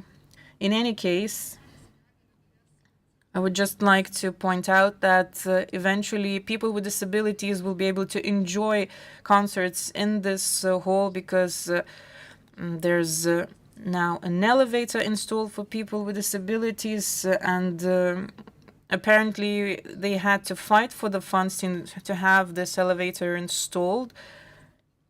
The building is quite tall, so an elevator was definitely needed. It is now possible for people with disabilities to access the stage. There are some poor projects, poorly made projects as well. But the ideas of accessibility are just entering our arena.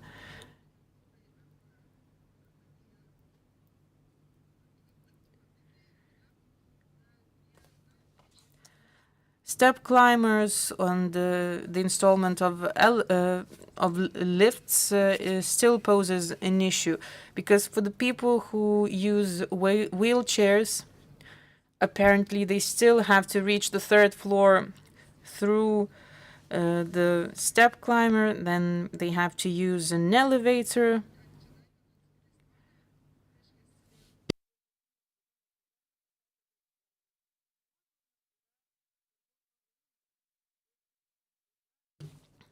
There was also a very interesting story regarding the lifting platform, because the fire department warned that there was certain security safeguards that need to be taken into account. So in any case, we had to address certain emerging issues in due process. Eventually, I realized that some of the problems are related to certain systemic changes that need to be made. So that's when I realized that I have to enter politics and try to introduce changes from the inside and influence, to speak in the terms of the youngsters, somehow the politicians. So soon enough, I joined the political movement, but in return, I was told that, you know, Monica, as politicians, we can do that, but why don't you do the same thing? Why don't you become a politician? So that's when I returned back home and thought about that. And I came to realize that why not? Why not try and change something myself? So that's when I finally entered the Vilnius City Council. And after becoming a member of the City Council,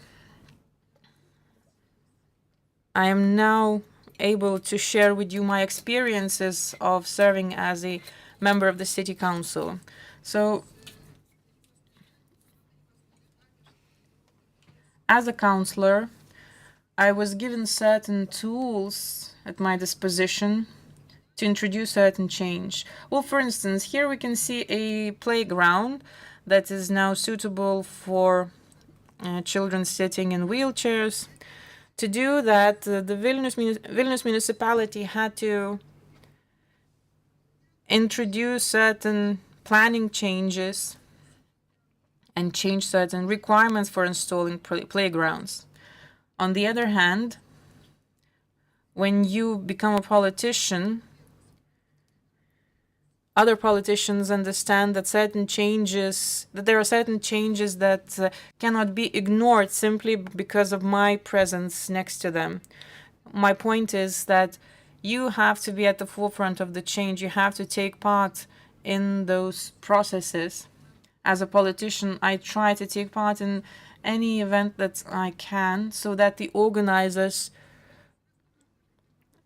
could be faced with those issues that people with disabilities are forced to go through. And I hope that those kinds of encounters or inconveniences forced the organizers of those events to rethink those events for the future. Another example is the beach in Žirmūnai area in Vilnius. It's one of the environments where people can access the environment. Swimming there perhaps is not recommended, but there you can also enjoy barbecues, walks in the nature, and so on. Now, this is another situation that is related to the town hall of Vilnius. St. Christopher's Awards are being handed out annually in Vilnius. As counselors, we receive invitations informing us that the event of awarding the awards will take place in Vilnius Town Hall. When I receive the invitation, I say, well, thank you, but how will I access the building? I realized that I will not be able to access the building whatsoever, so eventually I told the other politicians, will you be able to take part in the event without my participation there as well? If we belong to the same political movement, do we share the same values or not? The awards were also organized on behalf of the mayor, and mayor was the leader of my political movement. So, in other words, I put the entire political group of mine in a very inconvenient situation. And I said that I will definitely not take part in the awarding ceremony if I am carried to the different stories of the building. So the mayor eventually told me, okay, Monica, got it. I will make sure that you'll be able to take part in that event.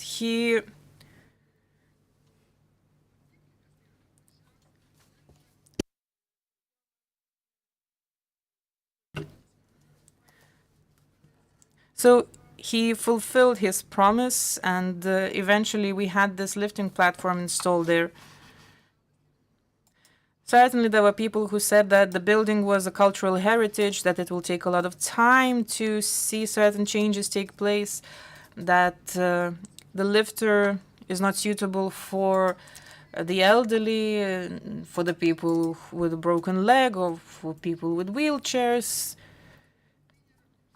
that it's not a universal solution in the end, and not an acceptable solution for the building that is the town hall. So within 1 month, I've received some photos via email informing me that there will be an elevator eventually installed in the building. So I'm happy to note that now people with disabilities can access the building and enjoy the events taking place in this building. Science Square, another project in one of the high schools in Pilaitė area in Vilnius. This is an example of universal design, but this is not how it was planned initially. That's how it was designed initially, which put me into a state of shock once I saw it. I told the people, you know, children will take part in this event, so what about the children in wheelchairs? Will they be forced to sit on the ground floor and observe everything from ground up? And the architects took my decisions on board. They amended the design, and they've introduced universal design elements, and this is the final picture from the opening ceremony. I also managed to suspend some very poorly designed projects. This is the tower in Šnipiškės area. In some 2005, 2006, this was a rather viable project. And when it got into my hands, I was really appalled. I could not understand how come this kind of project was being designed without bearing all members of society in mind. Eventually, this design ended up in the drawers of designers, but when I became a counselor, this project, the implementation of this project moved forward. After realizing that this project could become a reality, I said no to it. It's not possible to have this kind of project implemented with the European funds, which are conditioned on reducing discrimination among, to mention just but a few requirements. I managed to persuade the community as well as other counselors, because I believe that this was a really bad project. So it was not implemented in the end.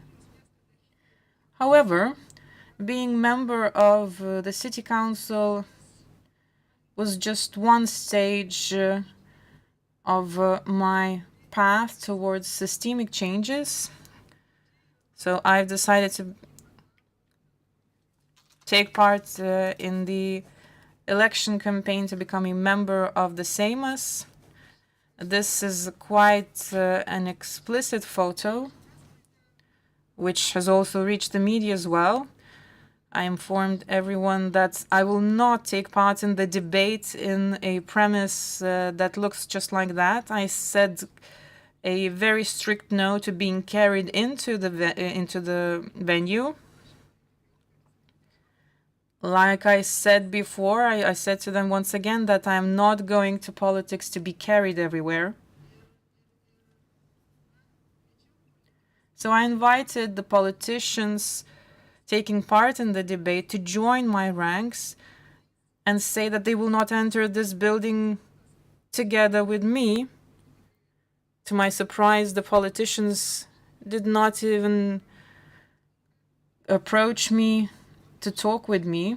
They said that via mediator that I was just being unreasonable. So the organizers of the debate had to think about the situation eventually. Another very characteristic picture from the inauguration of members of the Seimas. As you can see, people standing in front of the Parliament of Lithuania. Everybody is standing on the right, on stairs, to collect their badge of a member of the Seimas, as I was left on the left without the possibility to do that. As for the work in the Parliament, here you can see a design for a rostrum that takes account of the principles of universal design. Among my first tasks as member of the Seimas,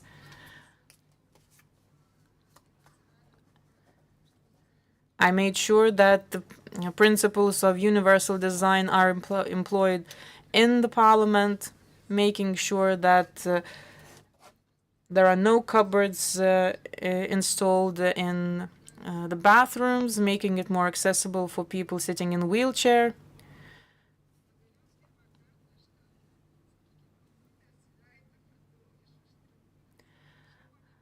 When this kind of rostrum was put in place, I was told, well, for the first time, people can see my face whenever I take the floor. I told initially to the people, just take a look, how will I be able to speak if nobody can even see my face behind the rostrum? So the architects designed the rostrum. We've discussed some bad decisions, architectural decisions in the Seimas.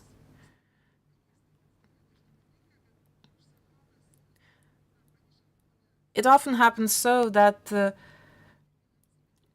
one that commissions a certain design is the one that introduces the majority of those hindrances to accessibility.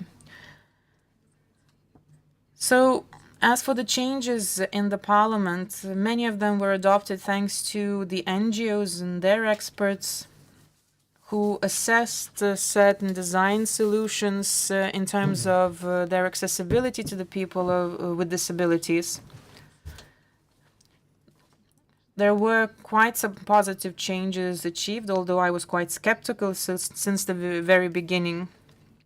And although results are to be delivered on those changes introduced, I believe we are nevertheless moving in the right direction. In the expertise of the project, any changes that are made must also go through a certain review by experts. Making sure that the environment is accessible is now considered to be a public interest that needs to be defended. In addition to that, secondary legislation now includes additional provisions pertaining to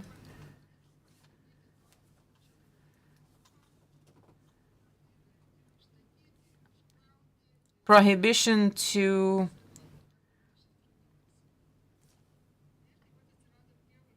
eliminate any hindrances to accessibility. What is still missing, though, and I was consulting legal advisors from a legal advisors company, what needs to be improved. So I was informed by the legal experts that an expert on accessibility needs to be employed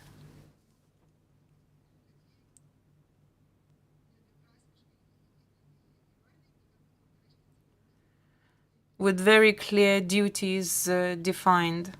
So this is my next task as a member of the Seimas. As for the future, regarding monitoring of the implementation of the principles of accessibility, we're living in the year 2023, which is dominated by artificial intelligence. We all know how powerful this tool is. However, it is nothing without society and people behind it. It is such a powerful tool simply because it is being trained and taught by the help and assistance of all of us.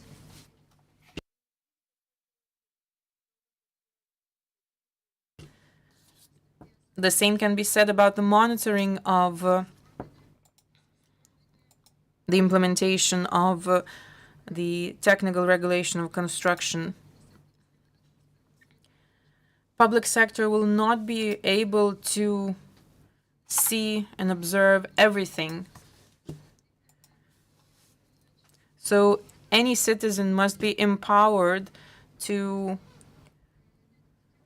monitor any deficiencies, to verify that through easily accessible urban plans,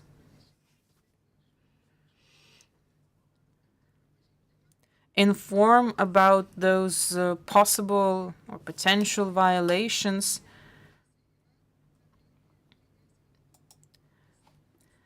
and if the violation is established, the violator must be taken into account. So I'm really glad that we are moving in the right direction.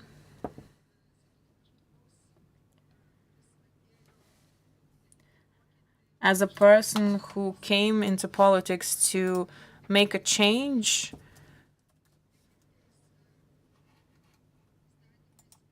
not only through legal regulation, I am glad to know that those changes are being introduced not only by demolishing or by constructing things, but also by engagement, by participation,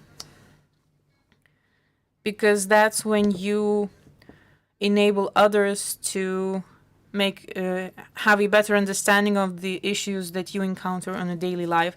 And that's how everyone can take ownership of those changes that can be made on a daily basis. Thank you. Dabar kviečiu. And now, I would like to give the floor to Artūras Zumaras from State Territorial Planning and Construction Inspectorate. He will speak about how buildings serve humans.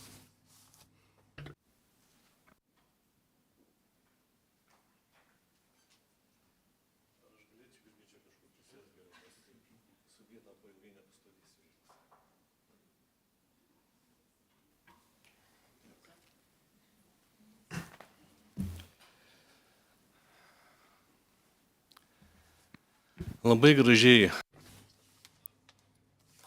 Barbara made a very beautiful presentation about schools, and Monica also presented a very beautiful way into politics. She has a very strong spine.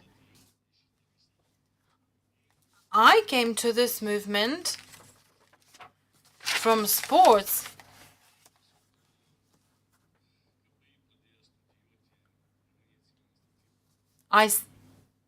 During my studies of construction, I became disabled. Then, with the help of sports, I managed to improve myself, to live this life and function.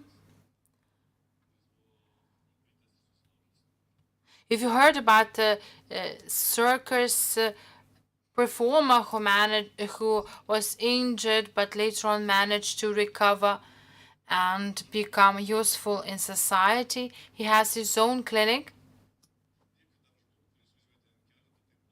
And I thank the person who actually encouraged me to restore my powers and to become a useful member of society. I started going in for sports. We didn't have any Paralympics in 1980.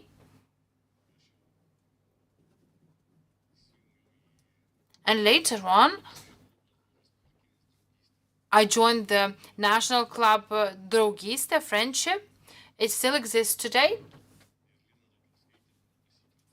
Lina Rakauskaitė invited me to go in for sports, to exercise, and to travel around the world. First, I was prohibited to go abroad, but I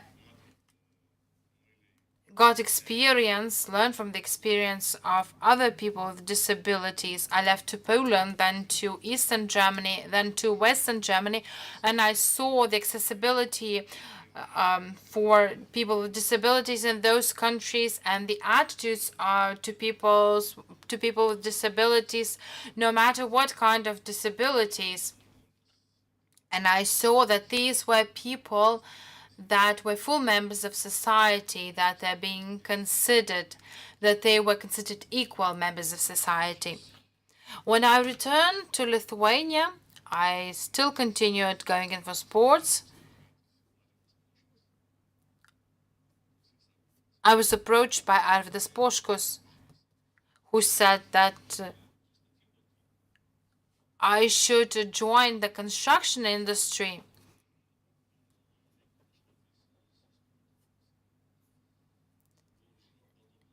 And I said that I was not very keen on constructions.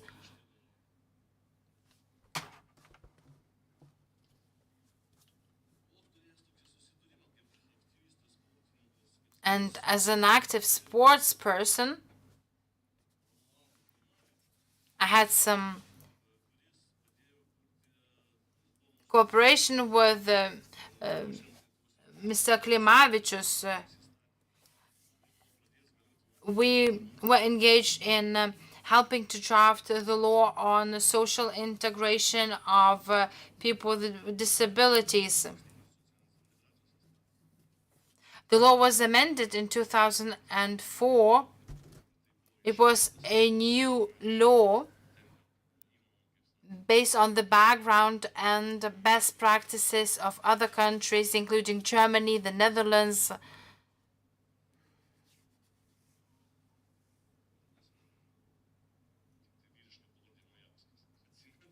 With Mr. Majauskas, Jonas Mačiukevičius, who made a great contribution, the first chair of the Association of People with Disabilities.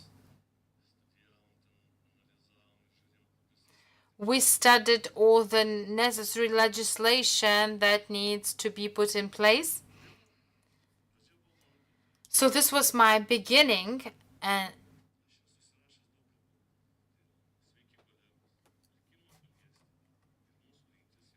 ladies and gentlemen, members of parliament that were affected by the fate.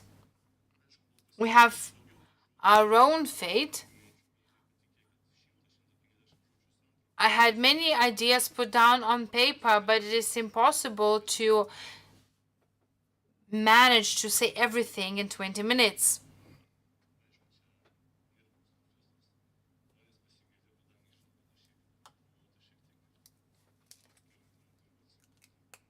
In a few days' time, I have to go to hospital.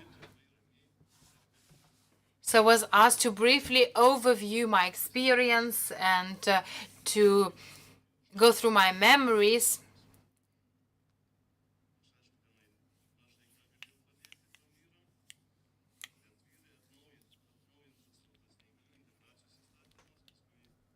The law on the integration of people with disabilities was later on also amended. I'm grateful to Professor Gintaras Stauskis and Engineer Czeslavas Paliukas for their cooperation and understanding of the issues of adaptation in the environment of the disabled, in the development and transfer of good practices in Europe and the world. Well, yesterday I looked through my things and I found the book that was like a decalogue for our movement. And two books in this period of time were read so often by students, by architects who faced these problems for the first time. They would ask me to borrow this book. And I said that I cannot do this. But they would take this book and they would copy it and they would bring it back. That was a great start. And I hope that you will be able to come back to cooperation. And I hope that Monika Ošmenskaya will support them.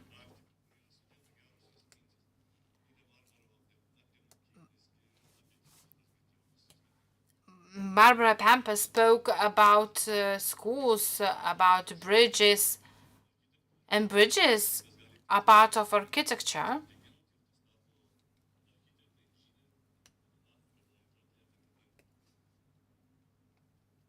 Because the bridges have to be tested very carefully before operation.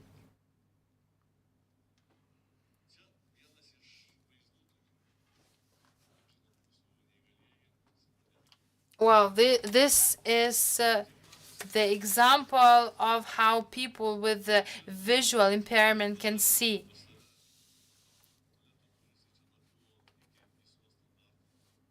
Well, this was the restroom door before the adoption of the ISO standards.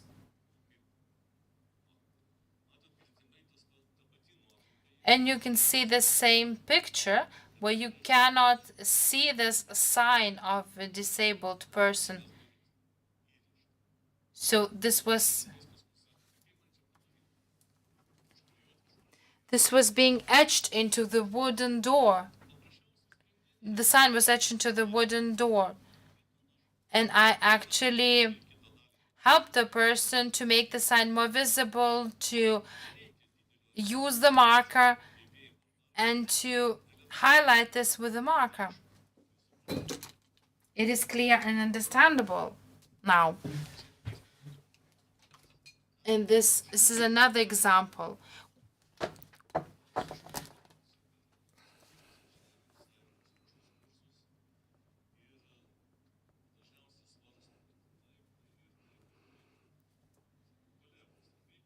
And I say, colleagues, bright yellow background and blue marks. So it seems that there are some uneven surfaces on this floor. So these are the examples. You can see the ramp before the new standards. We had the previous standard. It was a very good document. We had a female minister at that time, and I discussed with her a lot.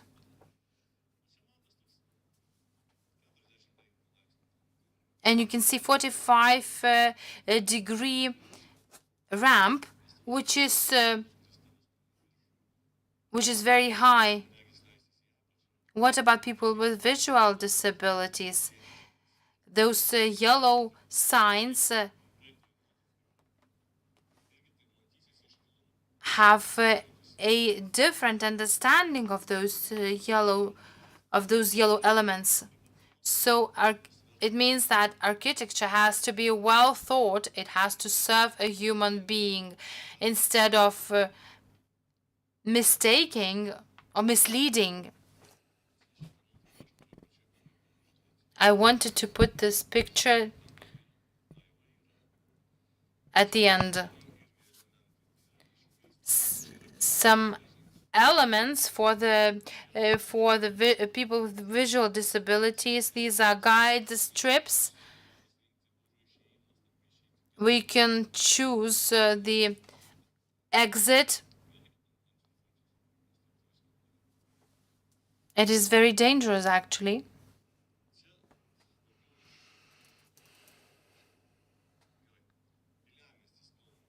This is Kaunas region. You can see beautiful scenery here. The projects are well thought, the designs are well thought. We have railings or we have other technologies, tactile indicators. And we also have pathways until the doors and until the footing beside the door. One of the greenest bridges. This bridge is of universal design.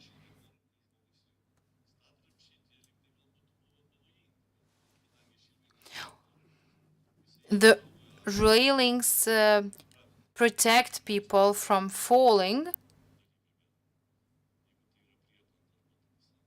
They can also be helpful in darkness, and also some other guiding elements. It helps people to orient themselves. And there's a separation between the pedestrian and cycling paths. And so you can see this picture at night. I think that the architect was very hardworking, and he put in so much love into his design. A new culture center in Ramučiai. This design has been improved for On several occasions, and you can see those marking signs on the surface of the pavement for people with disabilities, visual disabilities, because the cultural center is also for people with disabilities. Thank you for your attention. I just wanted to show one more picture for you.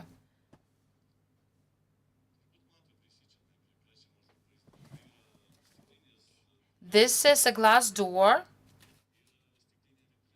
and a glass screen that was marked by a special tape, gray tape,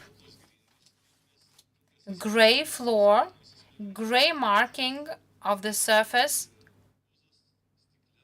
and you can see this bump or nose on the glass. And actually it was improved by putting on some rectangles, yellow rectangles. And I have a question. Do you think that a person with disabilities could have this as a working place? Well, yes, I could say, because the height of the tables is appropriate. Thank you.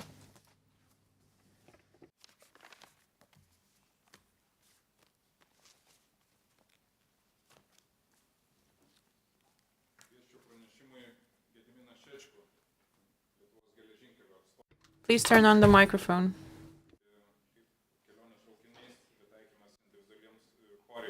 The speaker has not turned on the microphone.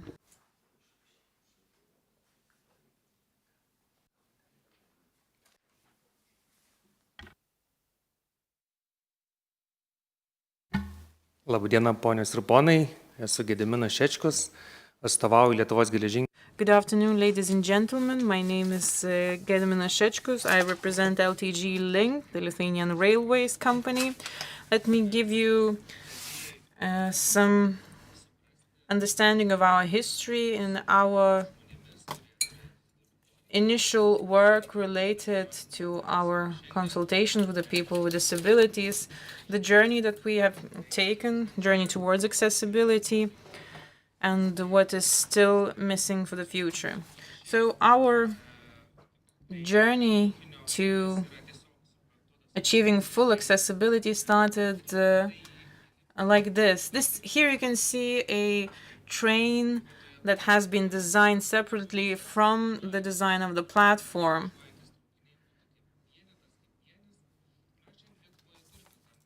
The entire railway network was inherited from the old times. The stairs to the train are the steps to the train are placed at a higher level than the platform. Hopefully, thanks to the new designs, we'll be able to get rid of these kinds of discrepancies. But we still have some trains of the 20th century. Their design and making use of the design of such trains requires certain climbing skills and some physical strength, because accessing that kind of train requires a lot of effort, even for people without disabilities. Certainly, the past is one to be blamed for, as it is usually the case in our country. The infrastructure that we have inherited certainly restricts and limits us. As humanity evolves, so does our life as well as our needs. And it is important that the public service providers change alongside. The entire transport infrastructure and the system, again, is something that can be related to discussions on architecture. We can talk about transport architecture here as well. Within our company, we are committed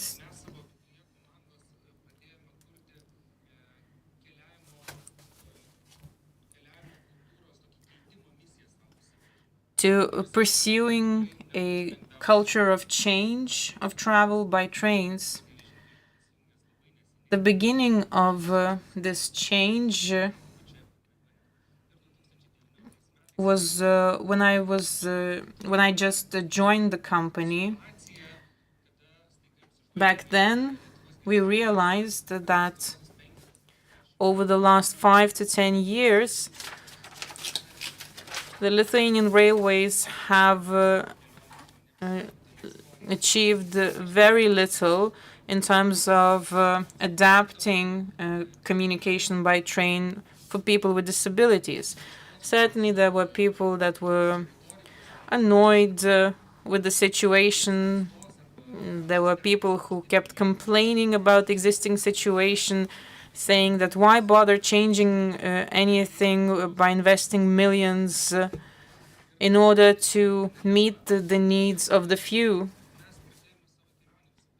So it was a very difficult beginning of this journey of change, but we started by committing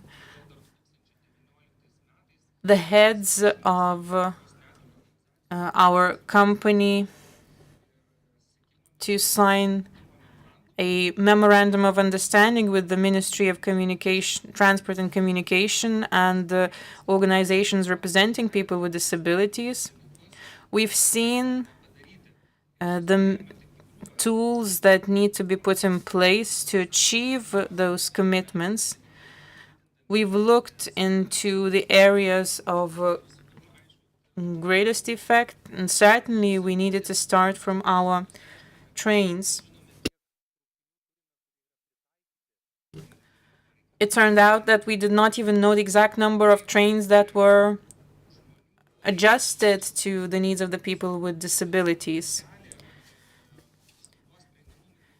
And certainly the needs tend to change as well, and so should the needs pertaining to accessibility as well.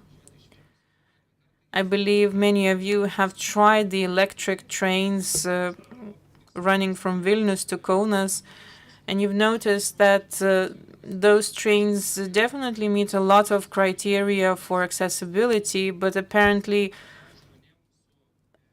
the train that was initially designed had the area for a person with a wheelchair intended at the same place where a bicycle would also be safely stored. So we knew very little back in the day when we were designing those new trains. In 2019, we signed the first memorandum of understanding, followed by another one in 2021.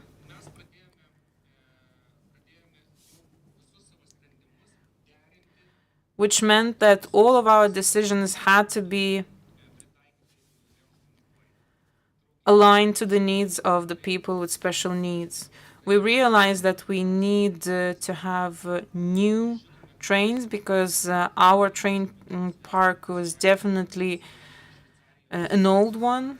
We now have an agreement signed with a Swiss company, Stadler. They have an affiliate in Poland, and at the moment as we speak, new trains are being designed under that agreement. At the moment of signing of that agreement, we also introduced a new ticketing system.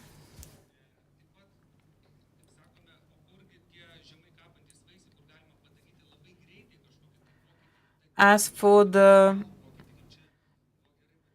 measures yielding the quickest results,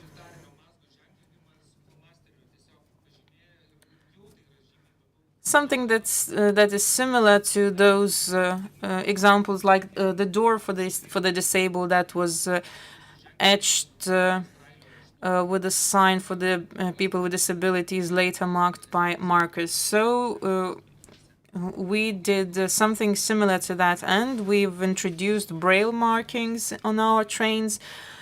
And the staff that services the people at the ticket station, they already know some basic standard Braille in order to communicate on some very simple terms with the clients that use Braille.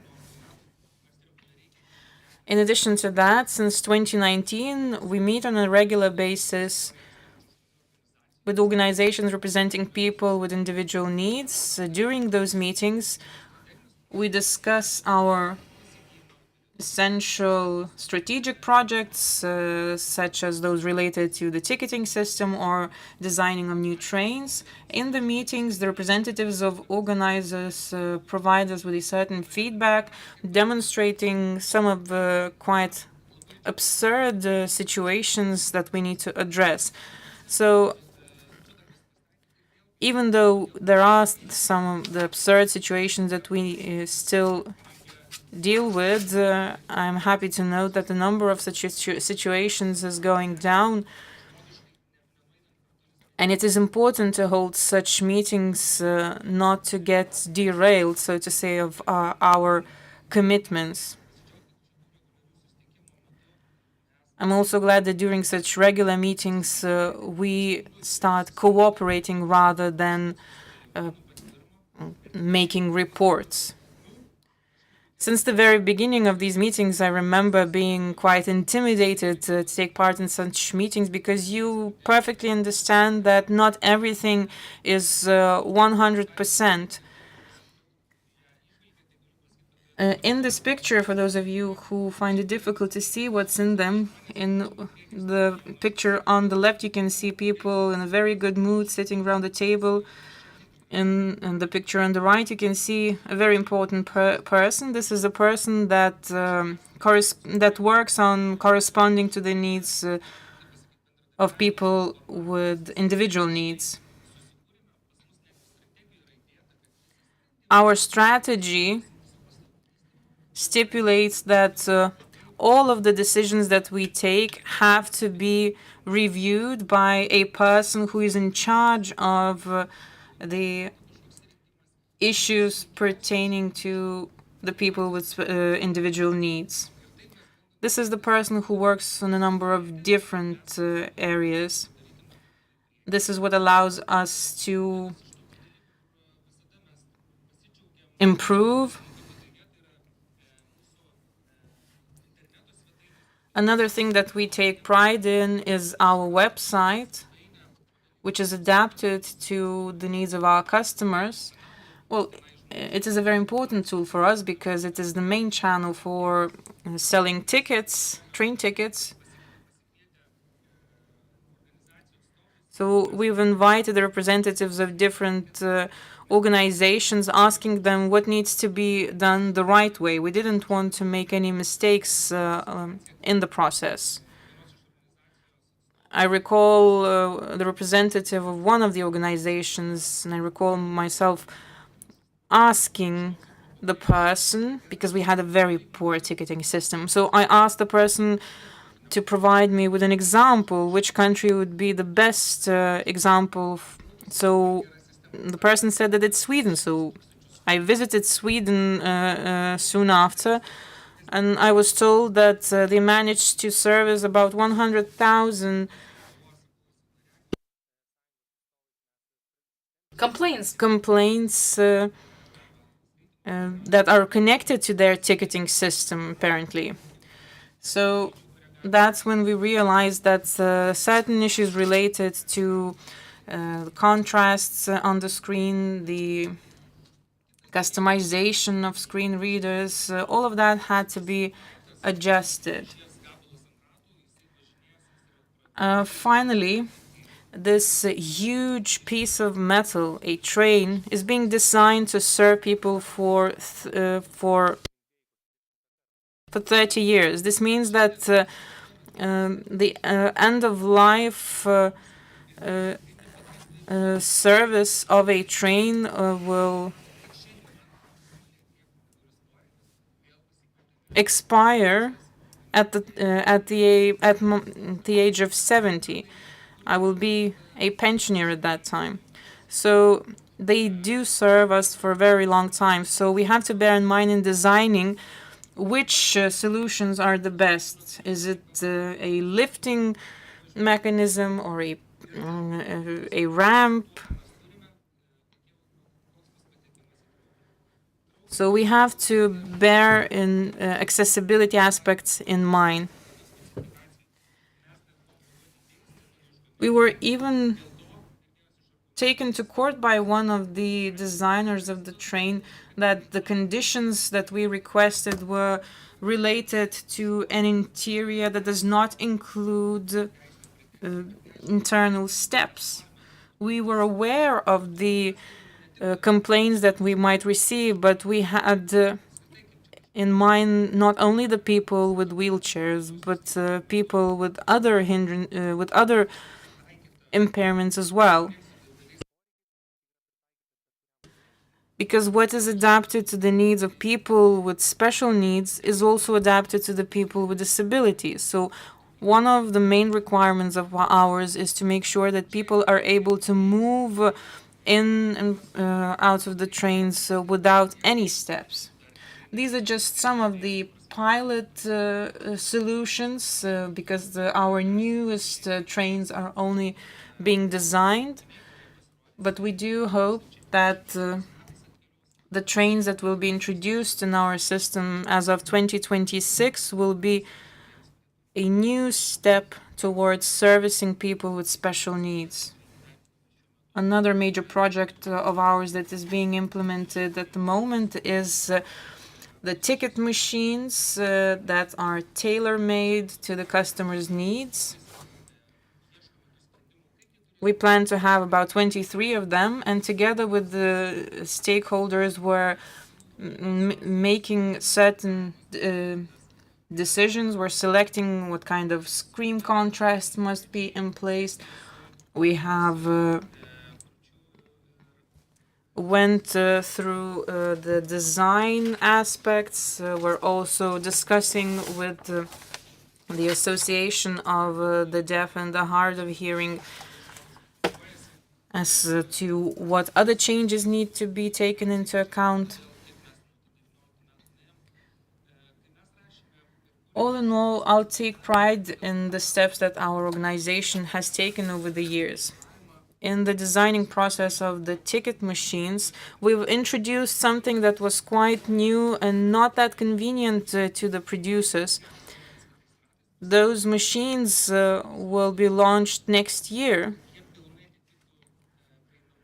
What we wanted to make sure is that the machines would fully meet the requirements of the Accessibility Directive, which will only take effect as of 2025. Sure, we could have purchased them at a cheaper price, ignore some of the requirements, and even the producers said that, well, you know, we're not fully prepared just yet to introduce those changes corresponding to the new directive. But we maintained a principled stance.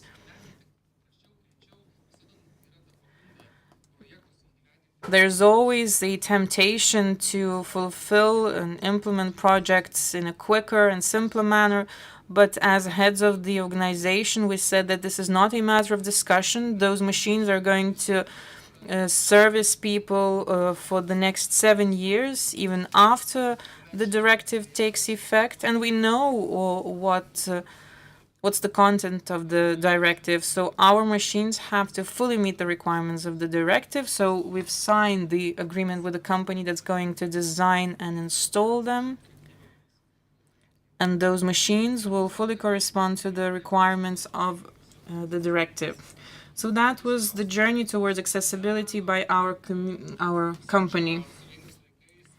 If you were to go on a journey on one of the older Soviet time trains, do not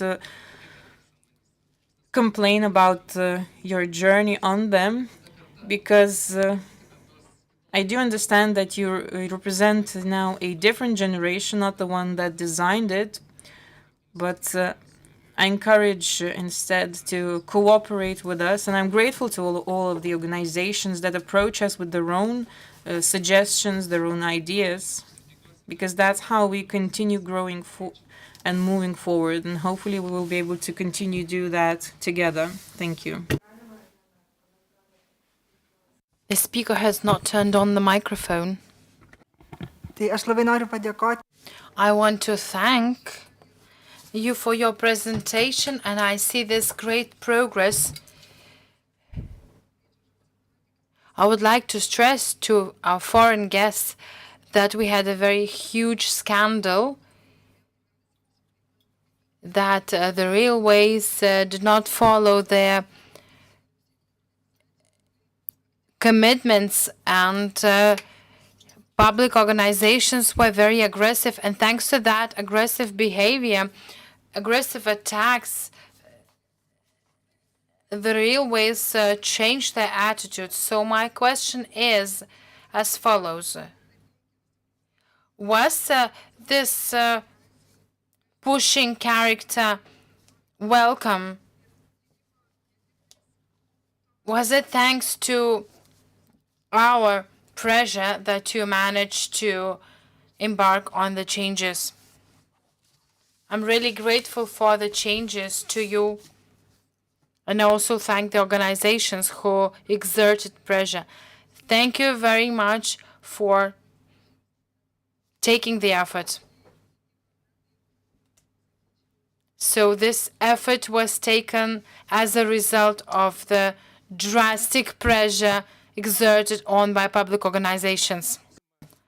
Thank you very much for your question. From my personal perspective, I felt really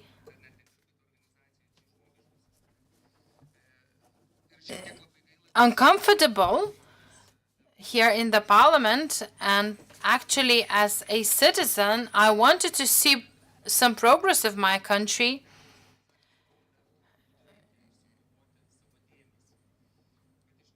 But on the other hand,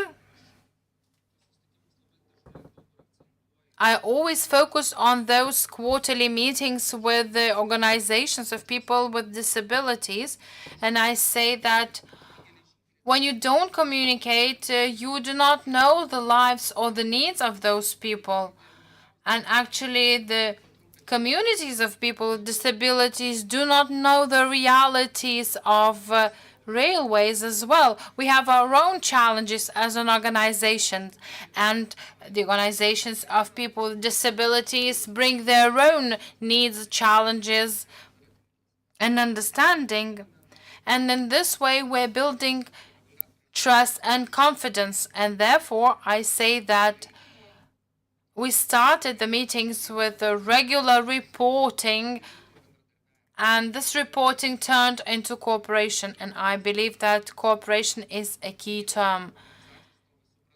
And representatives of those organizations understand our challenges and understand our efforts and our endeavors. And they know that they can approach us and voice their concerns, and that their concerns are being heard and the faults are being corrected. I think that this is characteristic of any society, any community, family, or any unit of people. When we have mutual trust, we can also always move forward.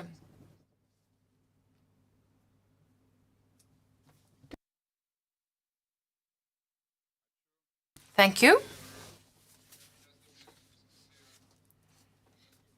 We also have some online questions, and also some questions from the audience in the hall. Maybe I open the floor for questions.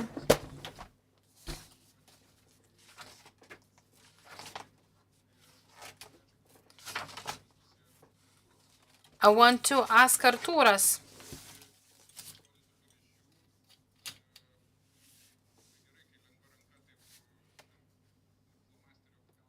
Zumaras You presented the correction of faults by a marker.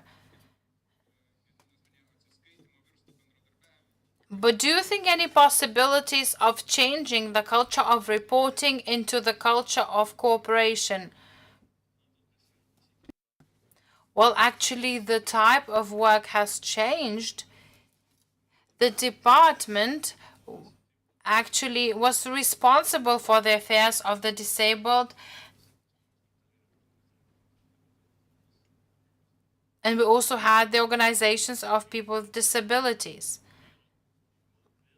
But now we have concrete frameworks that we work according to.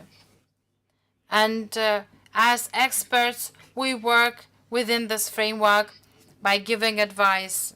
Well, I showed you all the pictures from olden times. Well, the bridge was the new one, but all those other pictures were from the olden times. Now we have all the strict regulations that are being followed. And I think that this should be the way. Well, suddenly architects often complain, they call us, they seek consultations, they are unhappy, they feel disappointed. Some architects, excuse me please, but I think that they should take their own initiative and look for necessary information and to be more creative, to seek advice from their colleagues.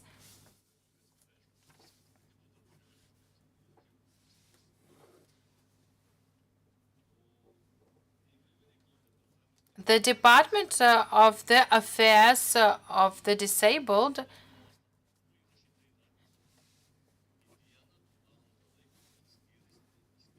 had a provision that 1 hour per day is dedicated for consultation, and today we have the law that you have to approach an institution, provide the faults, explain the faults, and then the faults are being rectified. Thank you. Well, question goes to Monica. What about Vilnius streets? Do you see any difficulties in accessing streets in Vilnius or spaces in Vilnius? Well, the new standards of Vilnius streets was approved during my term of office in the municipal council, and when my political group was in power in the municipal council, great political changes came about and new standards were adopted. And I was approached by so many people in the municipality saying that thank you for necessary changes on behalf of people with disabilities, on behalf of mothers, parents of children with disabilities.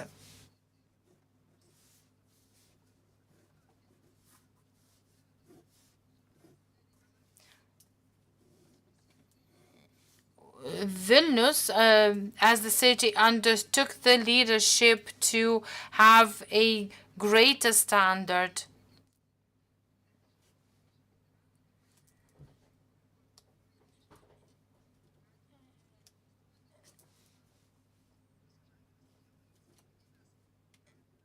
I saw the first reconstructed street, and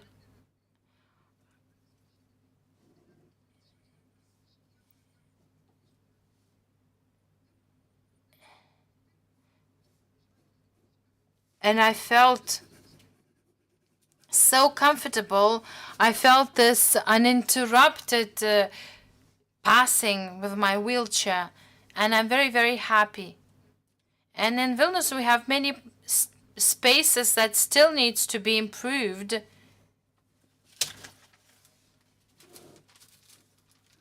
But if we compare our today's situations to 2015, the majority of crossroads at that time were inaccessible to people with wheelchairs, and thanks to the use of scooters, the city was forced to adapt. And it is also thanks to political force and to the political will of the political force. We were also affected by the book of our dear guest on the cities for people. Certainly, we still have some problems, but the central area of the city is more or less accessible.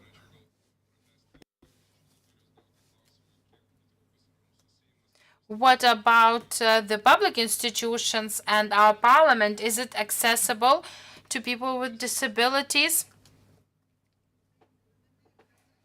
Well, the problem is that we discuss so much, we debate, but the parliament is not accessible. It is not adapted to the requirements or to the needs of people with disabilities. So how can we adopt regulations or requirements for others while we fail to, as an institution, to follow the requirements on accessibility?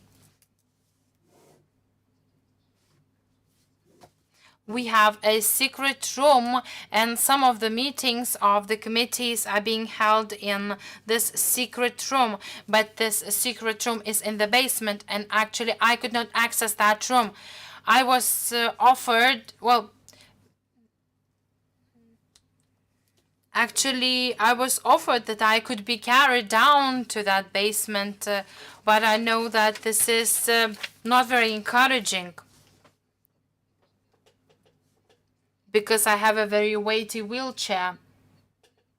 And I know that other public institutions also are not very accessible. They could be adapted to the needs of people with disabilities.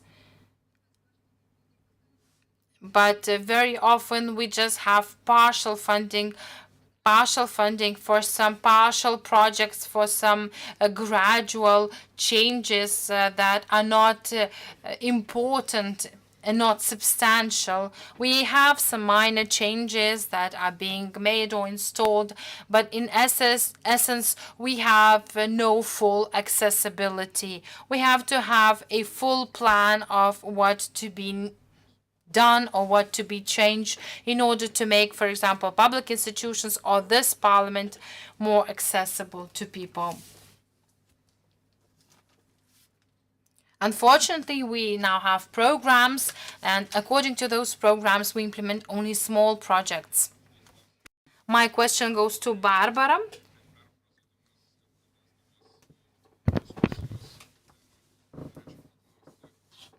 My question is, what are the challenges in trying to adapt the existing school buildings? Or should we believe that we should demolish the buildings that do not follow the requirements, and we should construct the new ones? The problem is that we have a lot of challenges right now to face. That we have also the challenges, the climate, we call it like transformation of the building culture. So we can't delete and destroy buildings anymore, and we should build new buildings. So we have to kind of find solution for our old buildings. But I think we just have to widen our perception that maybe the old buildings serve for something other functions, like, for example, they can probably serve well for housing or any other function, and then just look for other typologies which suits better the needs of education we need right now. For example, like in Germany, we have the problem, like in the inner city, we have these huge shopping centers which are now empty, and we don't find any function for it. And they have an open structure which might be suitable for schools. So I think we have to keep our old buildings, and we just have to think, okay, maybe we put in an old school building, not a school again, maybe we find another function, and for a school building we find another typology which suits better to the needs nowadays for schools. Ačiū. Thank you.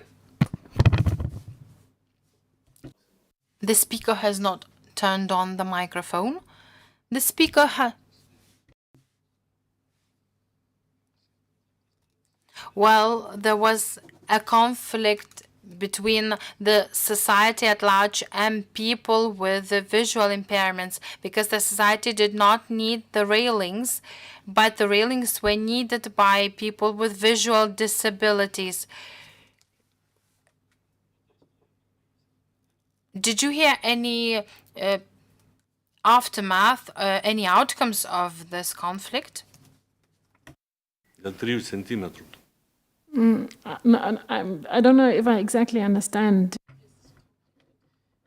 Nežinau, ar Disputas ten toks buvo grinai. There was a dispute among public people in municipality on lowering the railings and the curbs for people with visual impairments. And in Germany,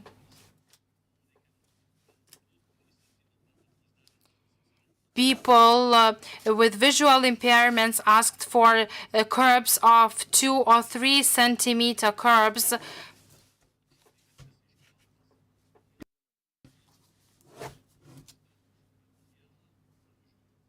For example, that the cars could cross from one street to another.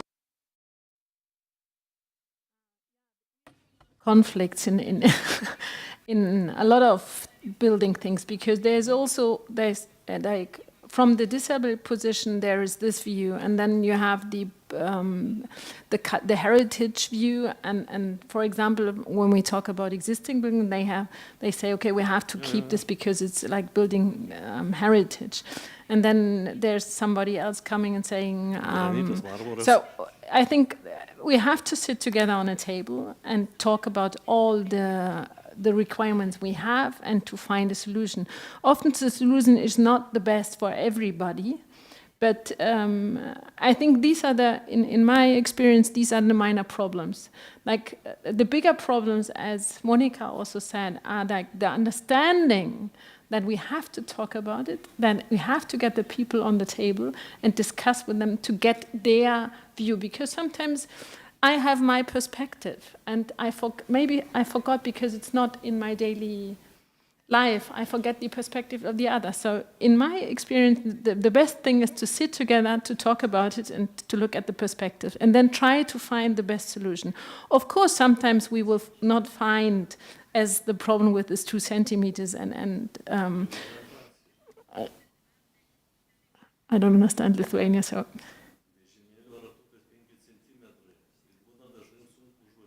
The speaker has not turned on the microphone. The speaker has not turned on the microphone. Since the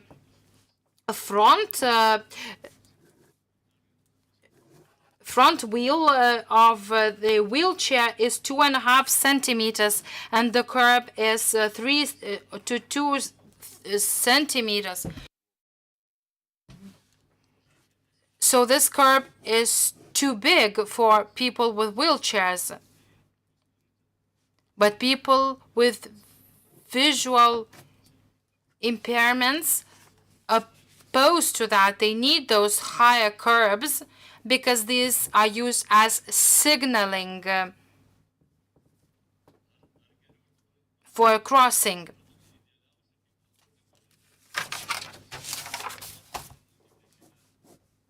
Well, actually, to my mind, the best solution is to have this high level of a pavement that would be on the equal level with the road.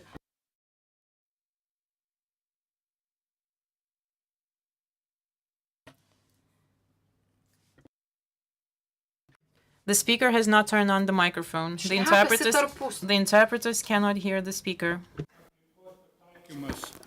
Prasidėjęs yra nuo pandusų, o buvo daromi pandusai be įspėjamojo. Ramps were being installed without any warning surface. So how can a person who is visually handicapped, who hears the people starting to walk, how can the person understand that he or she can start crossing the crosswalk? Now with these curbs, the situation seems to have been resolved, since there are no more curbs on the pedestrian crosswalk. The example that you refer to refers to the times when there were no tactile indicators in place. There was a street, Skroblų street and Savanori Avenue in Vilnius, when there were no curbs in the pedestrian crosswalks. People who are visually handicapped could have no clue as to when he or she could take the first step and cross the pedestrian crosswalk. At the moment, thanks to the tactile signing, the situation has been resolved, because tactile indicators serve the needs of not only the blind but also visually handicapped.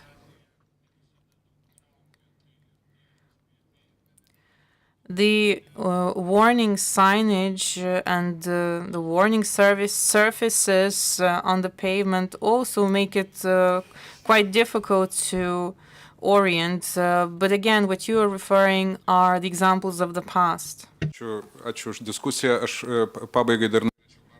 Thank you for the debate. One more question goes to Barbara. You mentioned that 50% of the children with special needs are still being educated in specialized schools. Are you perhaps aware of the groups of disability? Which of the groups of a certain disability find it more difficult to integrate in schools? Perhaps you have some kind of school programs available that promote faster mainstreaming of certain children with disabilities. I don't know. I don't know the right numbers, but the big part of the pupil are the one with, I don't know the word in English, but it's the more psychological needs, like special behavior. This is the big part, and this is why also everybody's saying they can be integrated, because they don't have any. Like easily, everybody can integrate it. There are a lot of schools, I mean, since 30 years or even longer, than the 70s, Italy has an integrated school system, so there are no separate schools. So, I mean, of course, if you have somebody who is, like, has to lay down the whole day, of course, this is then needs a lot of building changes, but like all the students with like behavioral needs, they don't need any, so you don't have to change anything with the building. It's more about you have to change the education system or the pedagogical concept. I agree. The children that have cognitive disabilities are the hardest to work with. Also, though, there are subtle things, and so I'll respectfully disagree that there are some things that we can do with the building in terms of organization and structure. And a tourist pointed out earlier the yellow line that the autistic child could follow. We need to be adopting those types of things for the autistic children. The bigger problem is that when you're in a wheelchair, or if you're blind or you have some other handicap, your cognition is still there. So I can still have an interaction with you, and we can have a meaningful conversation. Having the meaningful conversation with an autistic child or with somebody with severe ADHD can be more problematic. And I think that goes to the question, but in design, we really have to be thinking about patterns and organizations and what is the pattern layout of the school itself and how is it organized so that the autistic child will naturally go from one area to the other. That's been my experience working with that population. Am I? You're right. There's a big influence on the spatial organization, on like what kind of chances you give to the kids and what kind of spaces they need to calm down. Or so the solution is not the classroom thing. Right. So this is the biggest problem. We need like different spaces to enable it. But it doesn't. I mean, vice versa. If you have the right spaces, it doesn't make the school better. So Right. you need the persons, you need the time, you need like the knowledge how to deal with this heterogeneous group of children. Right. Re-regulation spaces are one of the big ones that you need for the autistic child. And these are just smaller spaces where they can go in and really act out, and they can hit the walls and scream, yell, or cry. And then they calm down, and it's been re-regulated. So it's like they've reset the brain. So that's what we would do with that type of a space. And as Jan Giel this morning said, and this serves for everybody. I mean, yeah. Oh, well, yes. To have a nice, cozy space where it's quiet and to relax will help everybody in a long school day. We did a design for somebody who had chronic traumatic encephalopathy. That's the punch drunk, people that have sports injuries, and they get very aggressive. And so we had created one of these spaces, and I brought it to the Cleveland Clinic's neurology department. And I said, I don't know if this would work. What do you think? And he's like, I want one of these in my house. So you're absolutely right. It's that calming meditation space.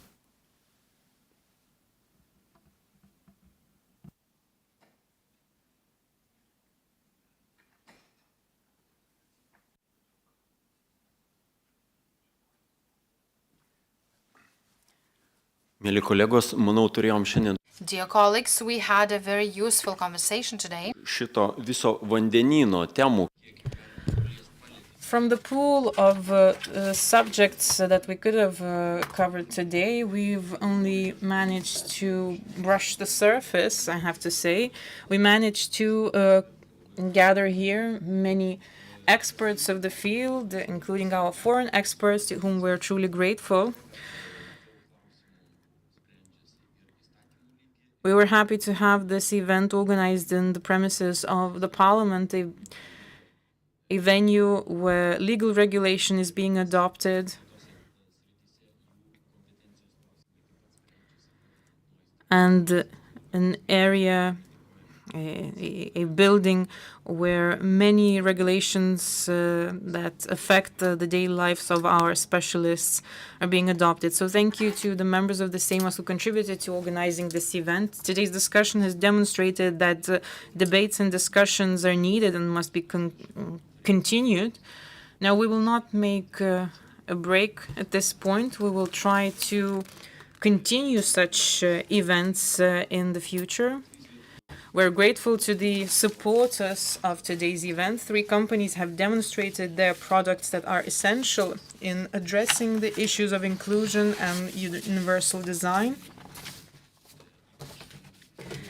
Companies that introduce lifting mechanisms. I was truly impressed with the invention of stairs turning into a lifting mechanism. So you can contact them if you're interested in those solutions. And the cherry on the top is the resolution to be adopted of today's event. We have supplemented the resolution with the proposals that you have presented. Would there be any other proposals that need to be included? You can see here on the screen just some of the few issues that were mentioned by today's keynote speakers. The first relates to the need to seek quality, ensure equal access to products and services, ensure priority of pedestrians and bike riders against vehicles, ensuring inclusive educational environment, ensuring engagement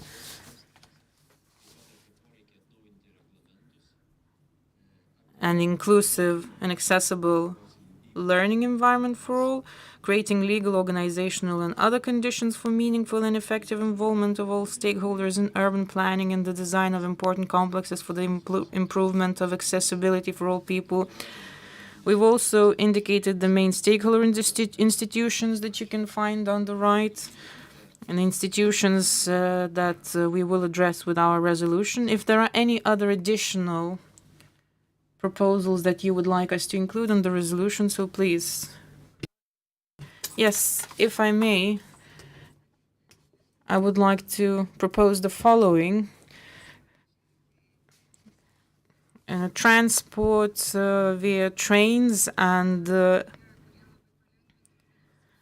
car sharing, the use of car sharing. I think we should also include those modes of communication as well in our resolution, because it is important for people with disabilities that come to Vilnius to have the possibility to access any areas of the city via taxi cars or via car sharing vehicles.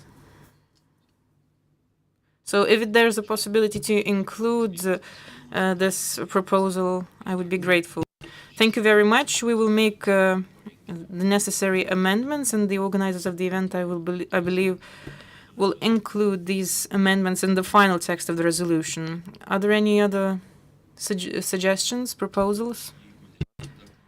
If not, then my question to you is, can we approve on behalf of the participants of this conference this resolution and transfer it to the stakeholder institutions? Yes, please. I would just like to say that when it comes to the problems that need immediate attention, I would like to propose including the Lithuanian Railways as an organization that is not only the one that addresses certain issues, but also one that contributes to the ongoing debate. So is the resolution proposing certain solutions to these issues or not? Because when I look at the points in the resolution, I see that you identify the issues that exist. But what about the consultation with the stakeholder institutions? Because the Lithuanian Railways is the one that is one of those stakeholders. Yes, thank you for the question. We definitely try to focus on some of the existing issues, and we know that the Lithuanian Railways is involved in implementing a major project. We would just like to make sure that the consultations engage a wider circle of stakeholders. Would you agree to us formulating it this way? Could we add the word continue in the same vein and support? Another word that we would also add. Yes, in that case, if there are no more objections, we approve the resolution by consensus. So thank you very much to all. Our conference has covered a number of different issues that should serve as a stimulus for our future work as of the next year. we will organize a consultation session with the stakeholder institutions. If you have any further suggestions, you can also send us those suggestions via emails. We will definitely make the resolution available publicly. And thank you all once again for your effort in today's event, and I wish you all the best in your future undertakings. Thank you. Gal aš norėčiau, kadangi ne pirmą konferenciją Seime turiu patirties, bet tikrai. I would also act to